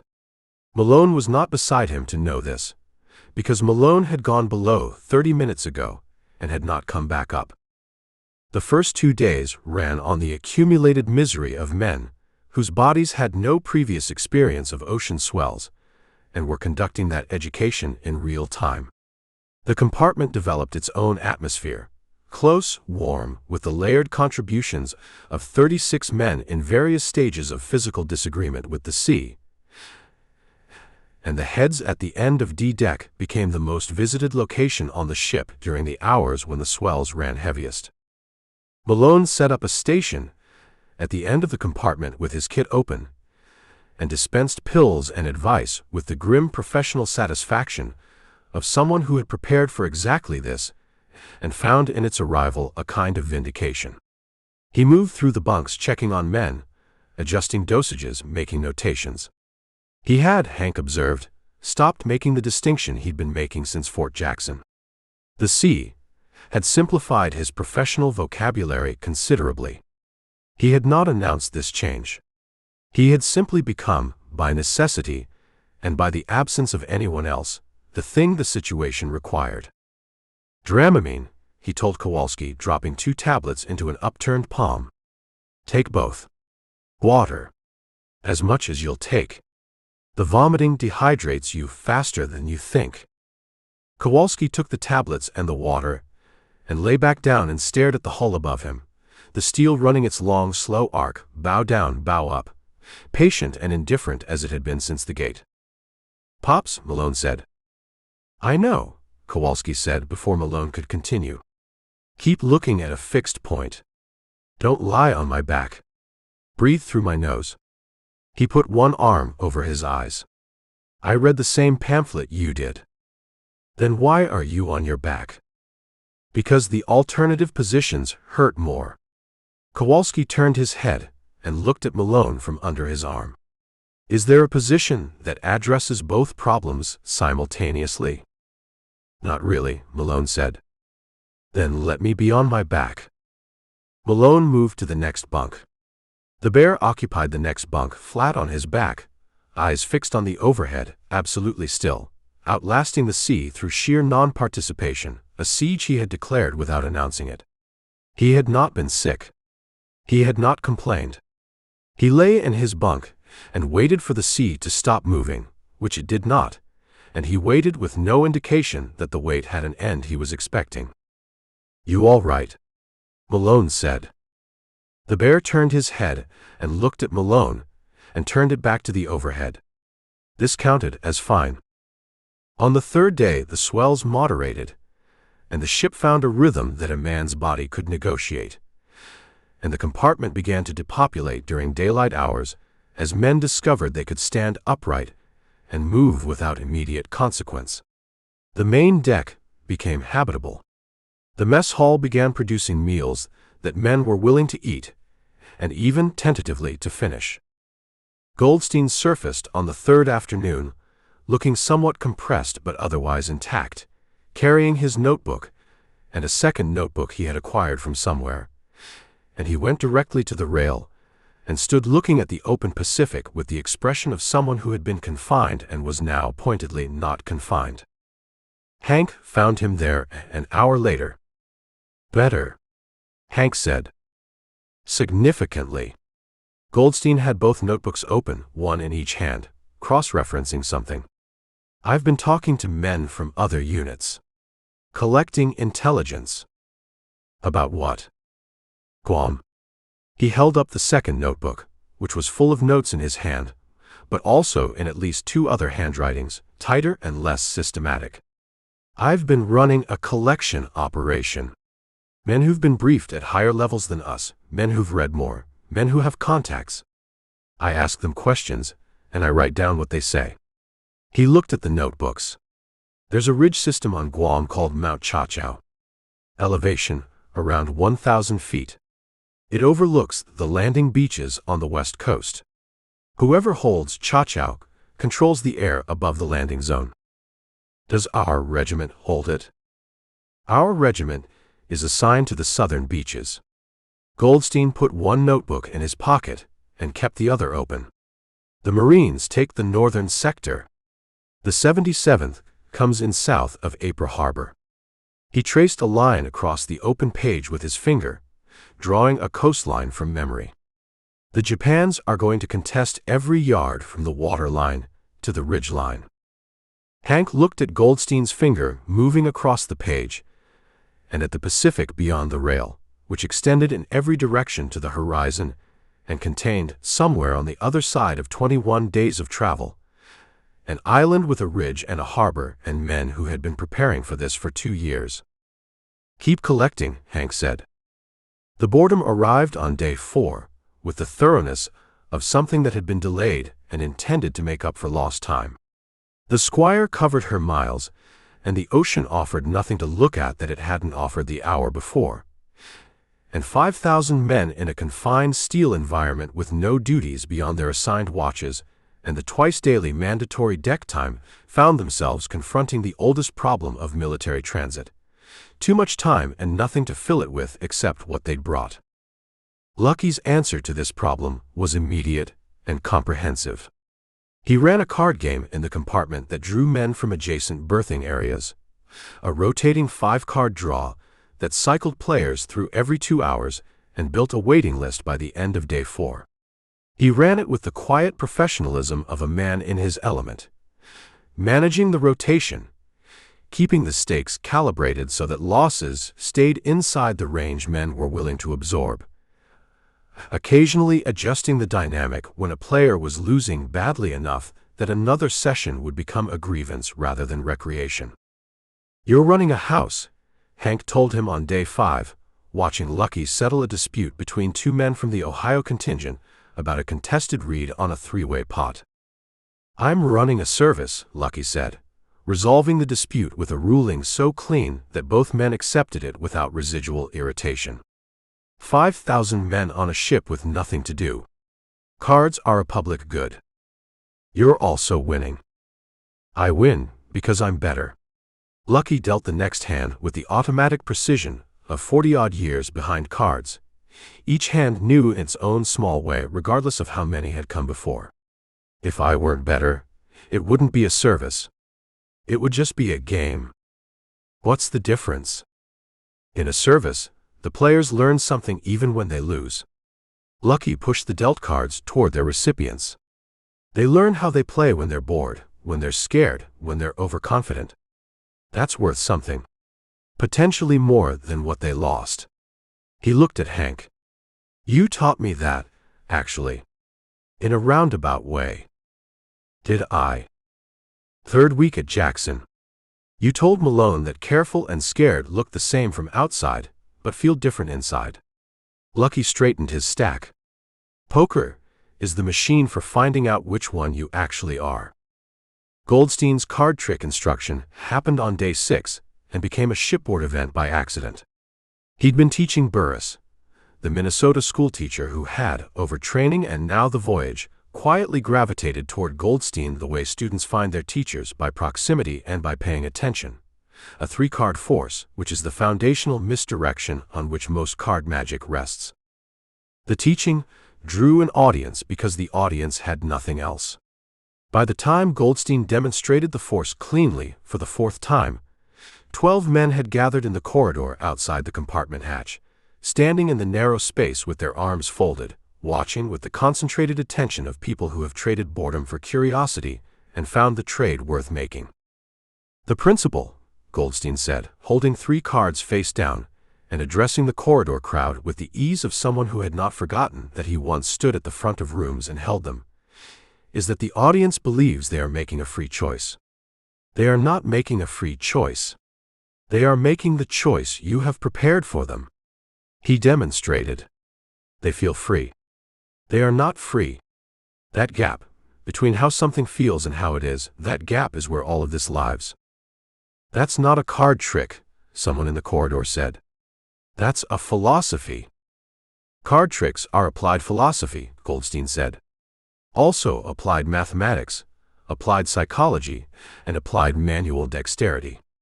He did the force again, this time walking a Marine corporal through the mechanics of why he'd chosen the card Goldstein had intended him to choose. The Marine, a young man from Georgia who'd been watching from the corridor and had the angular, watchful quality of someone raised to be skeptical of things he couldn't account for, worked through the explanation with growing consternation. "You made me pick it," the Marine said. "I made the situation such that picking it felt natural," Goldstein said. "There's a meaningful distinction." "In the outcome there isn't," the Marine said. Goldstein looked at him with what Hank, watching from the hatch, recognized as genuine appreciation for a correct counter-argument. "Your name," Goldstein said. "Corporal Ray Decker, 3rd Marines." "Corporal Decker, you are right that in the outcome there isn't a distinction." Goldstein handed him the deck. "Which is why the person designing the situation carries the responsibility for the outcome." He closed the Marine's hand around the cards. "Learn the force. You'll find uses for it." Decker looked at the deck in his hand, and then at Goldstein with the recalibrated attention of someone who has arrived at a doorway they did not expect. He put the deck in his pocket and nodded once, the nod of a man filing something away for later. Hank found the scuttlebutt on day 8 at 2200, during the night watch rotation that brought men up from below for their interval of fresh air, and the night air over the Pacific was cold enough that men clustered near the ventilation stacks for the warmth, and talked in the way men talk when it is dark, and they cannot see each other's faces, and the ambient noise of the ship covers the register of their voices. He had not gone looking for it. He'd gone up for the air, and the air had delivered the conversation along with the cold. 2 officers from another regiment, standing 12 feet away at the port rail, talking toward the water rather than each other, the way men do when they are saying things they don't want attributed. "The estimate at the peninsula is 1,200, one of them said. "Dug in how deep?" "Deep enough that the bombardment isn't going to clear them. They survived Tarawa. They know what naval shelling looks like, and they know how to be underground when it happens." Timeline: 3 weeks minimum to secure the southern sector. More if the ridge fighting goes the way Tarawa went. A pause, during which the ship moved under all of them and the Pacific moved under the ship. Maybe more. Hank stood in the shadow of the ventilation stack and let the conversation wash past him, and thought about 1,200 men dug into a peninsula underground during the shelling, coming up when the shelling stopped, ready, organized, patient. He thought about Goldstein's ridgelines and harbor approaches. He thought about the bear reading everything he could find about island campaigns and arriving at volume, and patience. He thought about what Fitch had said on the perimeter road. Do you feel it? And he stood in the dark on the deck of a troop ship 8 days out of San Francisco, and he felt it now, or began to, the thing Fitch had been pointing at. Not fear exactly. Something more useful than fear. The cold understanding of what they were actually going toward. The officers at the rail moved away, and their voices were taken by the wind and the engine noise, and Hank stayed at the ventilation stack a while longer, not for warmth now, but for the thinking the cold required. He went back down to the compartment, and lay in his bunk and looked at the hull above him, which ran with condensation and long beads that gathered and dropped and gathered again, and he listened to the ship move through the dark ocean, and thought about what he'd do with what he'd heard. He could keep it. Carry it himself. Let it inform how he prepared the men without telling them what he'd overheard. Manage their readiness without loading them with a number they'd carry for 13 more days. Or he could tell them. Not all of them, not right away. Tell Goldstein, who would cross-reference it against his notebooks and produce an analysis. And tell the bear, who would add it to whatever internal model he'd been building since training. Let the information circulate at the level where it could be used rather than hoarded. He lay with this for a while, the hull condensation doing its patient work above him, the ship's engines turning their steady conversation with the water, the compartment breathing around him with the deep involuntary breathing of men asleep. In the morning, he decided. Tell Goldstein in the morning. Information had the same problem as whiskey. Held too long in one place, it changed into something else. The Japans are dug in like ticks, Hank told Goldstein the next morning at the rail, framing what he'd overheard as inference rather than direct report, a delivery that left Goldstein room to arrive at the same conclusions through his own channels and present them as analysis rather than secondhand gossip. Goldstein opened his notebook to a page packed with notes. He read it, made a new entry, cross-referenced 2 other pages. That tracks with Tarawa, he said. And with what I've been piecing together from the other unit's briefing intel.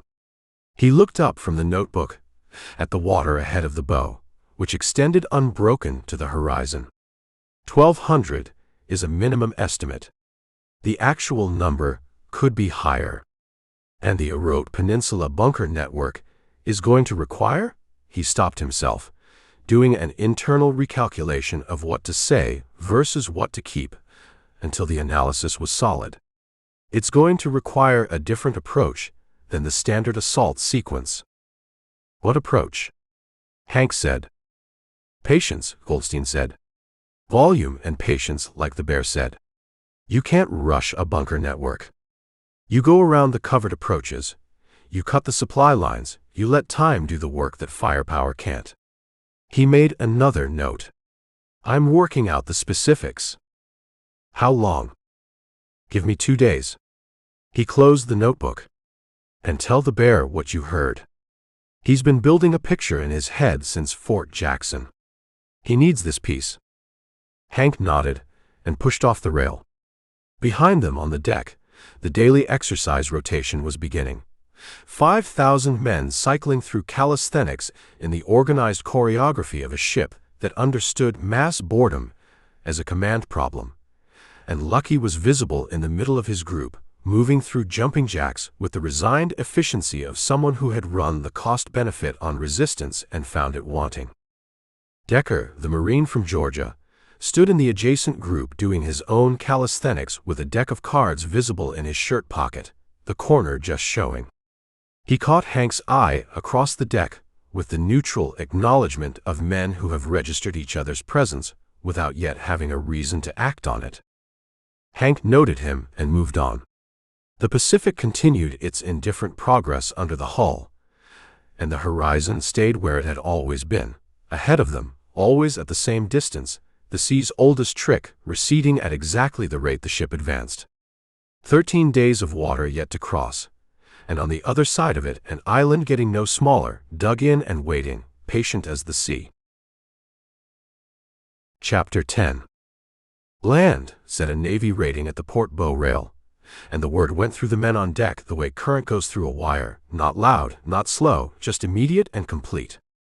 Guam materialized out of the morning haze at 0640 on day 19, a dark smear against a sky still deciding between purple and gray. Too far for detail. Close enough to be real. The men who were on deck gathered at the rail without being told to, and stood pressed shoulder to shoulder, looking at a piece of land they had been traveling toward for 3 weeks, and which now existed as an observable fact rather than a destination on a map. Hank stood in the second rank and watched the island over the shoulder of a Marine he didn't know and registered green. Even at this distance, even through haze, the island was emphatically densely green. The ridgelines that Goldstein had been tracing from memory for 2 weeks rose above the coastline and disappeared into cloud, and between the ridgelines and the water, jungle ran unbroken down to what would eventually be a beach. "There it is," Kowalski said beside him. "There it is," Hank said. They stood with it for a while. The Squire's engines had dropped their note 2 hours ago when the convoy slowed for the approach, and in the relative quiet you could hear other sounds: the destroyer escorts cutting water a quarter-mile out, the creak of the ship's superstructure, the collective sound of 5,000 men receiving the same information in different internal registers. Lucky, at the rail 3 men down, took the cigar from his mouth and held it and did not replace it. Malone, standing beside him, registered the stillness and turned to see why. Lucky kept whatever he was thinking off his face. He put the cigar back. The briefing happened in the ship's forward hold at 1,000, standing room for 200 men crammed into a space built for cargo, an officer at the front with a mapboard and a pointer, and the clipped professional calm of someone delivering information that everyone in the room was going to need to survive, and that no amount of delivery style would make easier to receive. The mapboard showed the western coast of Guam in detail: beach designations, depth contours, color-coded sectors, the Arote Peninsula jutting out like a crooked finger into April Harbor. Goldstein, 4 rows back, had his notebook out and his pencil moving before the officer finished his first sentence. "W-Day is July 21st, the officer said, and used the pointer as a pointer, not a prop. "Your regiment comes ashore on White Beach 1 and 2, south of April. The Marines take Asan and Agat in the north. Our objective, after establishing the beachhead, is the high ground." He indicated the ridge system inland. Mount Tenho. Elevation, approximately 1,000 feet. Intel estimates significant fortification throughout the jungle approaches. "Significant," Kowalski murmured beside Hank. "It's a word they use," Hank murmured back, "when the real word would cause a problem." The officer continued through fire support sequencing, naval bombardment schedules, medical evacuation procedures, coordination signals with adjacent units. He spoke for 40 minutes. The men stood in the cargo hold and sweat in the tropical air that had replaced the cool of the open Pacific and absorbed what they could absorb. Afterward, in the passageway outside the hold, Goldstein opened his notebook to the pages he'd filled during the briefing and compared them against his prior notes with the methodical focus of someone cross-checking a ledger. "The bombardment runs 4 days prior to W-Day," he said, to Hank specifically, voice low in the press of men flowing out of the hold. 4 days of naval and airstrike on the beach defenses. Then a 2-hour final preparation before H-hour. He flipped a page. At Tarawa, the bombardment ran 2.5 hours total, not 4 days. The Japans at Tarawa were 90% intact when the Marines landed. 4 days is better than 2 hours, Hank said. 4 days is significantly better than 2 hours. Goldstein flipped to his terrain notes. It is not, however, 4 days of bombardment directed at men who are underground. The coastal guns and the beach obstacles will take damage. The bunker networks on the ridge approaches? He stopped himself, recalibrated what he was about to say against who was in earshot, and said instead, "We should talk tonight. I have the full analysis ready." "Tonight," Hank said. The Marines had been aboard since Pearl Harbor, 3 weeks longer than the Army contingent, and they'd had time to colonize the ship's social geography in ways that were immediately apparent. Certain card games ran in certain spaces, certain sections of deck rail constituted understood territory, certain times of day belonged to certain groups. None of this was formal. All of it was real.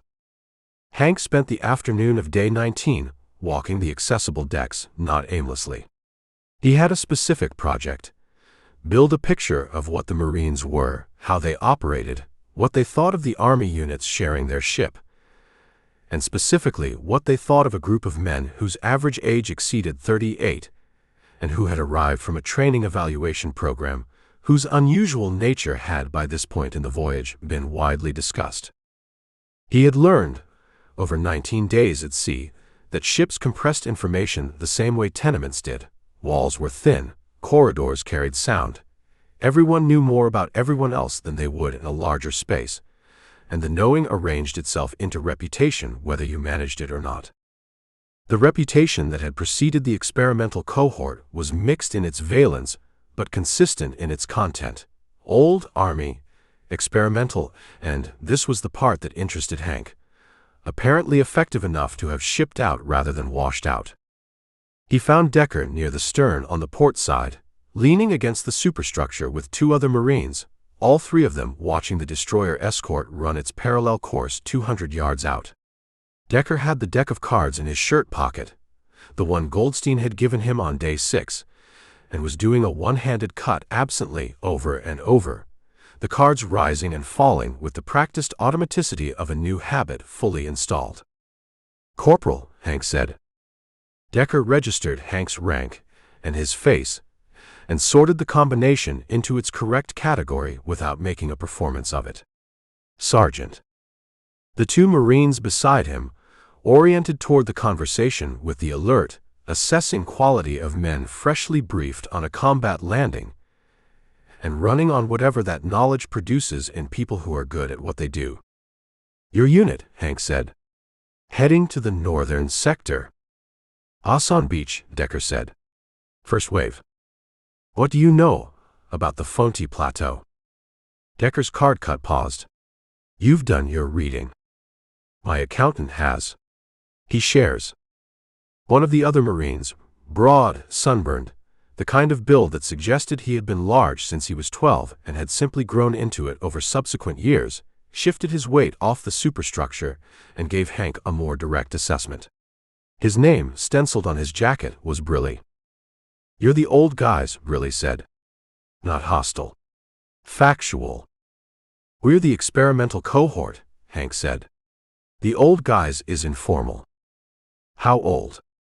"Oldest is 45. Average is somewhere around 39. Reilly absorbed this.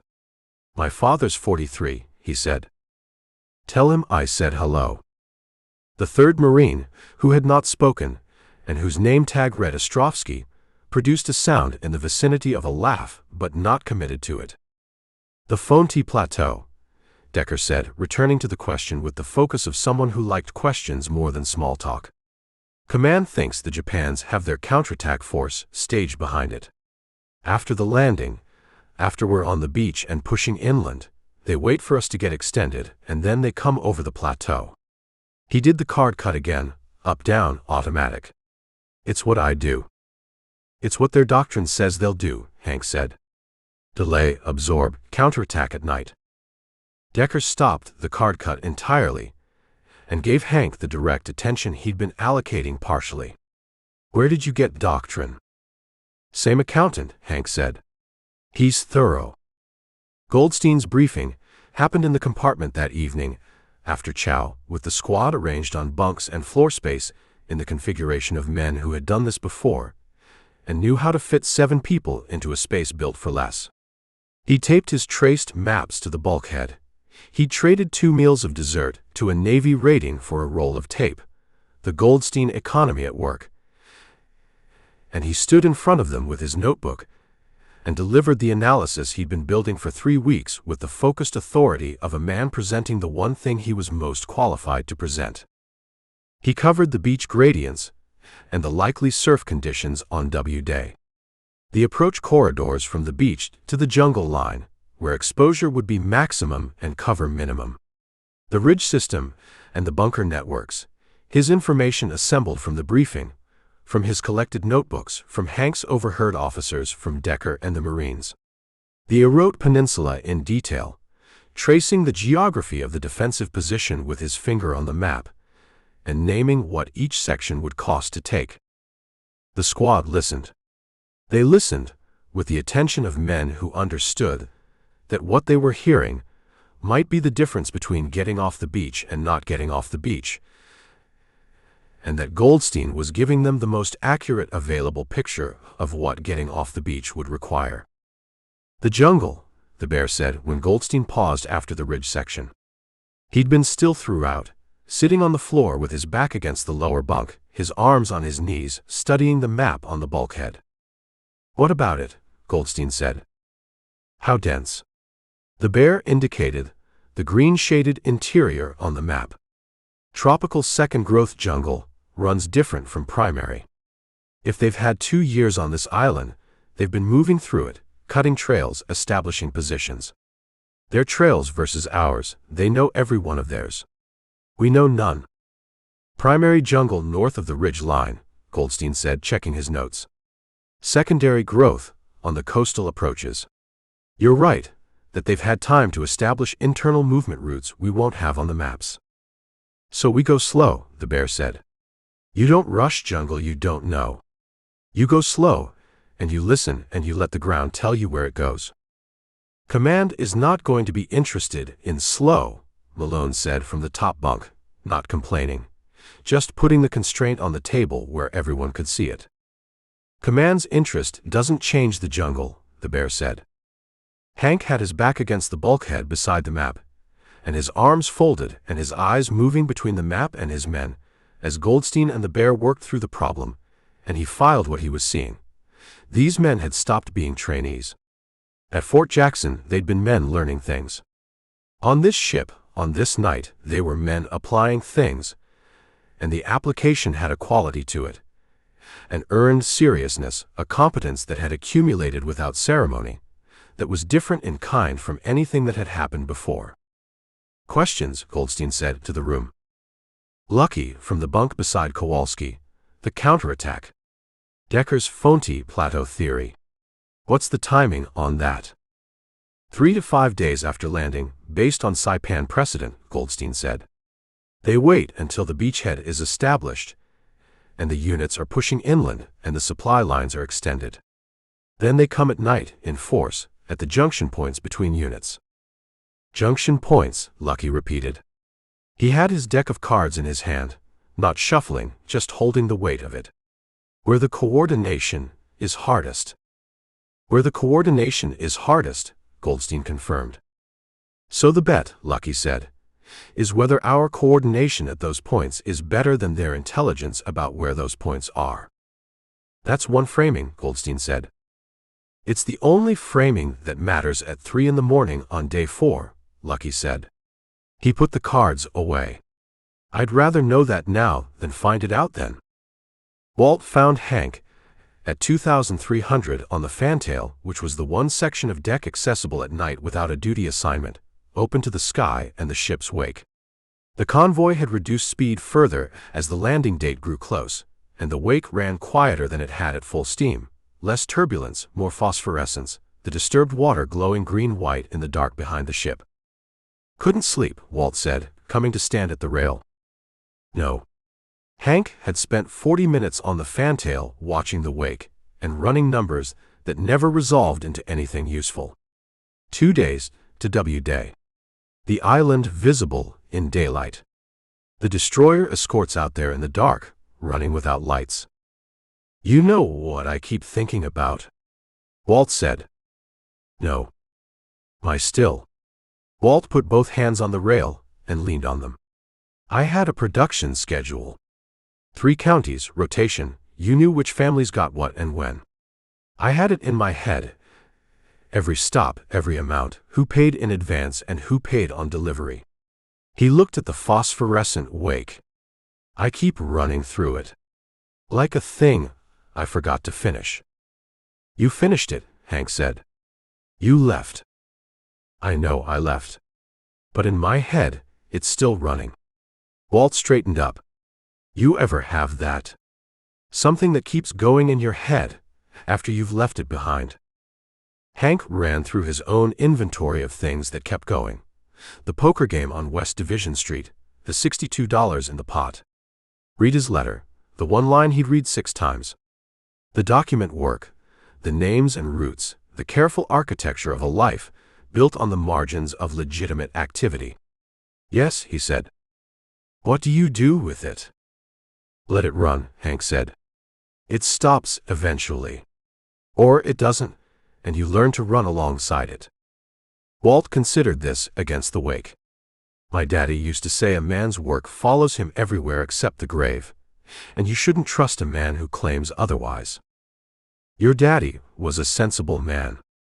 He was a complicated man who arrived at sensible conclusions by a long route. Walt pushed off the rail. I'm going to try sleeping again. You should too. In a bit, Hank said. Walt went back through the hatch. The wake continued its phosphorescent argument with the dark water, and the island was somewhere ahead of them in the night, invisible now but fixed, getting no farther away regardless of whether anyone aboard was sleeping. The name arrived the next afternoon. Hank had gone back to find Decker at the stern with Reilly and Ostrovsky and 2 additional Marines he hadn't seen before, and he'd brought Kowalski, because Kowalski and company was a different instrument than Kowalski alone, less guarded, more himself, the deadpan Pittsburgh sarcasm surfacing freely once he'd established that the audience could handle it. They'd been talking for 20 minutes, about the landing beaches, about the difference between Army and Marine amphibious doctrine, about whether the Navy's 4-day bombardment would accomplish more than Tarawa's 2-hour version, when one of the new Marines, a corporal named Shemaisky from Chicago of all places, interrupted to ask a question he'd apparently been assembling for some time. What's your unit called? Shemaisky said. Officially. 305th Infantry, Hank said. 2nd Battalion. No, I mean, you're the experimental group. The older guys. Do you have a name? The Army calls us the 35 and above cohort, Kowalski said. Shemaisky processed this. That's terrible. The Army named it, Kowalski said. They're not known for branding. We call you the old bastards, Reilly said from 2 positions down the rail. He said it the way Fogel at Fort Jackson had said things, flat, direct, except without the hostility.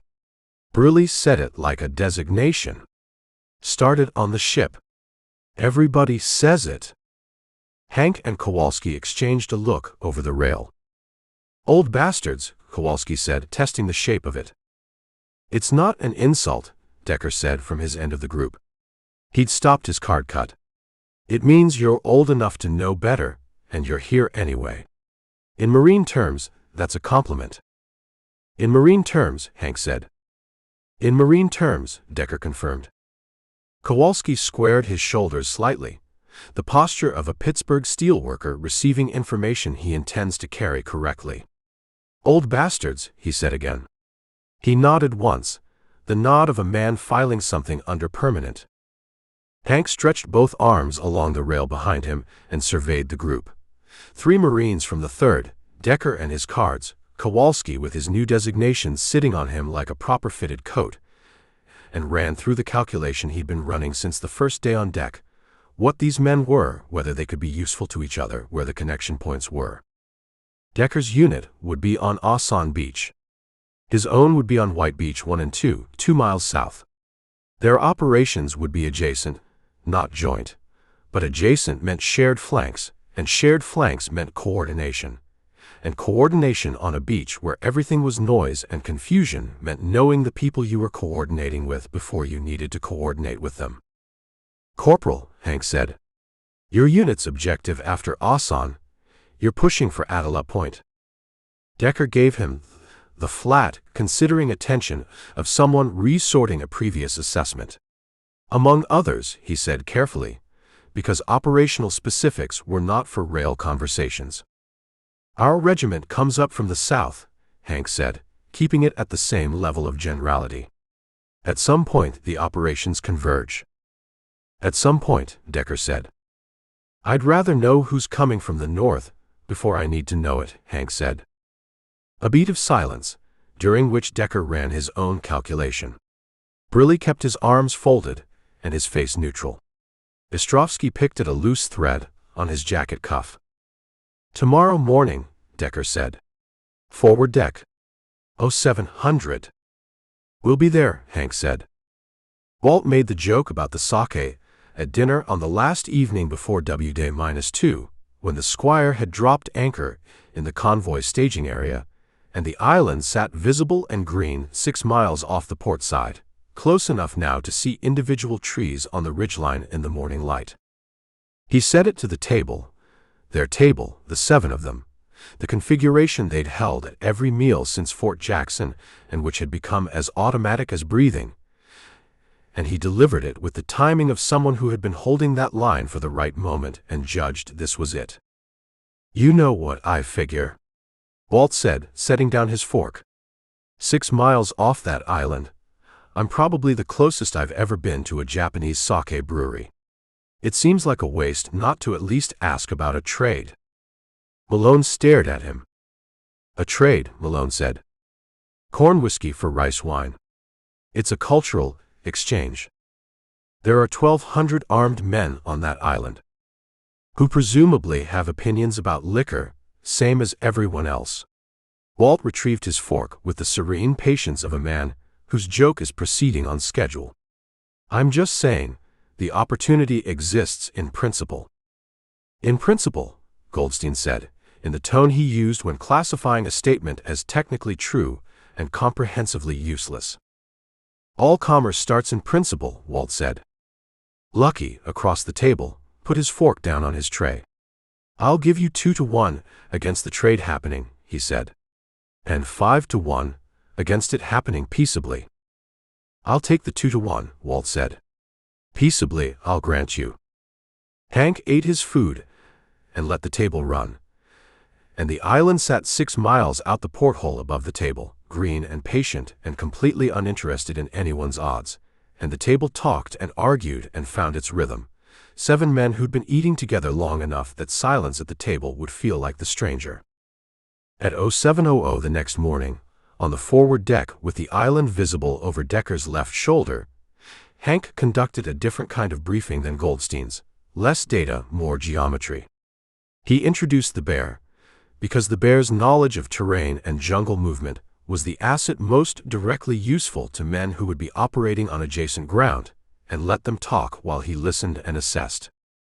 Decker and his 2 corporals, Reilly and a new one, a quiet Hawaiian named Akana who had grown up on Maui and had opinions about jungle that everyone at the rail found worth hearing, asked specific questions and received specific answers, and the bear gave those answers in the compressed, accurate way he gave all his answers, each one costing him something and therefore worth its price. Akana asked about root systems in the approach corridors, and the bear described what volcanic soil jungle put underground. Shallow root networks, dense surface level growth, the kind of terrain that grabbed your boot at the wrong moment. Reilly asked about fields of fire through dense canopy, and the bear described the geometry of it from deer hunting in Oregon, where you learn to shoot through vegetation, because waiting for a clear line meant waiting forever. Decker listened and did the card cut, up-down, automatic, and absorbed. After 40 minutes, Decker extended his hand to Hank across the rail. His grip was direct, no demonstration in it. "Old bastards," he said. Hank shook it. "3rd Marines." "On the beach," Decker said. Not a question. Not a farewell.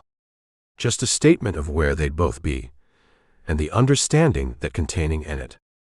"On the beach," Hank said. The Marines went forward.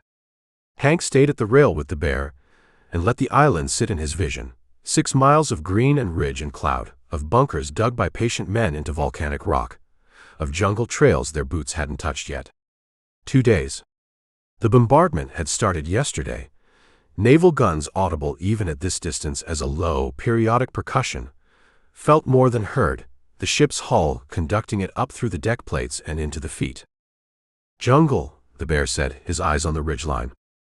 "Jungle?" Hank said. "It smells different than anything I've been in," the bear said. "Even from here. Salt and rot and green all at once." He pulled air through his nose. "You smell it?" Hank tried it.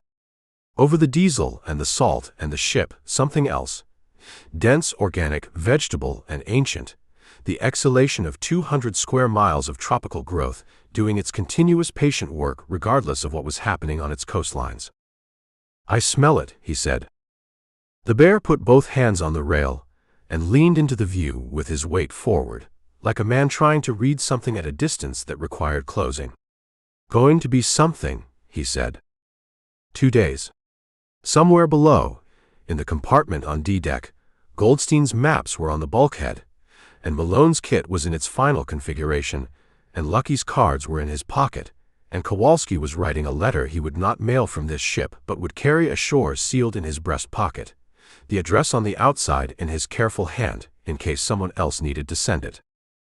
The guns on the island fired at intervals, low and distant, speaking to each other in a language none of them had learned yet, but all of them were about to. Chapter 11. "You owe me $4, Lucky Vincenzo said. "3, Eddie Kowalski said. "Collect it tomorrow." "Tomorrow carries a premium. Hazard pay." Lucky kept his hands cupped over an unlit cigar. The ocean wind refused him a flame. He shoved the cigar into the corner of his mouth. The landing craft hit a coral head. Steel scraped against rock. Men pitched into one another. They slammed shoulders and helmets. Diesel exhaust hung in the air. The fumes mixed with the smell of vomit and fear. 30 men stood packed shoulder to shoulder inside the green canvas and iron walls. Hank Reilly kept his head lowered. He watched the water sloshing around their boots. Pink water. A guy near the bow had taken a stray round from the beach a mile in the distance. Blood diluted in the seawater flooding the deck plates. The guy lay curled in the corner. He clutched his thigh. He made a sound like a broken whistle. Naval guns pounded the shoreline. Chest-rattling concussions hit them through the ocean. Smoke obscured the horizon. The morning sun looked like a dull copper disk through the haze. Shells tore massive holes in the palm trees along the coast. The coxswain yelled a command lost in the roar of the engine. The pitch of the diesel motor changed. The boat surged toward the reef. 3 minutes, Frank Harlan said. The bear stood like a statue. He held his garand across his chest. Water dripped from the brim of his helmet. He stared at the approaching island with the blank expression of a man clocking in for a shift at the mill. Hank checked his M1. He seated the 8-round en-bloc clip. He slammed the bolt home. Metal clacked against metal. The sound anchored him.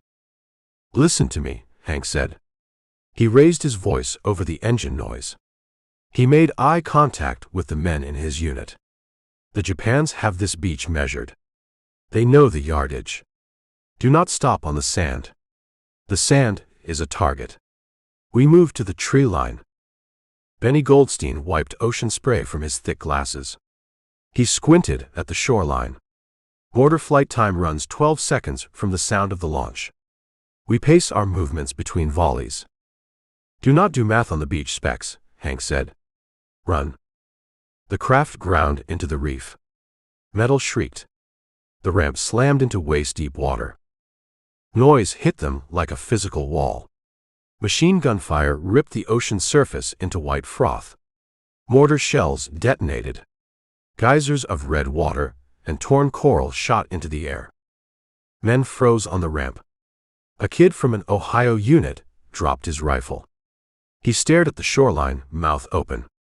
He stood paralyzed by the sheer volume of incoming fire. The kid blocked the exit. Hank grabbed the kid by the canvas webbing. He shoved the boy over the side. "Move. Get off the ramp." Hank plunged into the surf. Warm water soaked his boots. 60 pounds of gear dragged at his shoulders. He drove his knees high. He churned through the resistance. The water slowed everyone. They became sitting ducks in a shooting gallery. Men fell around him. Some screamed.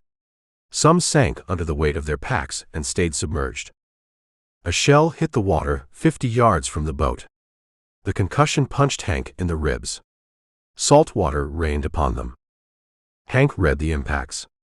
He ignored the panic around him. He read the beach like a marked deck. 2 heavy guns sat elevated in the tree line. They created an overlapping field of fire. They tracked the big clusters of men. They ignored the stragglers. The gunners played the percentages. They walked the shells across the sand, Hank yelled. He pointed toward a jagged outcrop of limestone down the beach. Cut to the right. Slip the seam.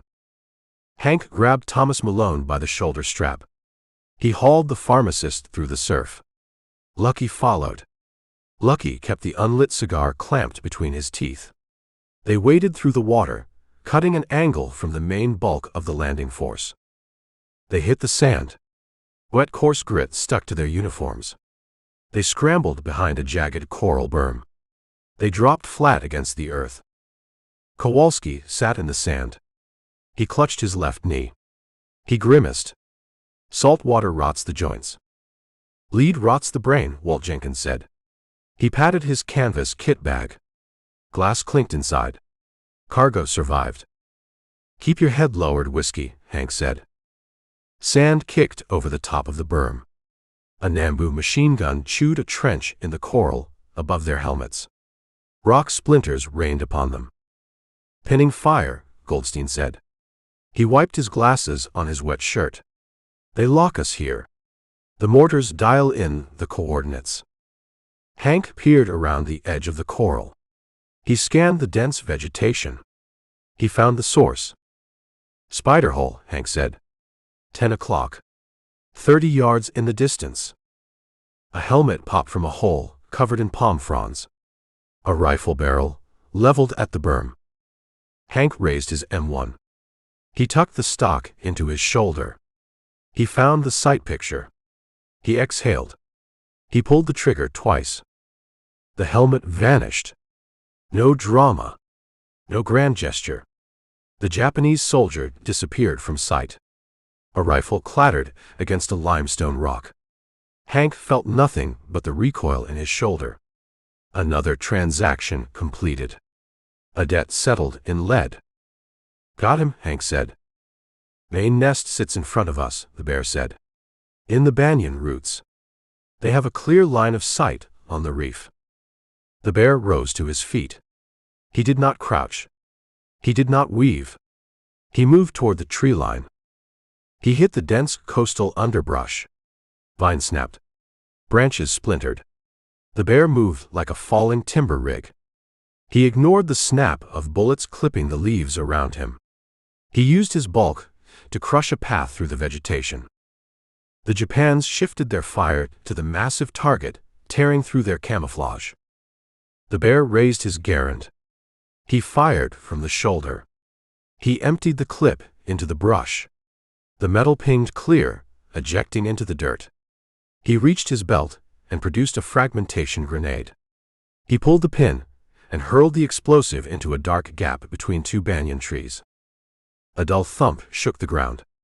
Dirt and palm fronds erupted from the gap. The machine gun stopped. Move, Hank yelled. Follow the hole, he punched. They scrambled over the berm. Smoke stung their eyes. The air smelled of cordite and pulverized limestone. They ran in a staggered line. Pops favored his good leg. Specs held his glasses onto his face with one hand. Hank slid into the crater the grenade left. Pops tumbled next to him. Lucky hit the dirt on the far side. Lucky kept his rifle raised. He scanned the brush. Malone slid into the crater. He grabbed the bear's arm. You have a hole in your sleeve. Missed the arm, the bear said. He loaded a fresh clip into his rifle. He did not look at the torn fabric.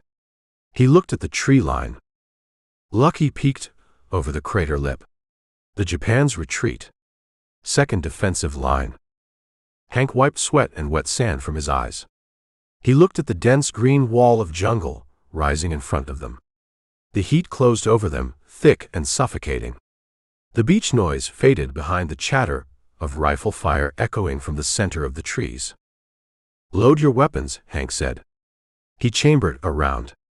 "We go into the trees." "I hate the woods," Kowalski said. "The woods hate you in return," Hank said. "Keep your spacing. 5 yards between men." They crested the lip of the crater. The sand gave way to volcanic soil and rotting vegetation. The canopy blocked the sky. Shadows swallowed them. Hank took the point. He held his rifle ready. The air felt heavy. The silence in the jungle felt worse than the noise on the beach. Every snapped twig sounded like a gunshot. "Watch the canopy," the bear whispered. "Snipers tie themselves into the high branches." Hank nodded. He stepped over a fallen log. He checked his corners. He used the instincts he learned on the streets of Chicago. He read the shadows. He looked for the angles. The jungle offered nothing but angles. A branch snapped to their left. Hank swung his rifle. Lucky raised his weapon. The bear froze. A kid in a Marine uniform stumbled from the brush. He held his helmet in his hands. Blood covered his face. He looked at Hank with wide, uncomprehending eyes. "They come from the ground," the kid said. His voice shook. "They climb from the dirt." The kid collapsed into the ferns. Doc Malone rushed to the boy. He dropped to his knees. He opened his medical kit. "Keep moving," Hank said. "Doc, you have 1 minute. Patch him and leave him for the medics. We cannot stop." Malone did not argue. He pulled a bandage from his kit. He wrapped the kid's head. His hands shook. He tightened the knot. "Done," Malone said. "Good," Hank said. "Let's go." They pushed into the green wall.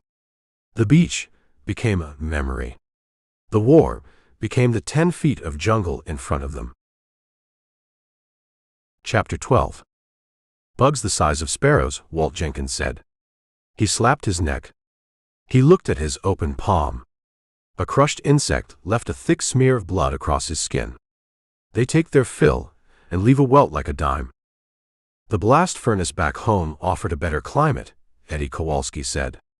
He dragged his left leg through a pool of stagnant water. Standing next to molten steel felt like a winter holiday compared to this soup. "Keep your mouths shut," Hank Reilly said. "Noise travels." The jungle trapped the heat. The air hung thick and unbreathable, smelling of rotting vegetation and sulfur. Giant ferns blocked the breeze. The canopy layered high above their heads, shutting out the sun and turning noon into a murky green twilight. Mud sucked at their boots. Every step required effort. Every breath coated their lungs with moisture. Hank took the point. He held his M1 Garand across his chest. His eyes scanned the tangled vines and the deep shadows between the mahogany trunks. He looked for the unnatural shapes. A straight line. A metallic glint. The jungle offered endless hiding spots. The bear brought up the rear. He moved his massive frame through the brush in total silence. He snapped no twigs. He crushed no dry leaves. He read the environment. Sweat poured down Benny Goldstein's face. He pushed his thick glasses up his nose. Moisture fogged the lenses. He wiped them on a filthy sleeve. Humidity approaches 95%. The human body requires a pint of water per hour to maintain cognitive function in these conditions. "Drink your canteen," Thomas Malone said. The pharmacist watched the men. He catalogued their limps and their ragged breathing. Dehydration kills a man before the bullets reach him. Lucky Vincenzo stopped on the trail. He patted the pockets of his wet canvas jacket. He patted his trousers. "Move," Hank said. I lost the deck, Lucky said. He turned his head and looked at the mud behind him. I need the cards. Leave them, Hank said. They bring the luck. Lucky took a step backward. He bumped into Goldstein. Goldstein stumbled. His boot caught a thick root. He fell backward into the mud. A high-velocity rifle round cracked the dead air. The bullet punched a fist-sized hole through the palm trunk, right where Goldstein's head rested a second before. Wood splinters showered the mud. The crack of the Arasaka rifle echoed through the ravine. Sniper, the bear shouted. Hank hit the dirt. He brought his rifle to his shoulder. Machine gun fire erupted from the green wall ahead of them. Bullets shredded the ferns. Tracers cut glowing lines through the shadows. The jungle exploded into chaos. Lucky threw himself into a depression near the roots of a massive banyan tree. He dragged Goldstein by the webbing. You saved my life, Goldstein said. He stared at the shattered palm trunk. I lost my cards, Lucky said. He shoved a fresh en-bloc clip into his garand. He slammed the bolt. Call us even. Hank crawled behind a limestone boulder. He searched the canopy. Muzzle flashes pulsed from a dense thicket of bamboo, elevated on a ridge to their left. Another machine gun chattered from a trench dead ahead. Crossfire. Pops, Hank yelled. Lay covering fire on the bamboo. Kowalski braced his rifle against a rotting log. He ignored his throbbing knee. He aimed. He fired 3 measured shots. He worked the mechanics of the weapon with factory precision. Movement, Kowalski said. 2 o'clock. They advanced through the creek bed. Hank reached for the radio handset, strapped to the back of a young private named Miller. Miller lay flat in the mud. The kid shook. Hank keyed the heavy handset. Able Company, this is 2-4. We take heavy fire. Static hissed through the speaker. A voice responded. 2-4. Identify your coordinates and enemy strength. Coordinates mean nothing in this swamp, Hank said. We sit half a mile from the beachhead. A ravine borders our left flank. The Japans hold the high ground ahead. They flank us on the left. The who? The radio operator asked. Say again, 2-4. Identify the enemy. The Japans. The enemy. Hank ducked as a burst of machine gun fire chipped the boulder above his head. Rock fragments hit his helmet. Put mortar fire in the ravine on our left flank. Understood, 2-4. Mortars inbound. Hank tossed the handset back to Miller. Fix bayonets, the bear roared. Japanese soldiers burst from the underbrush on the left flank. They wore netting covered in leaves. They screamed a battle cry. They charged the perimeter. The bear met them. He did not fire his rifle. His weapon ran dry. He gripped the garand by the barrel. He swung the heavy wooden stock like a timber axe.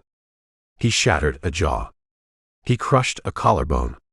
He threw a charging soldier into the mud and stomped a boot onto a chest.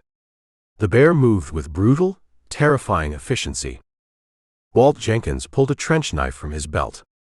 A soldier lunged at him with a fixed bayonet. Jenkins sidestepped the thrust. He drove his knife into the man's ribs. He twisted the blade. The soldier collapsed.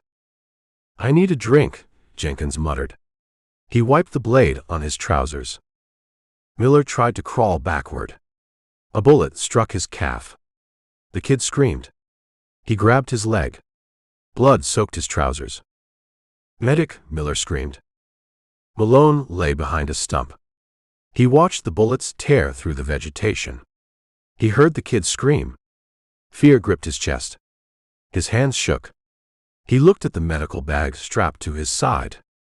He thought of the clean pharmacy in Boston. He thought of the precise rows of glass bottles. He closed his eyes. He opened them. Malone crawled forward. Mud coated his uniform. He dragged his body over the sharp rocks and the exposed roots. Bullets cut the air inches above his spine. He reached the kid. "Hold still," Malone said. "It burns," Miller cried.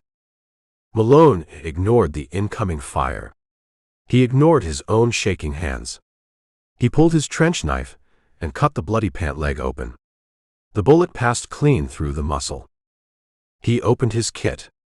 He retrieved a sterile bandage and a packet of sulfa powder. He poured the powder directly into the wound. A mortar shell hit the ravine 20 yards away. The ground heaved. The concussion knocked the breath from Malone's lungs. Dirt and shattered wood rained over them. Malone did not flinch. He packed the wound with gauze. He wrapped the bandage tight. He tied the knot. His hands moved with steady, mechanical precision. The fear vanished. The work remained. "You live," Malone told the kid. "Keep your head down." Explosions walked through the ravine. The American mortars found their range.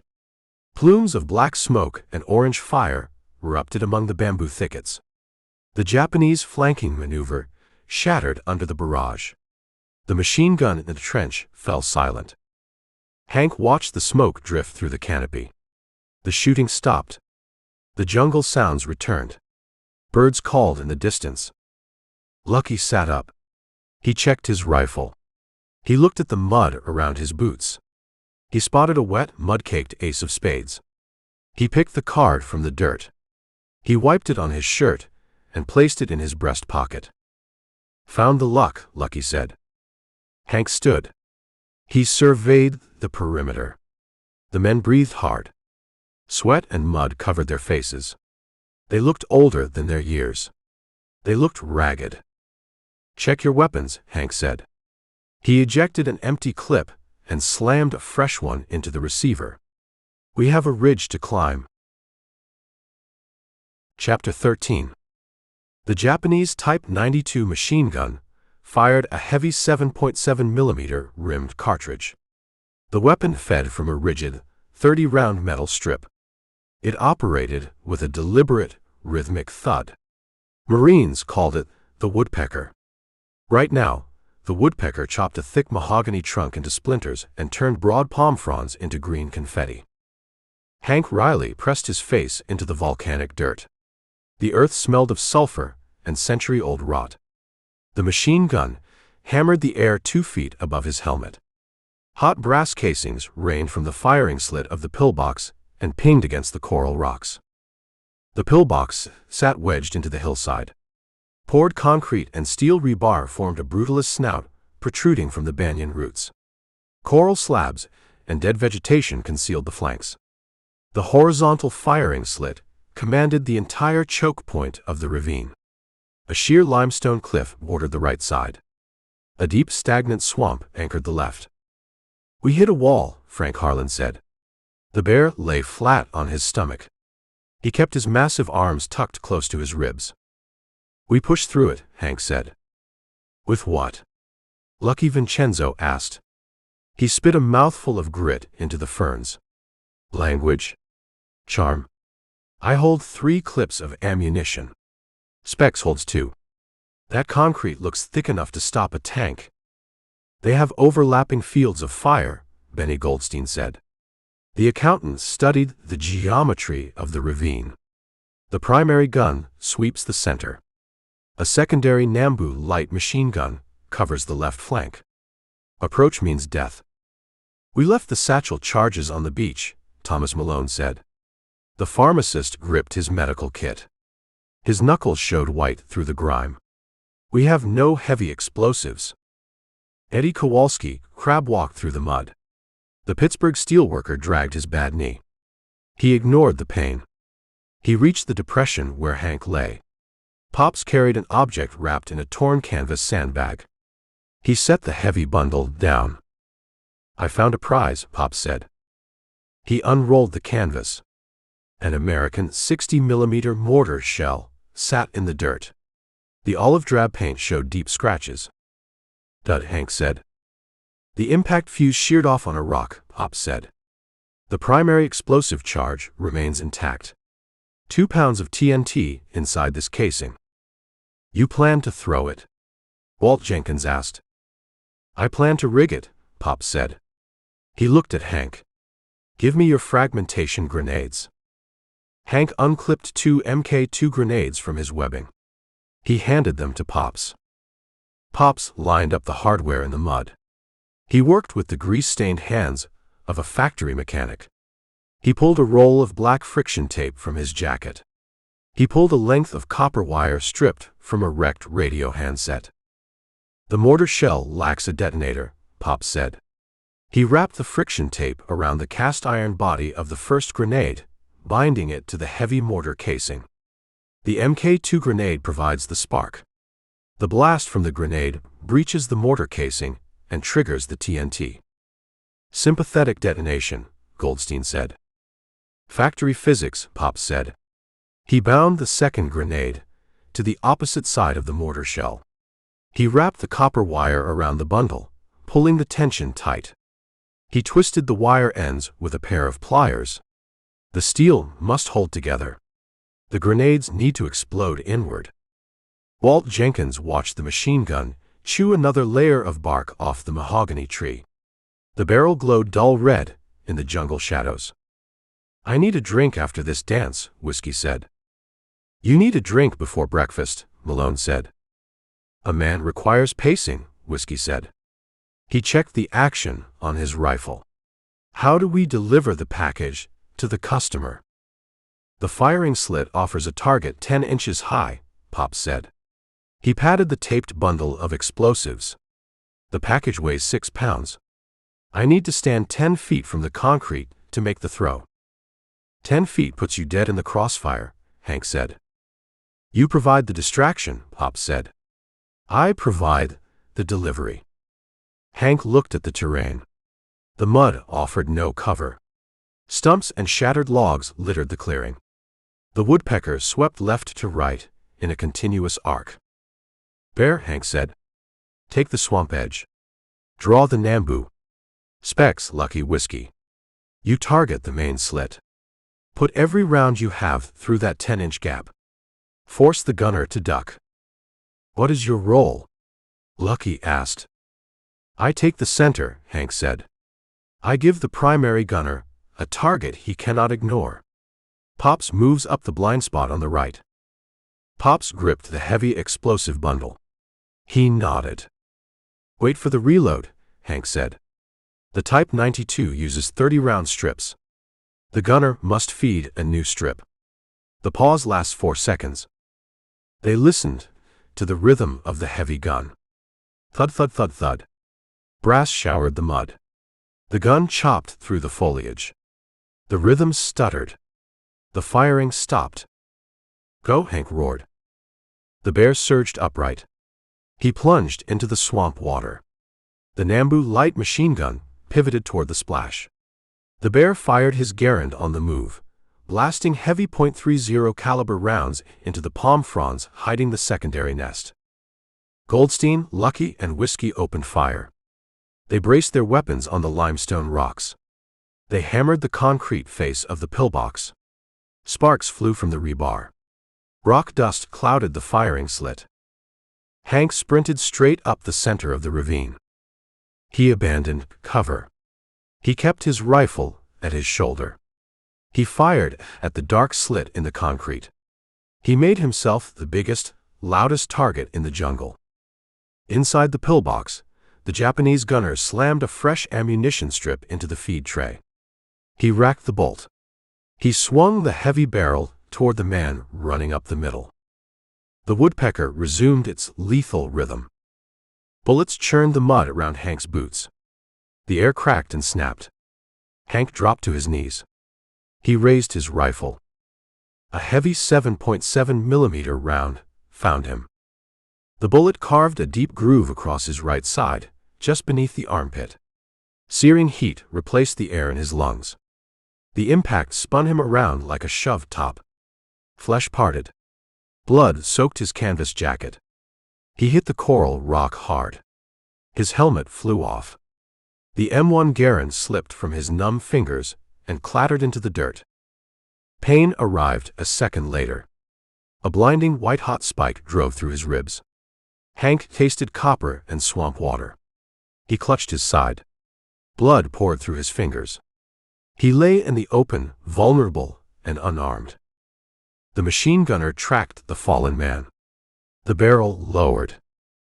Pops reached the blind spot. The steelworker stepped from behind a shattered banyan stump.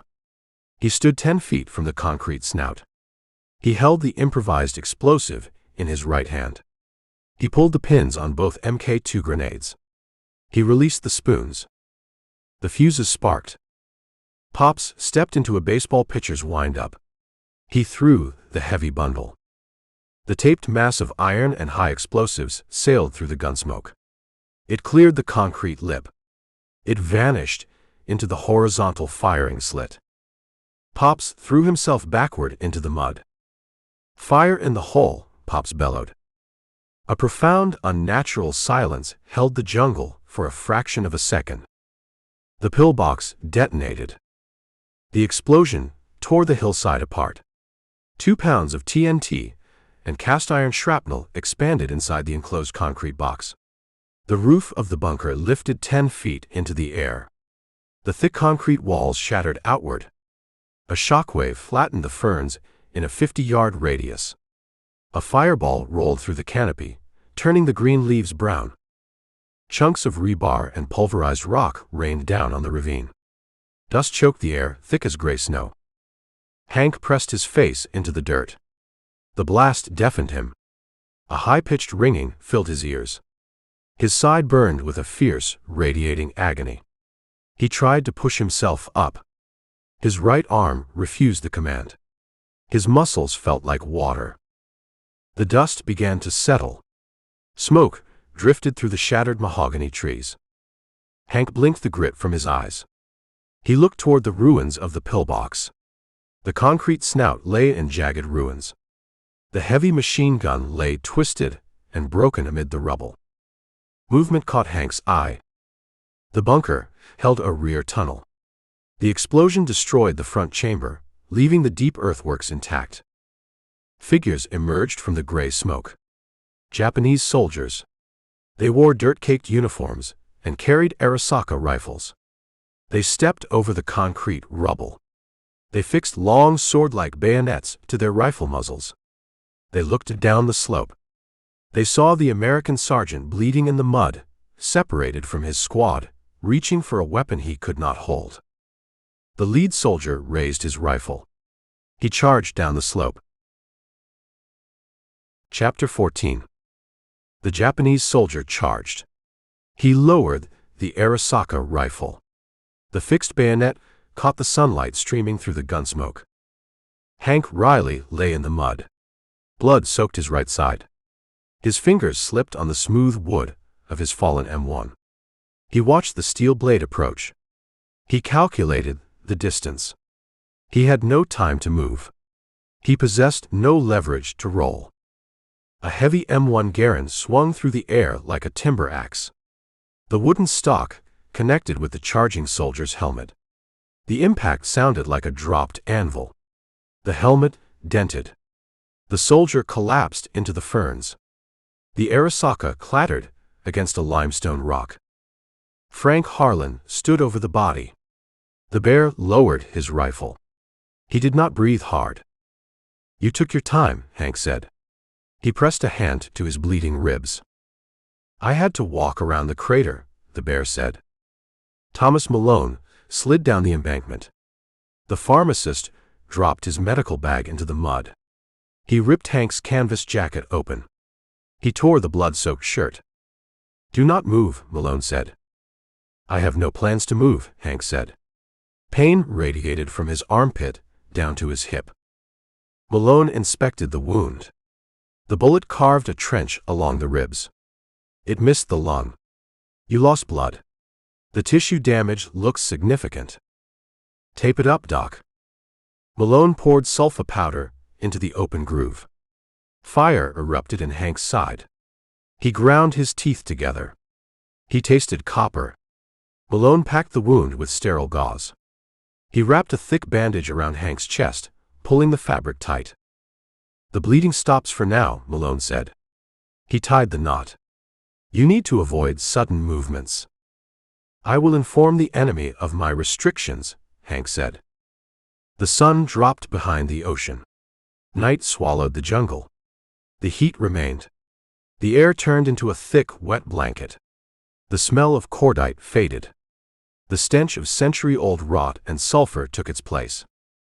The squad dug foxholes along the ridge perimeter.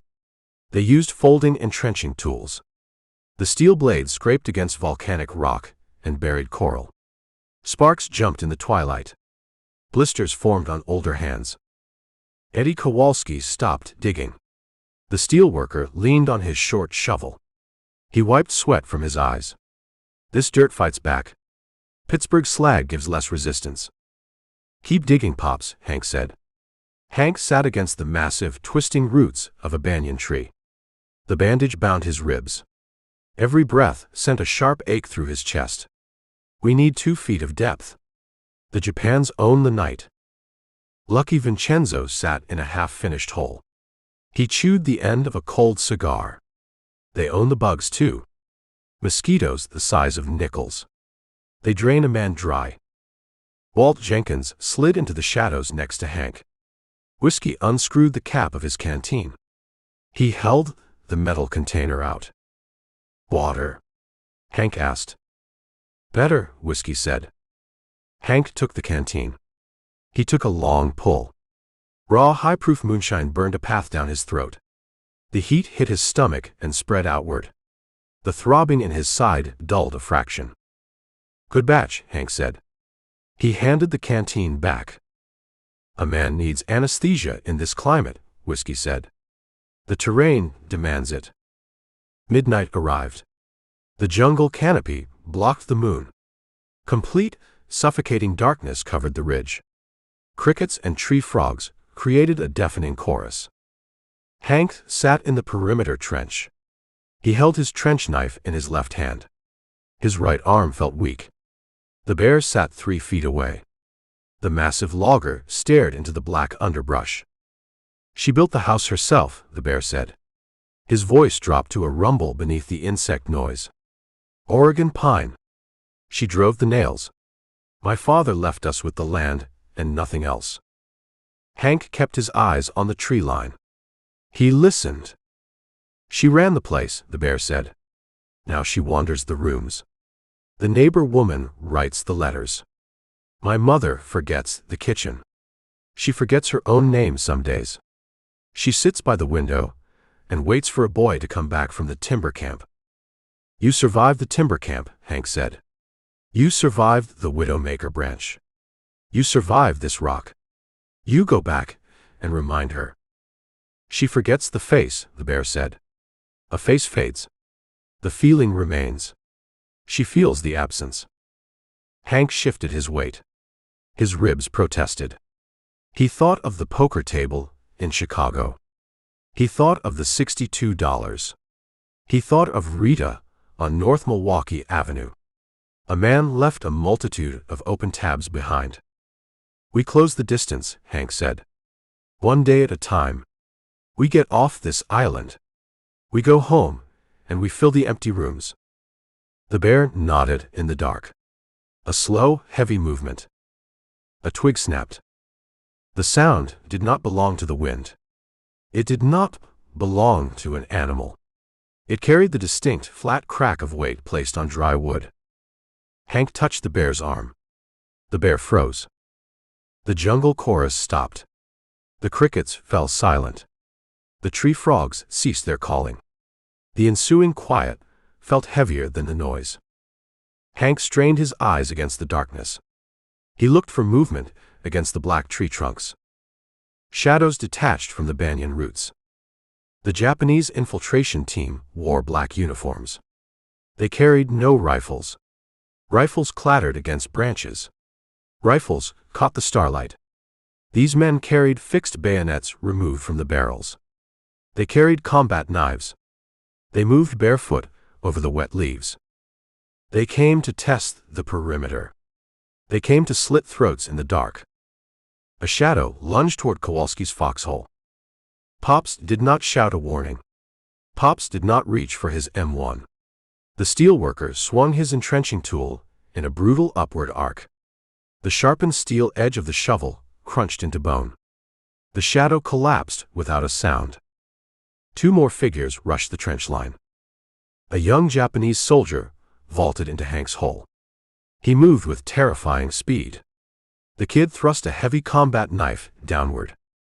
Hank parried with his left forearm. The sharp steel sliced through his canvas sleeve and bit into his skin. Hank ignored the cut. He grabbed the kid's wrist. The kid possessed endless stamina. He twisted his body. He drove his free elbow toward Hank's face. Hank took the blow on the cheekbone. Stars exploded in his vision. He tasted fresh blood. The kid pressed the advantage. Youth and speed fueled his muscles. Hank had a hole in his ribs and 38 years of hard miles. He did not fight fair. Hank drove his knee into the kid's groin. The young soldier gasped. The tension in his knife arm broke for a fraction of a second.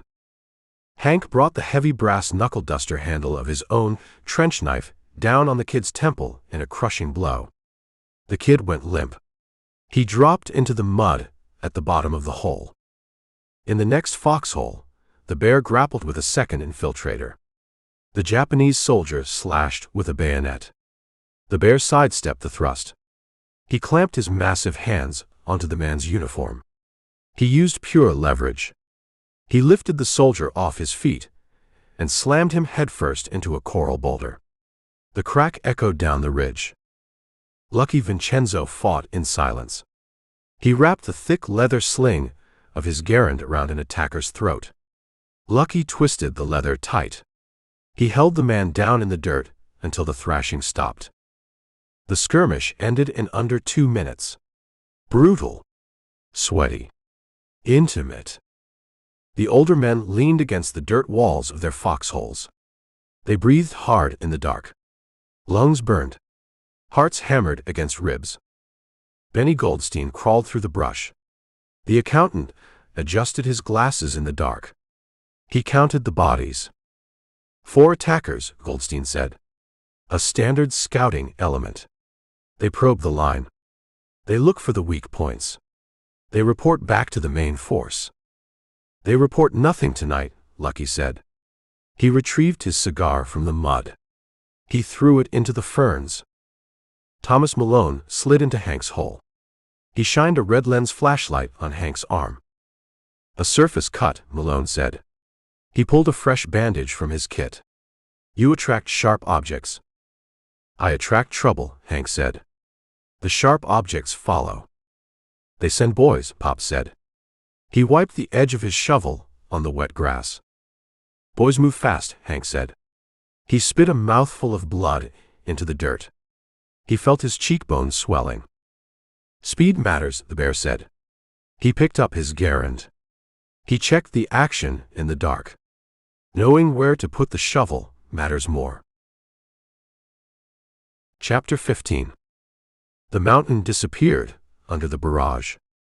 75mm artillery shells slammed into the limestone slope. The impacts turned the jungle into a meat grinder of shattered mahogany and flying coral. The earth behaved like a liquid. It heaved and rolled under the men pressed against it. Hank Reilly tasted sulfur and pulverized rock. He kept his face buried in the mud. He kept his hands over his ears. The noise defied description. It bypassed the eardrums and vibrated directly in the teeth and the marrow of the bones. The shelling stopped. The silence that followed possessed a physical weight. Dust choked the air. It blocked the sun and turned the afternoon into a gray, suffocating twilight. Reload cycle, Benny Goldstein said.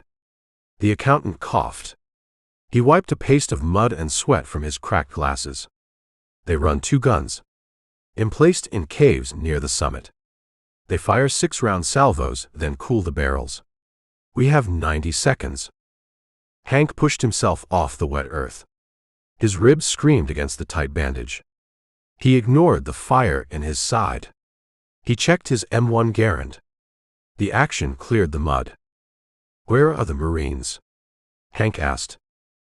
Pinned in the gully to our right, Frank Harlan said. The bear pointed a massive finger through the drifting smoke. 50 yards east. The Japans have them dialed in. The next salvo turns that gully into a mass grave. Hank evaluated the terrain. A steep incline of jagged volcanic rock separated their position from the marine gully. Stripped tree trunks jutted from the earth like broken bones. We move to the gully, Hank said. Pop specs bear. You come with me. Lucky, you and Whiskey stay here with Doc. Cover our shift. I offer zero covering fire against artillery, Lucky Vincenzo said. He spit a blackened cigar stub into the dirt. You shoot anything that moves on that ridge, Hank said. Hank broke cover. He sprinted across the ruined slope. He did not run in a straight line. He scrambled over shattered trunks and dove into fresh craters. The bear matched his pace, a force of nature ignoring the steep grade. Pops Kowalski brought up the rear, his face a mask of stubborn endurance, his bad knee dragging but refusing to quit. Goldstein scrambled like a crab, mapping the fastest route through the debris. They slid into the gully. Marine Corporal Ray Decker knelt behind a limestone slab. Blood stained his uniform. He held a field radio handset. Static hissed from the speaker. Around Decker, a dozen Marines hugged the dirt. They looked haggard. The swagger from the transport ship had evaporated, replaced by the hollow-eyed stare of men surviving minute to minute. Briley, the massive Marine from the ship's rail, lay flat on his back. A medic worked on his shoulder. Bright arterial blood soaked the bandages. Briley made no sound. He stared at the gray sky. You wander off your map, Sergeant? Decker asked. His voice held no humor. We share a neighborhood, Hank said. He crouched beside the Marine. The artillery commands the slope. You cannot advance. You cannot retreat. The cave sits 300 yards up the grade, Decker said. Reinforced concrete behind natural rock. Naval guns failed to scratch the paint. Airstrikes missed the target. The Japans roll the guns to the cave mouth, fire the salvo, and roll them back into the mountain. A shell game, Hank said. A slaughter, Decker said. I called for smoke rounds. The mortar teams took a direct hit 10 minutes ago. We have no smoke. We have no cover. In 60 seconds, they fire again. Hank looked up the slope. The cave mouth looked like a black slit in the gray rock. The approach offered a suicide run over open, blasted earth. A mark looks where you point the finger, Hank said. He tapped the side of his helmet. We point the finger to the left.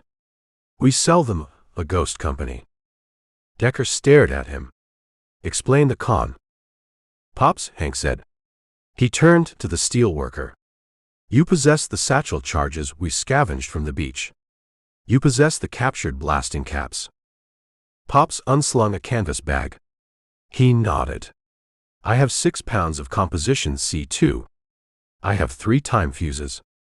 Rig them, Hank said. Stagger the fuses. 10 seconds between detonations.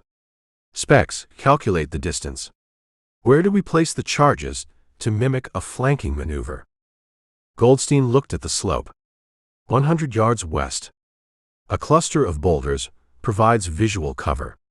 The acoustics of the ridge will amplify the explosions. It will sound like a platoon breaching the wire. Lucky and Whiskey hold the left flank, Hank said. They provide the visuals. Hank keyed his own radio handset. He found the squad frequency.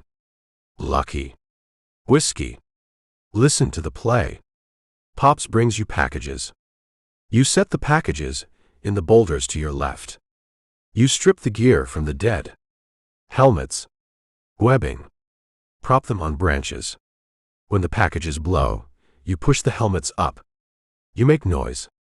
You fire every round you hold. We draw the artillery, Lucky's voice crackled through the speaker. We become the targets. You become the distraction, Hank said. You stay deep in your holes. Do not expose your heads. The odds on this play look terrible, Lucky said. I back the play, Hank said. He dropped the handset. 30 seconds, Goldstein announced.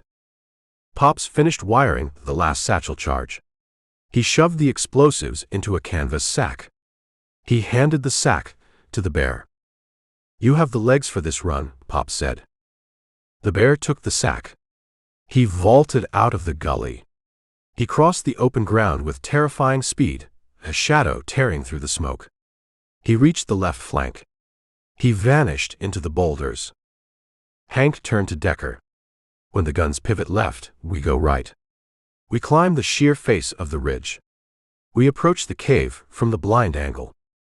Decker gripped his Thompson submachine gun. The young Marine looked at the older sergeant. The skepticism vanished. Pragmatic desperation took its place. Fix bayonets, Decker told his Marines. The bear slid back into the gully. He breathed in deep, measured pulls. Charges set. Fuses lit. Silence stretched tight across the mountain. The gray dust hung suspended. A massive explosion shattered the quiet on the left flank. A fireball rolled into the canopy. 10 seconds later, a second explosion ripped the earth. Then a third. Rifle fire erupted from the boulders. Lucky and Whiskey emptied their garrons. They screamed battle cries. Helmets on sticks popped above the rocks, creating the silhouette of an advancing platoon. Inside the mountain, the Japanese artillery spotters bought the con. The heavy steel doors of the cave shrieked open. The twin 75mm mountain guns rolled forward on their tracks. The gunners cranked the elevation gears. They pivoted the massive barrels toward the left flank. They focused entirely on the smoke and the noise. Now Hank roared. Hank surged out of the gully. Decker and the Marines followed. The bear charged beside them. Pops and Goldstein laid covering fire on the cave mouth, picking off the Japanese infantry scrambling to protect the artillery pieces. Hank climbed the jagged rock face on the right flank. The volcanic stone tore his hands. He ignored the blood. He ignored the fire in his ribs. The incline demanded a vertical scramble. He slung his rifle over his back. He pulled himself up by raw leverage and sheer will. Decker matched his pace. The Marine moved with practiced lethal grace. They reached the plateau beside the cave mouth. The Japanese gunners fired the first 75mm shell into the left flank. The concussion knocked Hank against the rock wall. Hank pulled a fragmentation grenade from his belt. He pulled the pin. He met Decker's eyes. Decker held a white phosphorus grenade. They threw the grenades in unison. The explosives sailed through the open cave mouth. They bounced against the concrete walls. Down, Hank shouted. He threw himself flat on the rock shelf.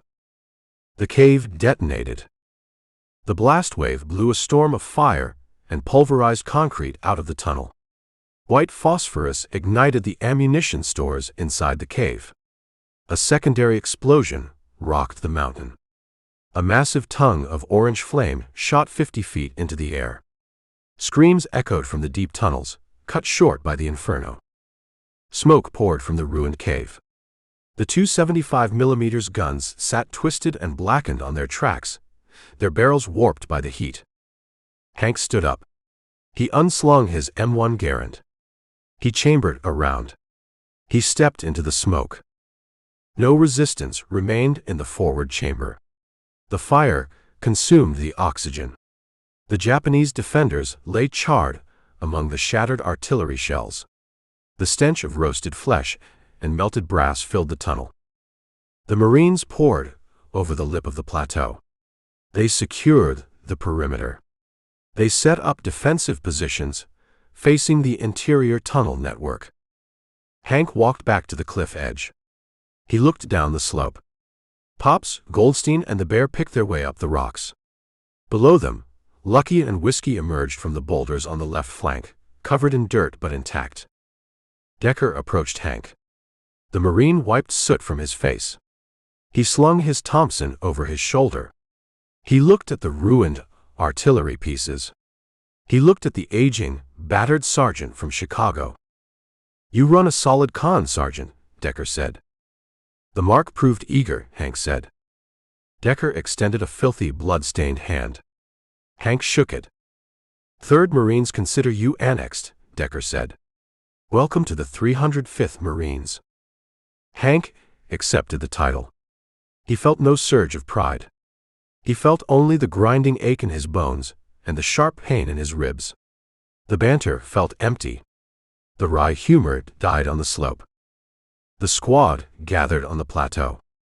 They stood among the dead and the burning debris.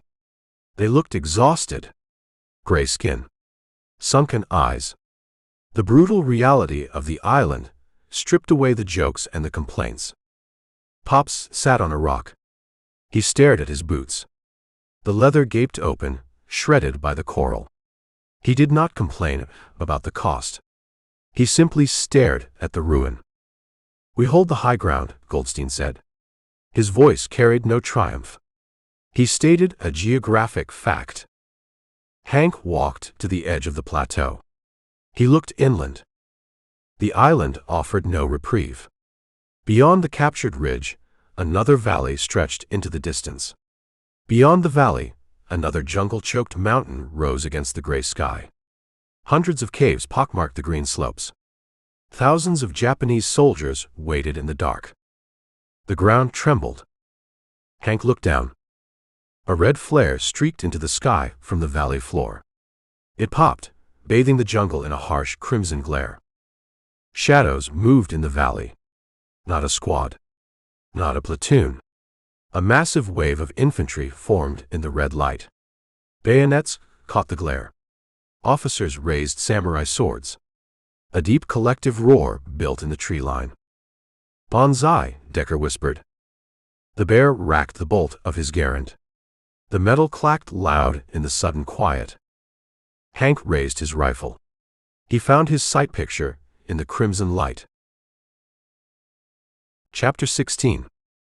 The GMC 2.5-ton truck idled in the mud. The engine knocked. Heat radiated from the green steel hood, distorting the air above the louvers. 3 days had passed since the banzai charge broke against the limestone ridge. The squad held the high ground, but the defense emptied their bandoliers.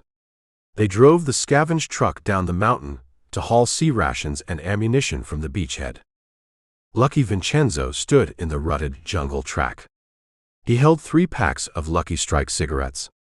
A Chamorro man in a ragged, dirt-stained shirt stared at the tobacco. The man's face showed the hollow angles of prolonged starvation. 3 packs, Lucky said. He kept his voice flat. He pointed a finger at a hand-drawn map resting on the truck's fender. "You point the finger. You show me the Japanese supply dump." The man looked at the tree line. He looked at the cigarettes. He pointed a trembling, calloused finger at a fork in the charcoal-drawn road. "They store rice," the man said. His English carried a heavy Spanish inflection. "They store bullets. 10 men guard the tin roof building." Lucky handed over the smokes. The man turned and vanished into the dense ferns. Lucky climbed onto the running board of the truck. He looked through the open window at Hank Reilly. Hank sat in the passenger seat. He favored his right side. The heavy bandage under his canvas jacket restricted his breathing. 10 men, Lucky said. A tin roof building past the river bend. Ammunition and food. "You trust a man trading tactical intelligence for nicotine?" Hank asked. "I trust the addiction," Lucky said. "A man craves a smoke more than he craves loyalty to an occupying force." "We require the mortar shells," Frank Harlan said. The bear sat behind the steering wheel. He dwarfed the cab. His massive hands gripped the worn plastic wheel. "The Marines left us the tubes. They left us 0 rounds." "Put the truck in gear, Frank," Hank said. "We scavenge." The bear worked the heavy clutch. The transmission whined. The truck lurched forward. Deep mud sucked at the 6 heavy tires. The road narrowed. Bamboo walls pressed against the canvas cargo cover. In the back of the truck, Eddie Kowalski rode the tailgate. He held a Thompson submachine gun resting across his bad knee. Benny Goldstein sat on an ammunition crate. He wiped his glasses. Thomas Malone organized his medical bag. Walt Jenkins sat in the corner. Whiskey cradled his canvas kit bag. Glass clinked inside the fabric. "We steal Japanese rice," Whiskey said. "We steal Japanese bullets. I hope they store Japanese whiskey. A man requires variety." "They drink sake," Goldstein said. "Fermented rice wine. The alcohol content averages 15%. It lacks the anesthetic properties of your distilled corn product." 15% serves as a mild appetizer," Whiskey said. He patted his kit bag. "My reserve runs low. The terrain demands chemical insulation." The truck ground around a sharp bend in the track. A massive mahogany tree lay across the road. The trunk measured 4 feet in diameter. The root ball jutted into the air, a tangle of torn earth and splintered wood. The bear slammed the brake pedal. The truck skidded in the mud and stopped 10 feet from the bark. Hank read the scene. The cut marks on the trunk showed fresh, bright wood. Saws brought the tree down. The wind played no part. "Dismount," Hank roared. He kicked his door open. Ambush. The jungle erupted. The sharp crack of Arisaka rifles ripped through the bamboo. Bullets punched holes in the steel doors of the cab. Shattered safety glass sprayed across the bench seat. Hank rolled out of the cab. He hit the mud. His ribs flared with white-hot agony. He ignored the fire. He brought his M1 Garand to his shoulder. A distinct, hollow th-whump echoed from the dense brush on the right flank. "Knee mortar," Goldstein yelled from the back of the truck. "Incoming!" The Type 89 grenade discharger fired a high-explosive shell. The projectile arched over the canopy. It fell toward the truck. "Out of the bed," Pops shouted. Pops threw himself over the tailgate. Goldstein followed. Malone leapt clear, clutching his medical bag to his chest. Whiskey Jenkins grabbed his canvas kit bag. He swung his leg over the wooden side rail. The mortar shell detonated against the rear axle. The blast lifted the 2.5-ton truck off the ground. The rear tires shredded into black rubber confetti. The steel axle snapped. Shrapnel filled the air, a cloud of jagged expanding iron. The shockwave threw Whiskey into the elephant grass. He hit the ground hard. His kit bag tore open. The scavenged glass bottles inside shattered. The smell of raw, high-proof moonshine flooded the humid air, cutting through the stench of cordite and burning rubber. Whiskey screamed. Hank crawled to the front bumper. He located the muzzle flashes in the bamboo thicket. He fired 3 measured rounds. A Japanese soldier tumbled from the brush and lay still in the mud. The bear stepped out of the driver's side door. He did not crawl. He carried an M1918 Browning automatic rifle. He braced the heavy weapon against his hip. He pulled the trigger. The bar roared. The bear walked a line of .30 caliber destruction across the tree line. He chopped the bamboo stalks in half. He silenced the rifle fire. Lucky took the left flank. He found the mortar team hiding in a shallow spider hole. 2 men. Lucky raised his Garand. He fired twice. The hollow popping sound ceased. The jungle fell silent. Smoke drifted from the ruined truck tires. Hank stood. He kept his rifle ready. Check the perimeter. Secure the tree line. The bear moved into the brush. Pops and Lucky followed. Hank walked to the rear of the truck. The smell of alcohol burned his nostrils. He found Whiskey Jenkins lying in the crushed ferns. Whiskey pressed his left hand against his right shoulder. Blood poured through his fingers. The blood mixed with the spilled moonshine, soaking his canvas jacket. A jagged piece of mortar shrapnel, the size of a spark plug, protruded from his collarbone. My cargo, Whiskey groaned. He looked at the broken glass, littering the mud. The reserve is gone. Doc Malone sprinted to the grass. He dropped to his knees. He shoved Hank aside. Do not move his arm, Malone said. Malone ripped Whiskey's jacket open. He tore the cotton shirt. He exposed the wound. The ragged iron fragment buried itself deep in the muscle, wedged against the bone. Bright arterial blood pulsed around the metal edges. The metal nicked the subclavian artery, Malone said. The pharmacist wiped sweat from his eyes. His hands moved with mechanical precision. I leave the shrapnel. He bleeds to death under the skin. I pull it. He bleeds to death on the outside. I require a clamp. I require pressure. Do the work, Doc, Hank said. Hold his shoulders, Malone told Goldstein. Goldstein knelt in the mud. He pinned Whiskey's left arm to the earth. Do not pour the iodine yet, Whiskey said. He stared at the broken glass. He breathed in ragged, shallow gasps.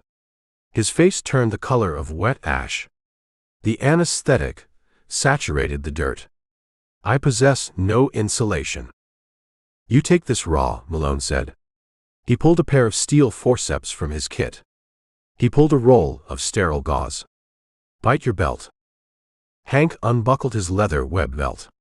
He folded the leather. He placed it between Whiskey's teeth. Whiskey looked at the gray clouds pressing against the jungle canopy. The constant easy humor vanished from his eyes. The performance ended. Stripped of the jokes, stripped of the liquor, a terrified 41-year-old man lay bleeding in a foreign swamp. Cut the steel out, Doc, Whiskey mumbled around the leather. Malone drove his fingers directly into the wound. Whiskey bit down on the belt. The leather creaked. His back arched off the ground. Tendons stood out on his neck like steel cables. He did not scream. He ground his teeth into the leather until his jaw popped. Malone clamped the severed artery with 2 fingers. Blood slicked his hands. He grabbed the forceps. He gripped the jagged iron fragment. Metal scraped against bone. The sound mimicked a shovel hitting a rock. Malone pulled. The iron resisted. Muscle fibers clung to the jagged edges. Malone twisted the forceps. He yanked the shrapnel free. He dropped the bloody chunk of iron into a metal tin. It clattered against the bottom. Malone packed the open wound with gauze. He poured sulfa powder over the dressing. He pressed his entire body weight against Whiskey's shoulder, stopping the arterial flow. He held the pressure. Whiskey spit the leather belt into the mud. He dragged oxygen into his lungs. Sweat beaded on his forehead, washing the dirt from his skin. The jokes hide the fear, Doc, Whiskey whispered. His voice lacked strength. The liquor hides the rest of the world. A man builds a wall of glass bottles to keep the truth out. The steel found you anyway, Malone said. He kept his hands locked on the bandage. The steel always finds the truth, Whiskey said. He looked at Hank. The local sold us a bad map, Sergeant. The local sold us the only map he possessed, Hank said. The Japans held a gun to his head. He points the finger at the ambush, or they kill his family in the village. A forced con. The bear emerged from the tree line. He slung the smoking bar over his shoulder. Area secure. 5 enemy dead. The supply dump sits a quarter-mile up the track. They hold ammunition. They hold rations. They hold a working vehicle? Hank asked. He looked at the ruined GMC truck. A Kurgan scout car, the bear said. Keys sit in the ignition. Hank looked at the bleeding man in the mud. He looked at the pharmacist, holding the artery shut. We take the scout car, Hank said. We load whiskey. We return to the ridge. The scavenging concludes for today. Chapter 17. The Marines called the stronghold the castle. It did not look like a castle. It looked like a tumor of poured concrete and steel rebar growing out of the coral cliffs on the Arot Peninsula. The Japanese engineers spent 2 years carving firing slits into the limestone rock. They connected the caves with deep tunnels. They built a fortress invisible from the ocean and impenetrable from the jungle. Hank Reilly pressed his back against the side of a destroyed Sherman tank. The steel hull radiated heat like an open oven. Sweat pooled in his boots. The bandage around his ribs felt like a cage of barbed wire. "They hold the high ground," Benny Goldstein said. The accountant crouched behind the shattered tank treads. He held a piece of chalk. He drew angles on the scorched armor plate. 3 heavy machine guns create a kill zone on the approach. Mortars cover the blind spots. The geometry offers 0 paths for a flanking maneuver.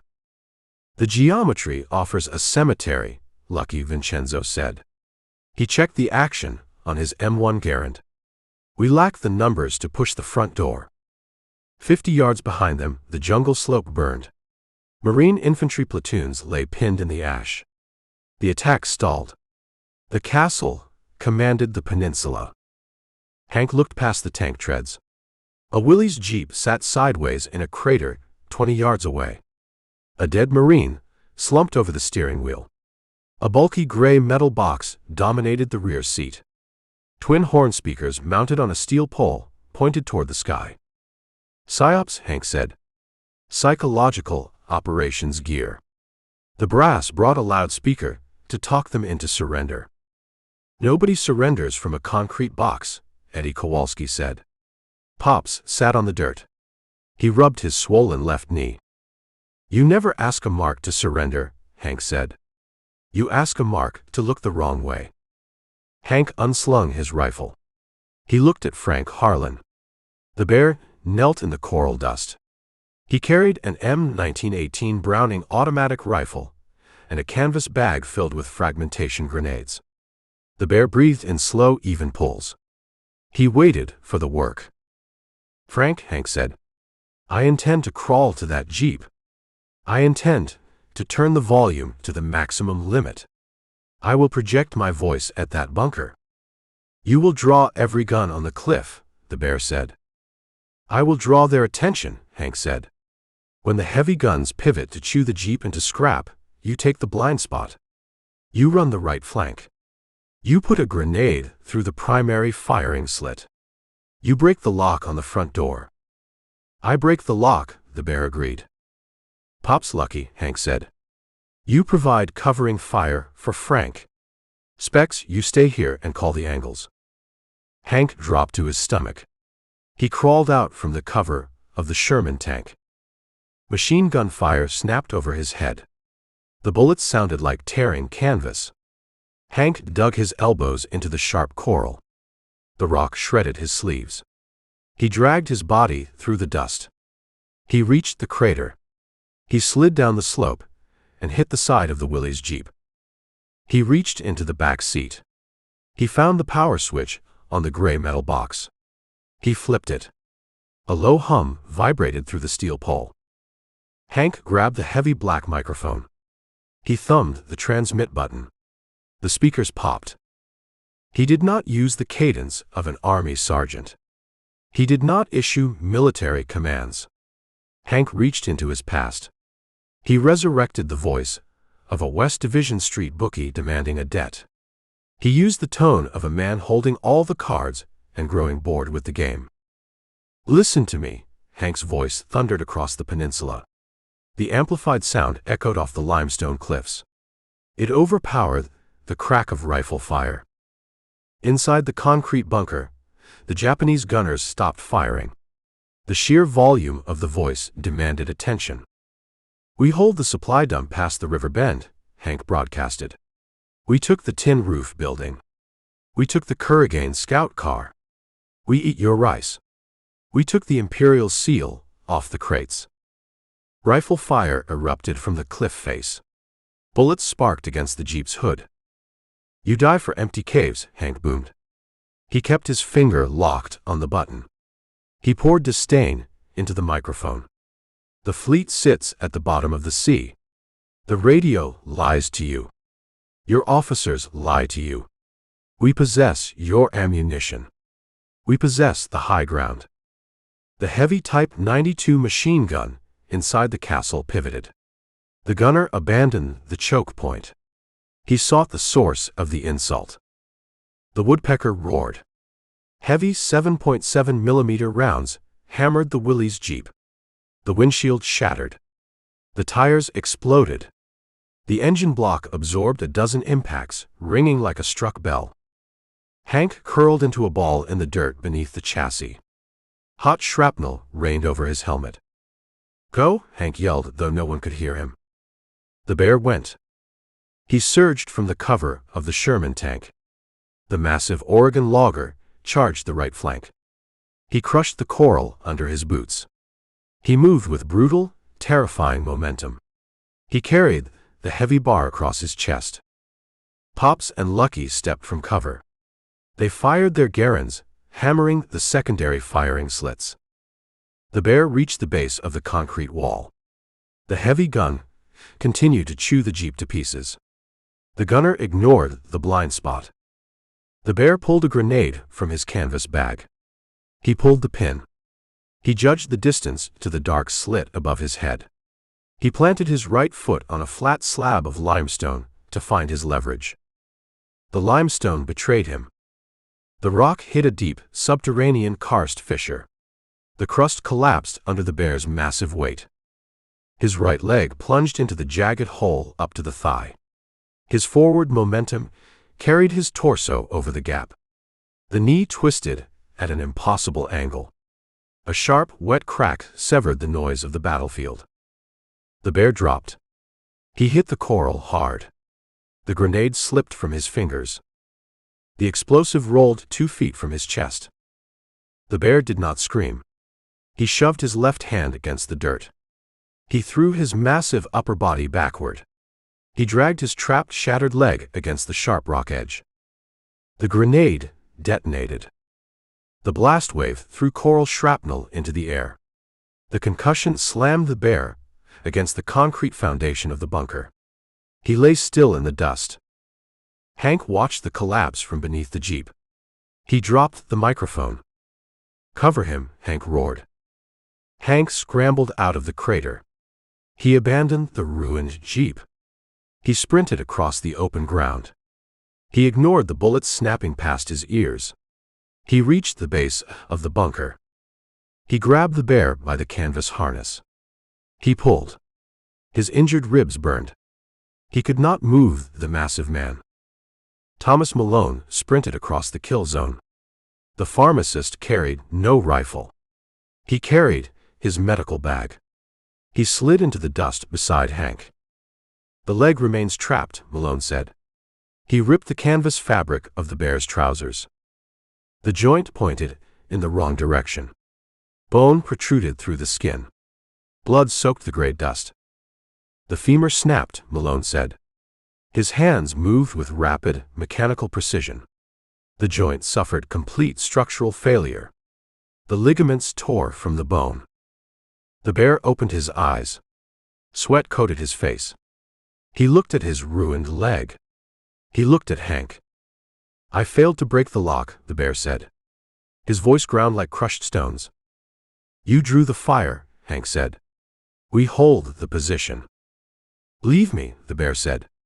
He gripped the barrel of his bar. His knuckles turned white. "Take the concrete. Finish the work."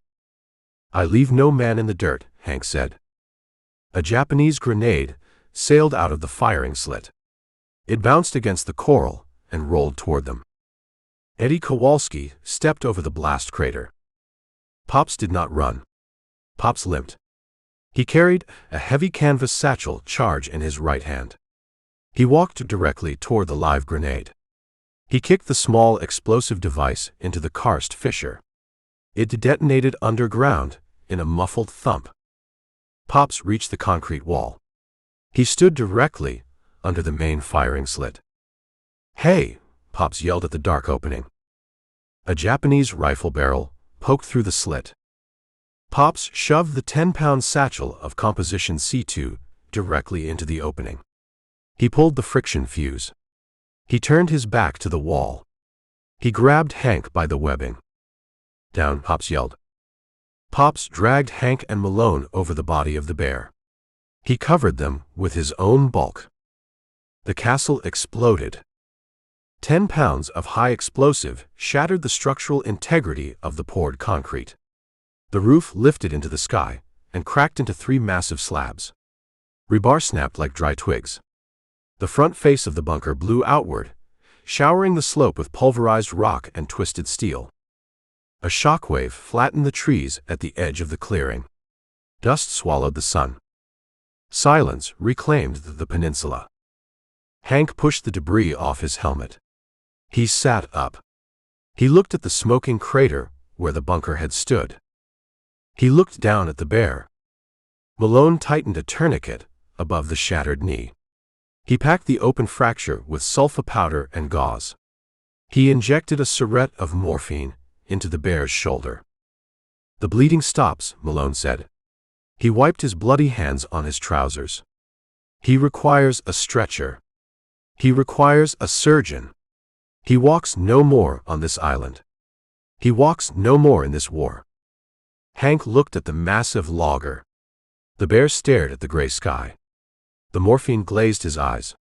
The anchor of the squad lay broken in the dust. The muscle was gone. Lucky Vincenzo walked through the settling debris. He held his garand at his hip. He looked at the ruined bunker. He looked at the bear on the ground. Lucky pulled a fresh cigar from his pocket. He struck a match against the hot barrel of his rifle. He lit the tobacco. "The geometry changed," Lucky said. He blew a stream of blue smoke into the dust.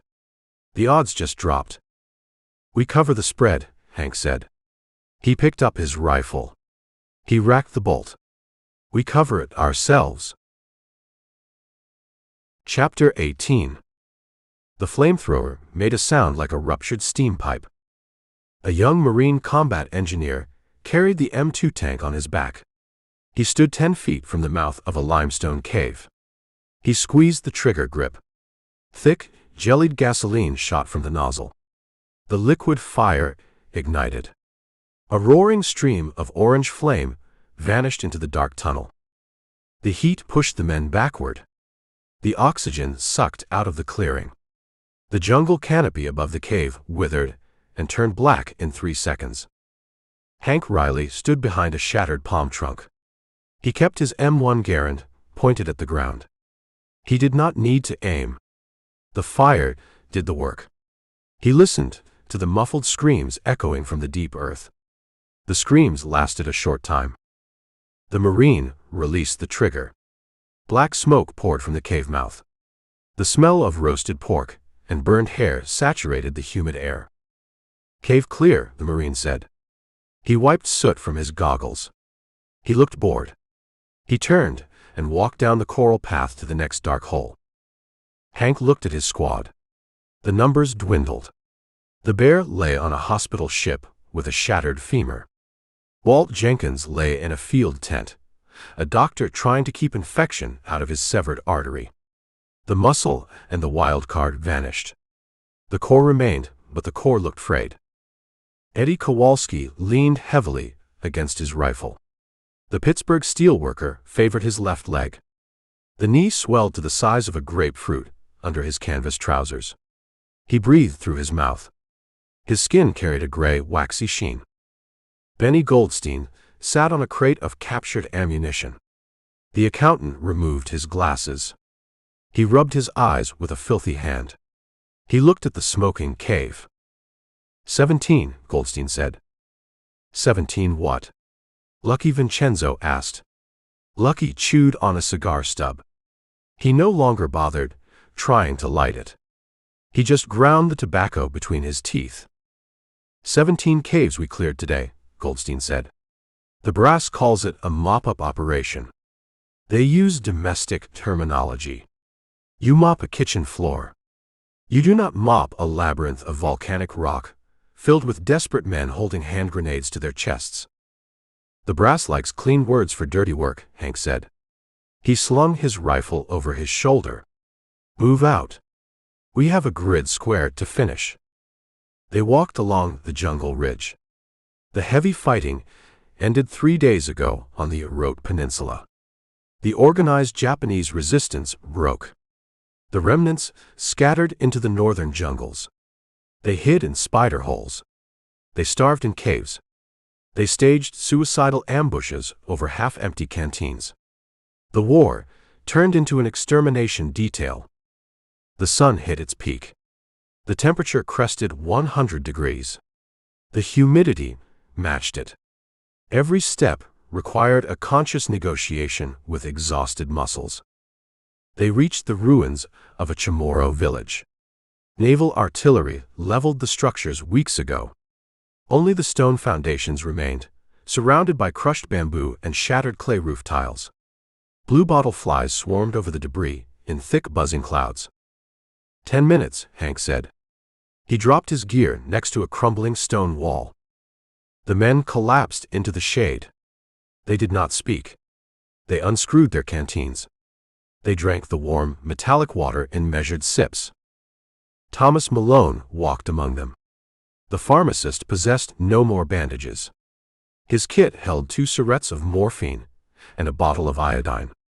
He looked at Pops Kowalski's knee. "Take the boot off, Eddie," Malone said. Pops shook his head. "I take the boot off, the swelling expands. I will never get the leather back over the heel. I need the boot to walk." "You walk on a time bomb," Malone said. "The joint capsule fills with fluid. The cartilage grinds against the bone. You risk permanent lameness." "I risk a bullet every time I stand up," Pops said. He pulled a folded, sweat-stained envelope from his breast pocket. He traced the address with a dirt-caked thumb. A man accepts the risks of his trade. Hank watched the steelworker. He saw the tremor in Pops's hand. He saw the hollowness in Spex's eyes. He saw the sheer, grinding fatigue wearing Lucky down to a quiet shell. "They call us an experiment," Goldstein said. He stared at the flies swarming a dead pack mule 10 yards away. The psychological board in Washington drafted older men to test the breaking point. They wanted to know if a 35-year-old accountant or a 42-year-old steelworker possessed the physical resilience for frontline combat. "The bones hold," Pop said. He tapped his bad knee. "The joints complain, but they hold the weight." "The bones hold," Goldstein agreed. "The skeletal structure proves adequate." The sole phrase. A young man believes he fights for glory. A young man believes he possesses immortality. We know better. We calculate the odds. We understand the finality of the transaction. Lucky spit a piece of tobacco into the dust. "The odds say we survive this rock. The Japans run out of bullets before we run out of caves." "I dream about the mill," Pop said. He looked at the crushed clay tiles. He did not look at the men. "I dream about the blast furnace. The noise. The heat. I used to complain about the heat. I stood on the casting floor and cursed the management. Now, the memory feels like a church." Pops turned the letter over in his hands. "My wife bakes bread on Tuesdays," Pops said. His voice dropped. A rare softness entered the gruff, industrial tone. "The house smells like yeast and flour. The kids run through the kitchen. They track mud across the linoleum. I used to yell at them for the mud." He looked at the volcanic filth covering his boots. "I will never yell about mud again," Pop said. He tucked the letter back into his pocket. He patted the canvas over his heart. A man needs a focal point. He needs a coordinate to navigate back to. Hank leaned his head against the hot stone wall. He thought of his own coordinates. A cheap apartment in Chicago. A poker game. A string of small cons and burnt bridges. He possessed no wife baking bread. He possessed no timber mill in Oregon. He brought nothing to this island but an angle, and the island stripped the angle away. "You look quiet, Sergeant," Malone said. "I evaluate the board," Hank said. "The board looks empty," Lucky said. "We cleared the grid." "We clear this grid," Hank said. "They put us on a boat. They hand us another grid. A different island. The same jungle. The experiment requires a larger sample size. Hank looked at the exhausted men. He looked at the torn uniforms and the hollow cheeks. He thought of the Marine with the flamethrower, burning men alive as a matter of routine. He thought of the brass in Washington, moving older men across a map to test a theory. "We focus on the enemy," Hank said. He picked up a handful of coral dust. He let it sift through his fingers. "We shoot the men in the tree line. We burn the men in the caves. We call them the bastards." Hank dusted his hands on his trousers. He looked at the gray sky, pressing down on the ruined village. "The Japans ain't the only bastards here," Hank said. The squad fell silent. The truth of the statement settled over them, heavier than the humidity. The machine that drafted them, the machine that sent them to burn out their remaining youth on a rock in the Pacific, demanded endless fuel. A radio crackled to life on Hank's webbing. 2-4, this is Able Command. Hank pulled the handset. He keyed the button. 2-4 receives. "New coordinates," the voice on the radio said. "A sniper holds a water tower near the airfield ruins. 2 Marines took hits. Move your element to Sector Charlie 7. Eliminate the target." Hank released the button. He looked at the handset. He did not speak for 5 seconds. He clipped the radio back to his belt. He picked up his garand. He checked the chamber. "Rest time concludes," Hank said. He stood up. He ignored the sharp pull in his ribs. Pops used his rifle as a crutch. He forced himself to his feet. He put weight on the swollen knee. He gritted his teeth. He did not groan. Lucky adjusted his webbing. Goldstein cleaned his glasses. Malone checked his empty medical bag. They formed a staggered column. They walked out of the ruined village. They walked back into the jungle. The heat beat down. The bluebottle flies followed the smell of their sweat. The mop-up continued. Chapter 19. The northern cliff dropped 600 feet into the Philippine Sea. The wind blew the smell of cordite back into the jungle. The artillery stopped firing at noon. A profound, unnatural silence claimed the island of Guam. The constant, chest-rattling percussion of the naval guns ceased. The absence of noise felt heavy. It pressed against the eardrums like deep water. Hank Reilly stood at the edge of the limestone drop. He looked at the ocean. The water showed a brilliant, indifferent blue. Dark shapes floated in the white surf far below. The last organized Japanese defenders chose the rocks over the prisoner pens. They walked to the edge and stepped into the air. "The island commander shot himself in a cave 2 miles south," Ray Decker said. The Marine corporal walked up to the cliff edge. Decker carried his Thompson submachine gun slung over a dirty shoulder. He held 2 brown glass bottles in his left hand.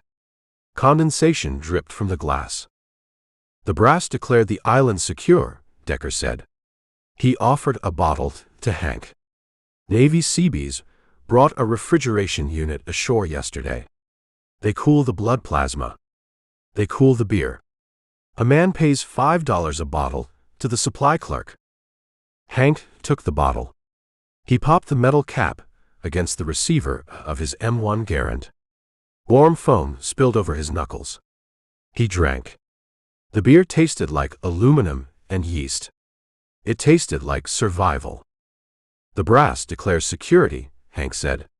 He wiped his mouth with the back of a filthy hand. "The brass sleeps on a ship. The stragglers in the jungle do not own radios. They will shoot at us for another month." "We let the fresh meat hunt the stragglers," Decker said. The Marine clinked his bottle against Hank's. "To the old bastards. You held the line at the castle. You run a beautiful con."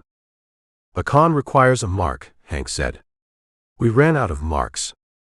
Hank turned his back to the ocean. He walked toward the shade of a shattered banyan tree. The remnants of his squad sat in the dirt. They did not celebrate. They lacked the energy for joy. They stared at the ground. They stared at their hands.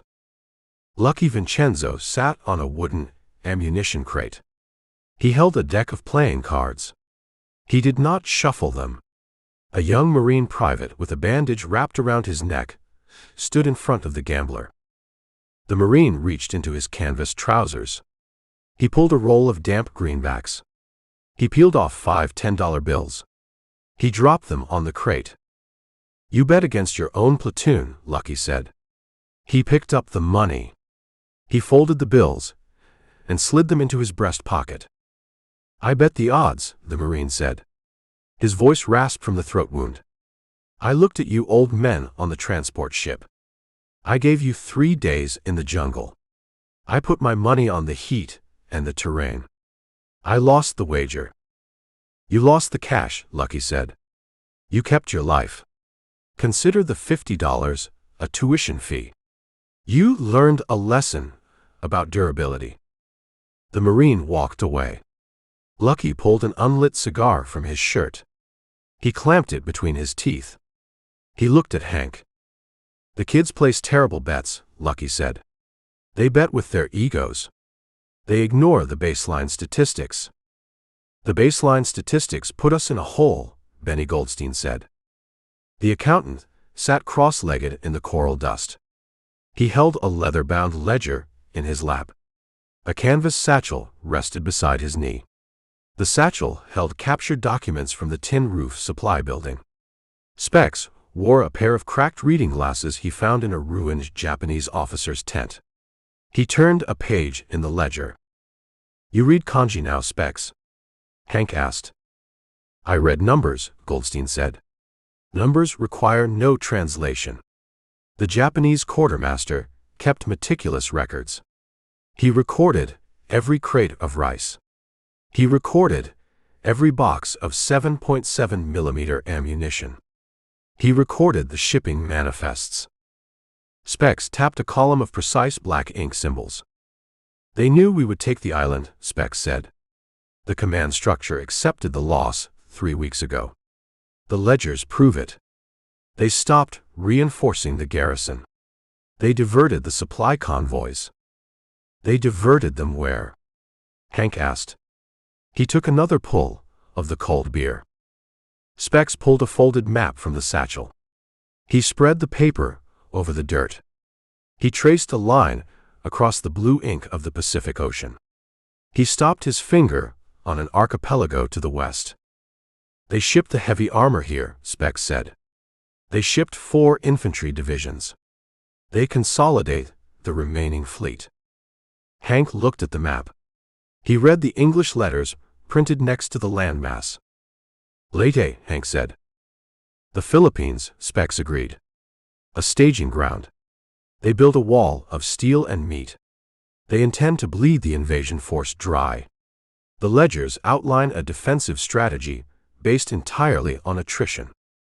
"They run a meat grinder," Lucky said. "They want to see who runs out of flesh first." A Willys Jeep ground its way up the coral path. The engine whined. The vehicle stopped near the banyan tree. A Navy corpsman stepped out. He carried a clipboard. "Kowalski," the corpsman called out. Eddie Kowalski sat against the tree trunk. Pops did not move. His left leg stuck straight out in the dirt. The knee strained the canvas fabric of his trousers. The joint looked grotesque. The skin stretched tight and purple. Thomas Malone knelt beside the steelworker. The pharmacist touched the swollen joint. Pops flinched. "The cartilage is gone," Malone told the corpsman. "The joint capsule suffered massive trauma. He requires a hospital ship. He requires orthopedic surgery." "He gets a cot on the Relief," the corpsman said. He checked a box on his clipboard. "Stand up, Corporal. We take a ride to the beach." Pops looked at his hands. He looked at the M1 Garand resting across his lap. He ran a thumb over the scratched wood of the stock. He maintained the weapon with factory precision. The steel gleamed. The action snapped clean. "Leave the rifle, Eddie," Hank said. Pops looked up. His eyes held a deep, exhausted sorrow. A man surrenders his tool. A man admits his work concludes. "The rifle stays with the squad," Hank said. "The squad needs the steel." Pops nodded. A slow, heavy movement. He handed the Garand to Hank. Hank took the weapon. The wood felt warm. Hank offered his free hand to the steelworker.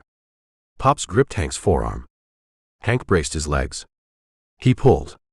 His injured ribs protested, a sharp flare of white-hot pain. He ignored it.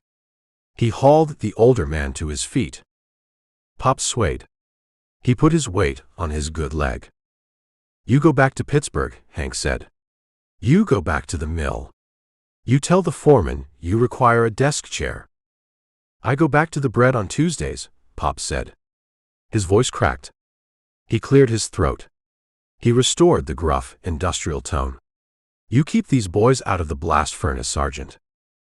"I rig the deck, Eddie," Hank said. "I play the angles." "The angles run out," Pops said. The corpsman helped Pops into the passenger seat of the Jeep. The engine ground into gear. The vehicle bounced down the rutted track, kicking up a cloud of white coral dust. The dust drifted through the trees. It coated the leaves. It coated the men. Hank watched the Jeep disappear. He held Pops's rifle in his left hand. He held his own rifle in his right. The core group shrank. The bear lay in a cast. Whiskey Jenkins lay hooked to a blood transfusion line. Pops Kowalski rode a Jeep to a hospital ship. Hank looked at the three men remaining. Specs. Lucky. Doc Malone. An accountant, a gambler, and a pharmacist. 38 days ago, they sat in a training camp complaining about bad backs and cold coffee. Today, they sat in the ashes of a conquered island. They smelled of sweat and old blood. They possessed the hollow, 100-yard stare of veterans. Hank turned and walked back to the cliff edge. He looked down at the ocean. He looked past the white surf. He looked at the deep water. A shadow moved on the horizon. Hank narrowed his eyes. The shadow possessed hard edges. It possessed a geometry that did not belong to the clouds. A gray hull cut the blue water. Then another. And another. A massive fleet gathered in the distance. Destroyers. Cruisers. Troop transports. They looked like iron toys arranged on a blue table. They formed columns. They organized for travel. "You see them?" Malone asked. The pharmacist stepped up to the edge of the cliff. He stood next to Hank. "I see the machine," Hank said. "The brass loads the transports," Malone said. "They rotate the Marine divisions. They rotate the Army regiments. The rumor mill says we get a week of rest on a staging island. Then we board the ships." Hank looked at the ships. He thought of the ledger in Specs's satchel. He thought of the word written in black ink. Late. The experiment succeeded. The older men held the line. The older men broke the bunker.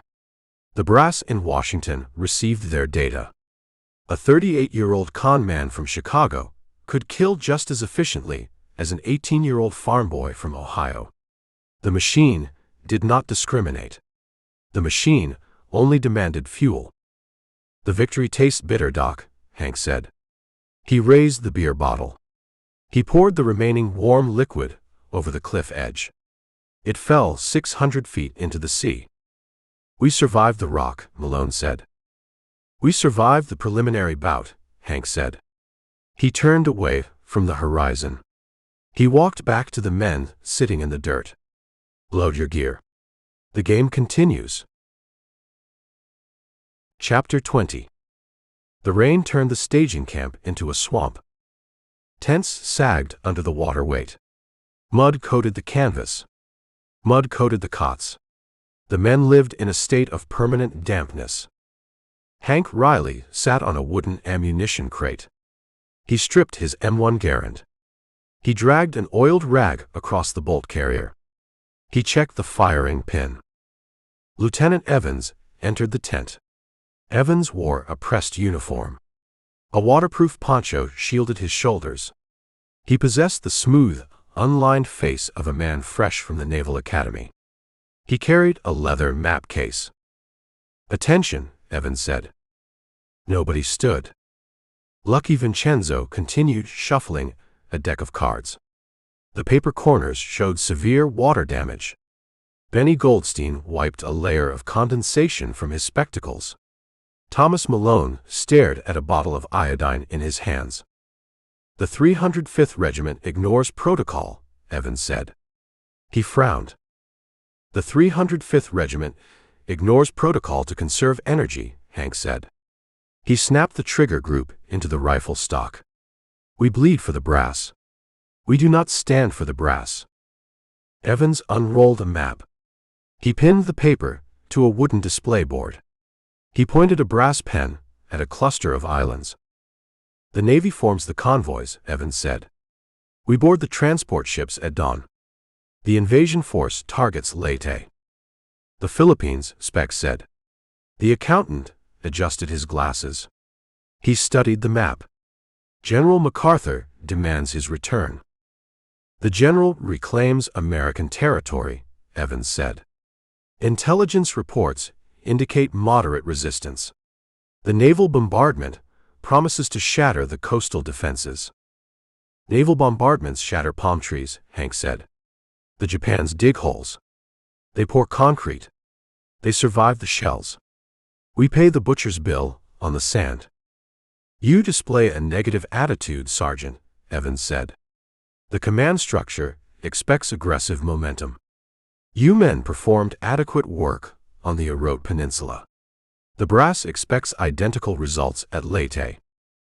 Specs closed his leather ledger. "The brass expects miracles from a depleted asset. We lost Harlan. We lost Kowalski. We lost Jenkins. We possess 3 effective riflemen and 1 medic.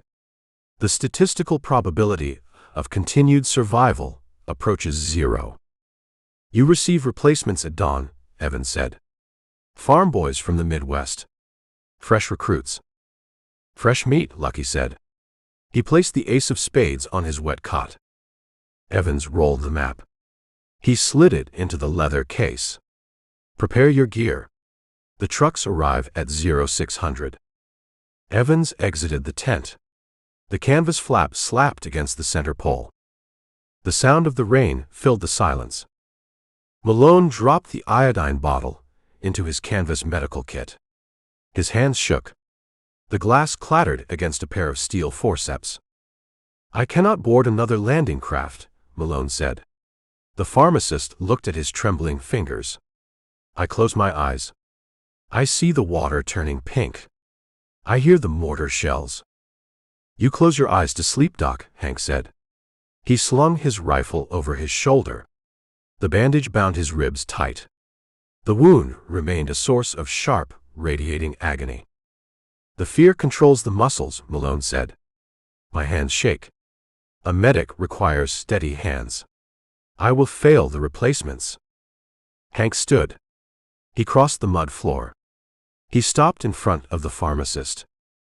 "Look at me," Hank said. Malone raised his eyes. Dark bruised circles ringed the man's eye sockets. "The young bucks die," Hank said. He kept his voice low. He kept the tone absolute. "They hit the beach. They charge the machine guns. They try to win the bronze medals. They try to impress the officers. They bleed in the ferns. We do not win medals. We survive. The odds shrink with every beach," Lucky said. He gathered the cards. "We rig the deck," Hank said. He looked at Lucky. He looked at Specs. He looked at Doc. "We guard each other. We use the angles. The bear survived the rock. Pops survived the rock. Whiskey survived the rock. They return to America. We finish the hand. We outlast the young bucks." Specs pushed his glasses up his nose. "We manipulate the variables. We maximize the cover. We shoot the bastards before the bastards shoot us, Lucky said. A siren wailed. The mechanical scream shattered the monotonous drone of the rain. Gunfire erupted at the northern perimeter. The distinct sharp crack of Arasaka rifles mixed with the heavy stutter of a Browning .30 caliber machine gun. Stragglers, Hank shouted. They hit the supply dump. Hank racked the bolt of his Garand. He rushed the tent flap. Lucky and Specs grabbed their weapons. Malone grabbed his medical kit. They entered the storm. The staging camp dissolved into chaos. Searchlights pierced the rain, casting long, frantic shadows across the mud. Tracers cut the black sky, drawing neon red lines through the water. The Japanese commander on Guam chose suicide. The remnants of his army chose a final, desperate act of violence. 50 starving soldiers burst from the northern tree line. They wore rags. They possessed 0 rations. They carried fixed bayonets. They carried canvas satchel charges strapped to their chests. A suicide raid targeted the rear echelon. A young Marine sentry froze near a stack of aviation fuel drums. He stared at the screaming men charging from the jungle. A Japanese soldier lowered his bayonet. He sprinted toward the paralyzed Marine. Hank raised his Garand. He found the sight picture through the rain. He squeezed the trigger. The heavy bullet struck the charging soldier in the chest. The man collapsed into the mud, sliding to a halt a yard from the Marine. Separate, Hank roared at his squad. Find cover. Mortar shells fell among the staging tents. The attackers utilized captured American tubes. Geysers of mud and shredded canvas erupted into the sky. Shrapnel whined through the air. Lucky dove behind a ruined Willys Jeep. He braced his rifle against the steel fender. He fired 3 rapid shots into a cluster of shadows near the mess tent. Specs scrambled toward a deep drainage ditch bordering the motor pool. The slick mud betrayed his boots. The accountant lost his footing. He fell flat on his stomach. His glasses flew from his face. Specs scrambled in the dirt. He searched for the spectacles. The rain blinded him. A Japanese soldier emerged from the smoke behind the motor pool. The man carried a 10-pound satchel charge. He spotted the unarmed American struggling in the mud. The soldier pulled the friction fuse. Sparks showered from the canvas bag. The man sprinted toward the drainage ditch. Hank saw the sparks. He saw the soldier. He saw Specs crawling blind in the mud. Hank abandoned his cover. He sprinted across the open ground. He ignored the bullets snapping past his helmet.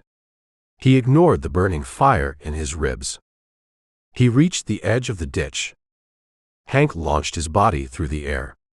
He hit the accountant. He drove Specs into the bottom of the trench. He covered the smaller man with his own body.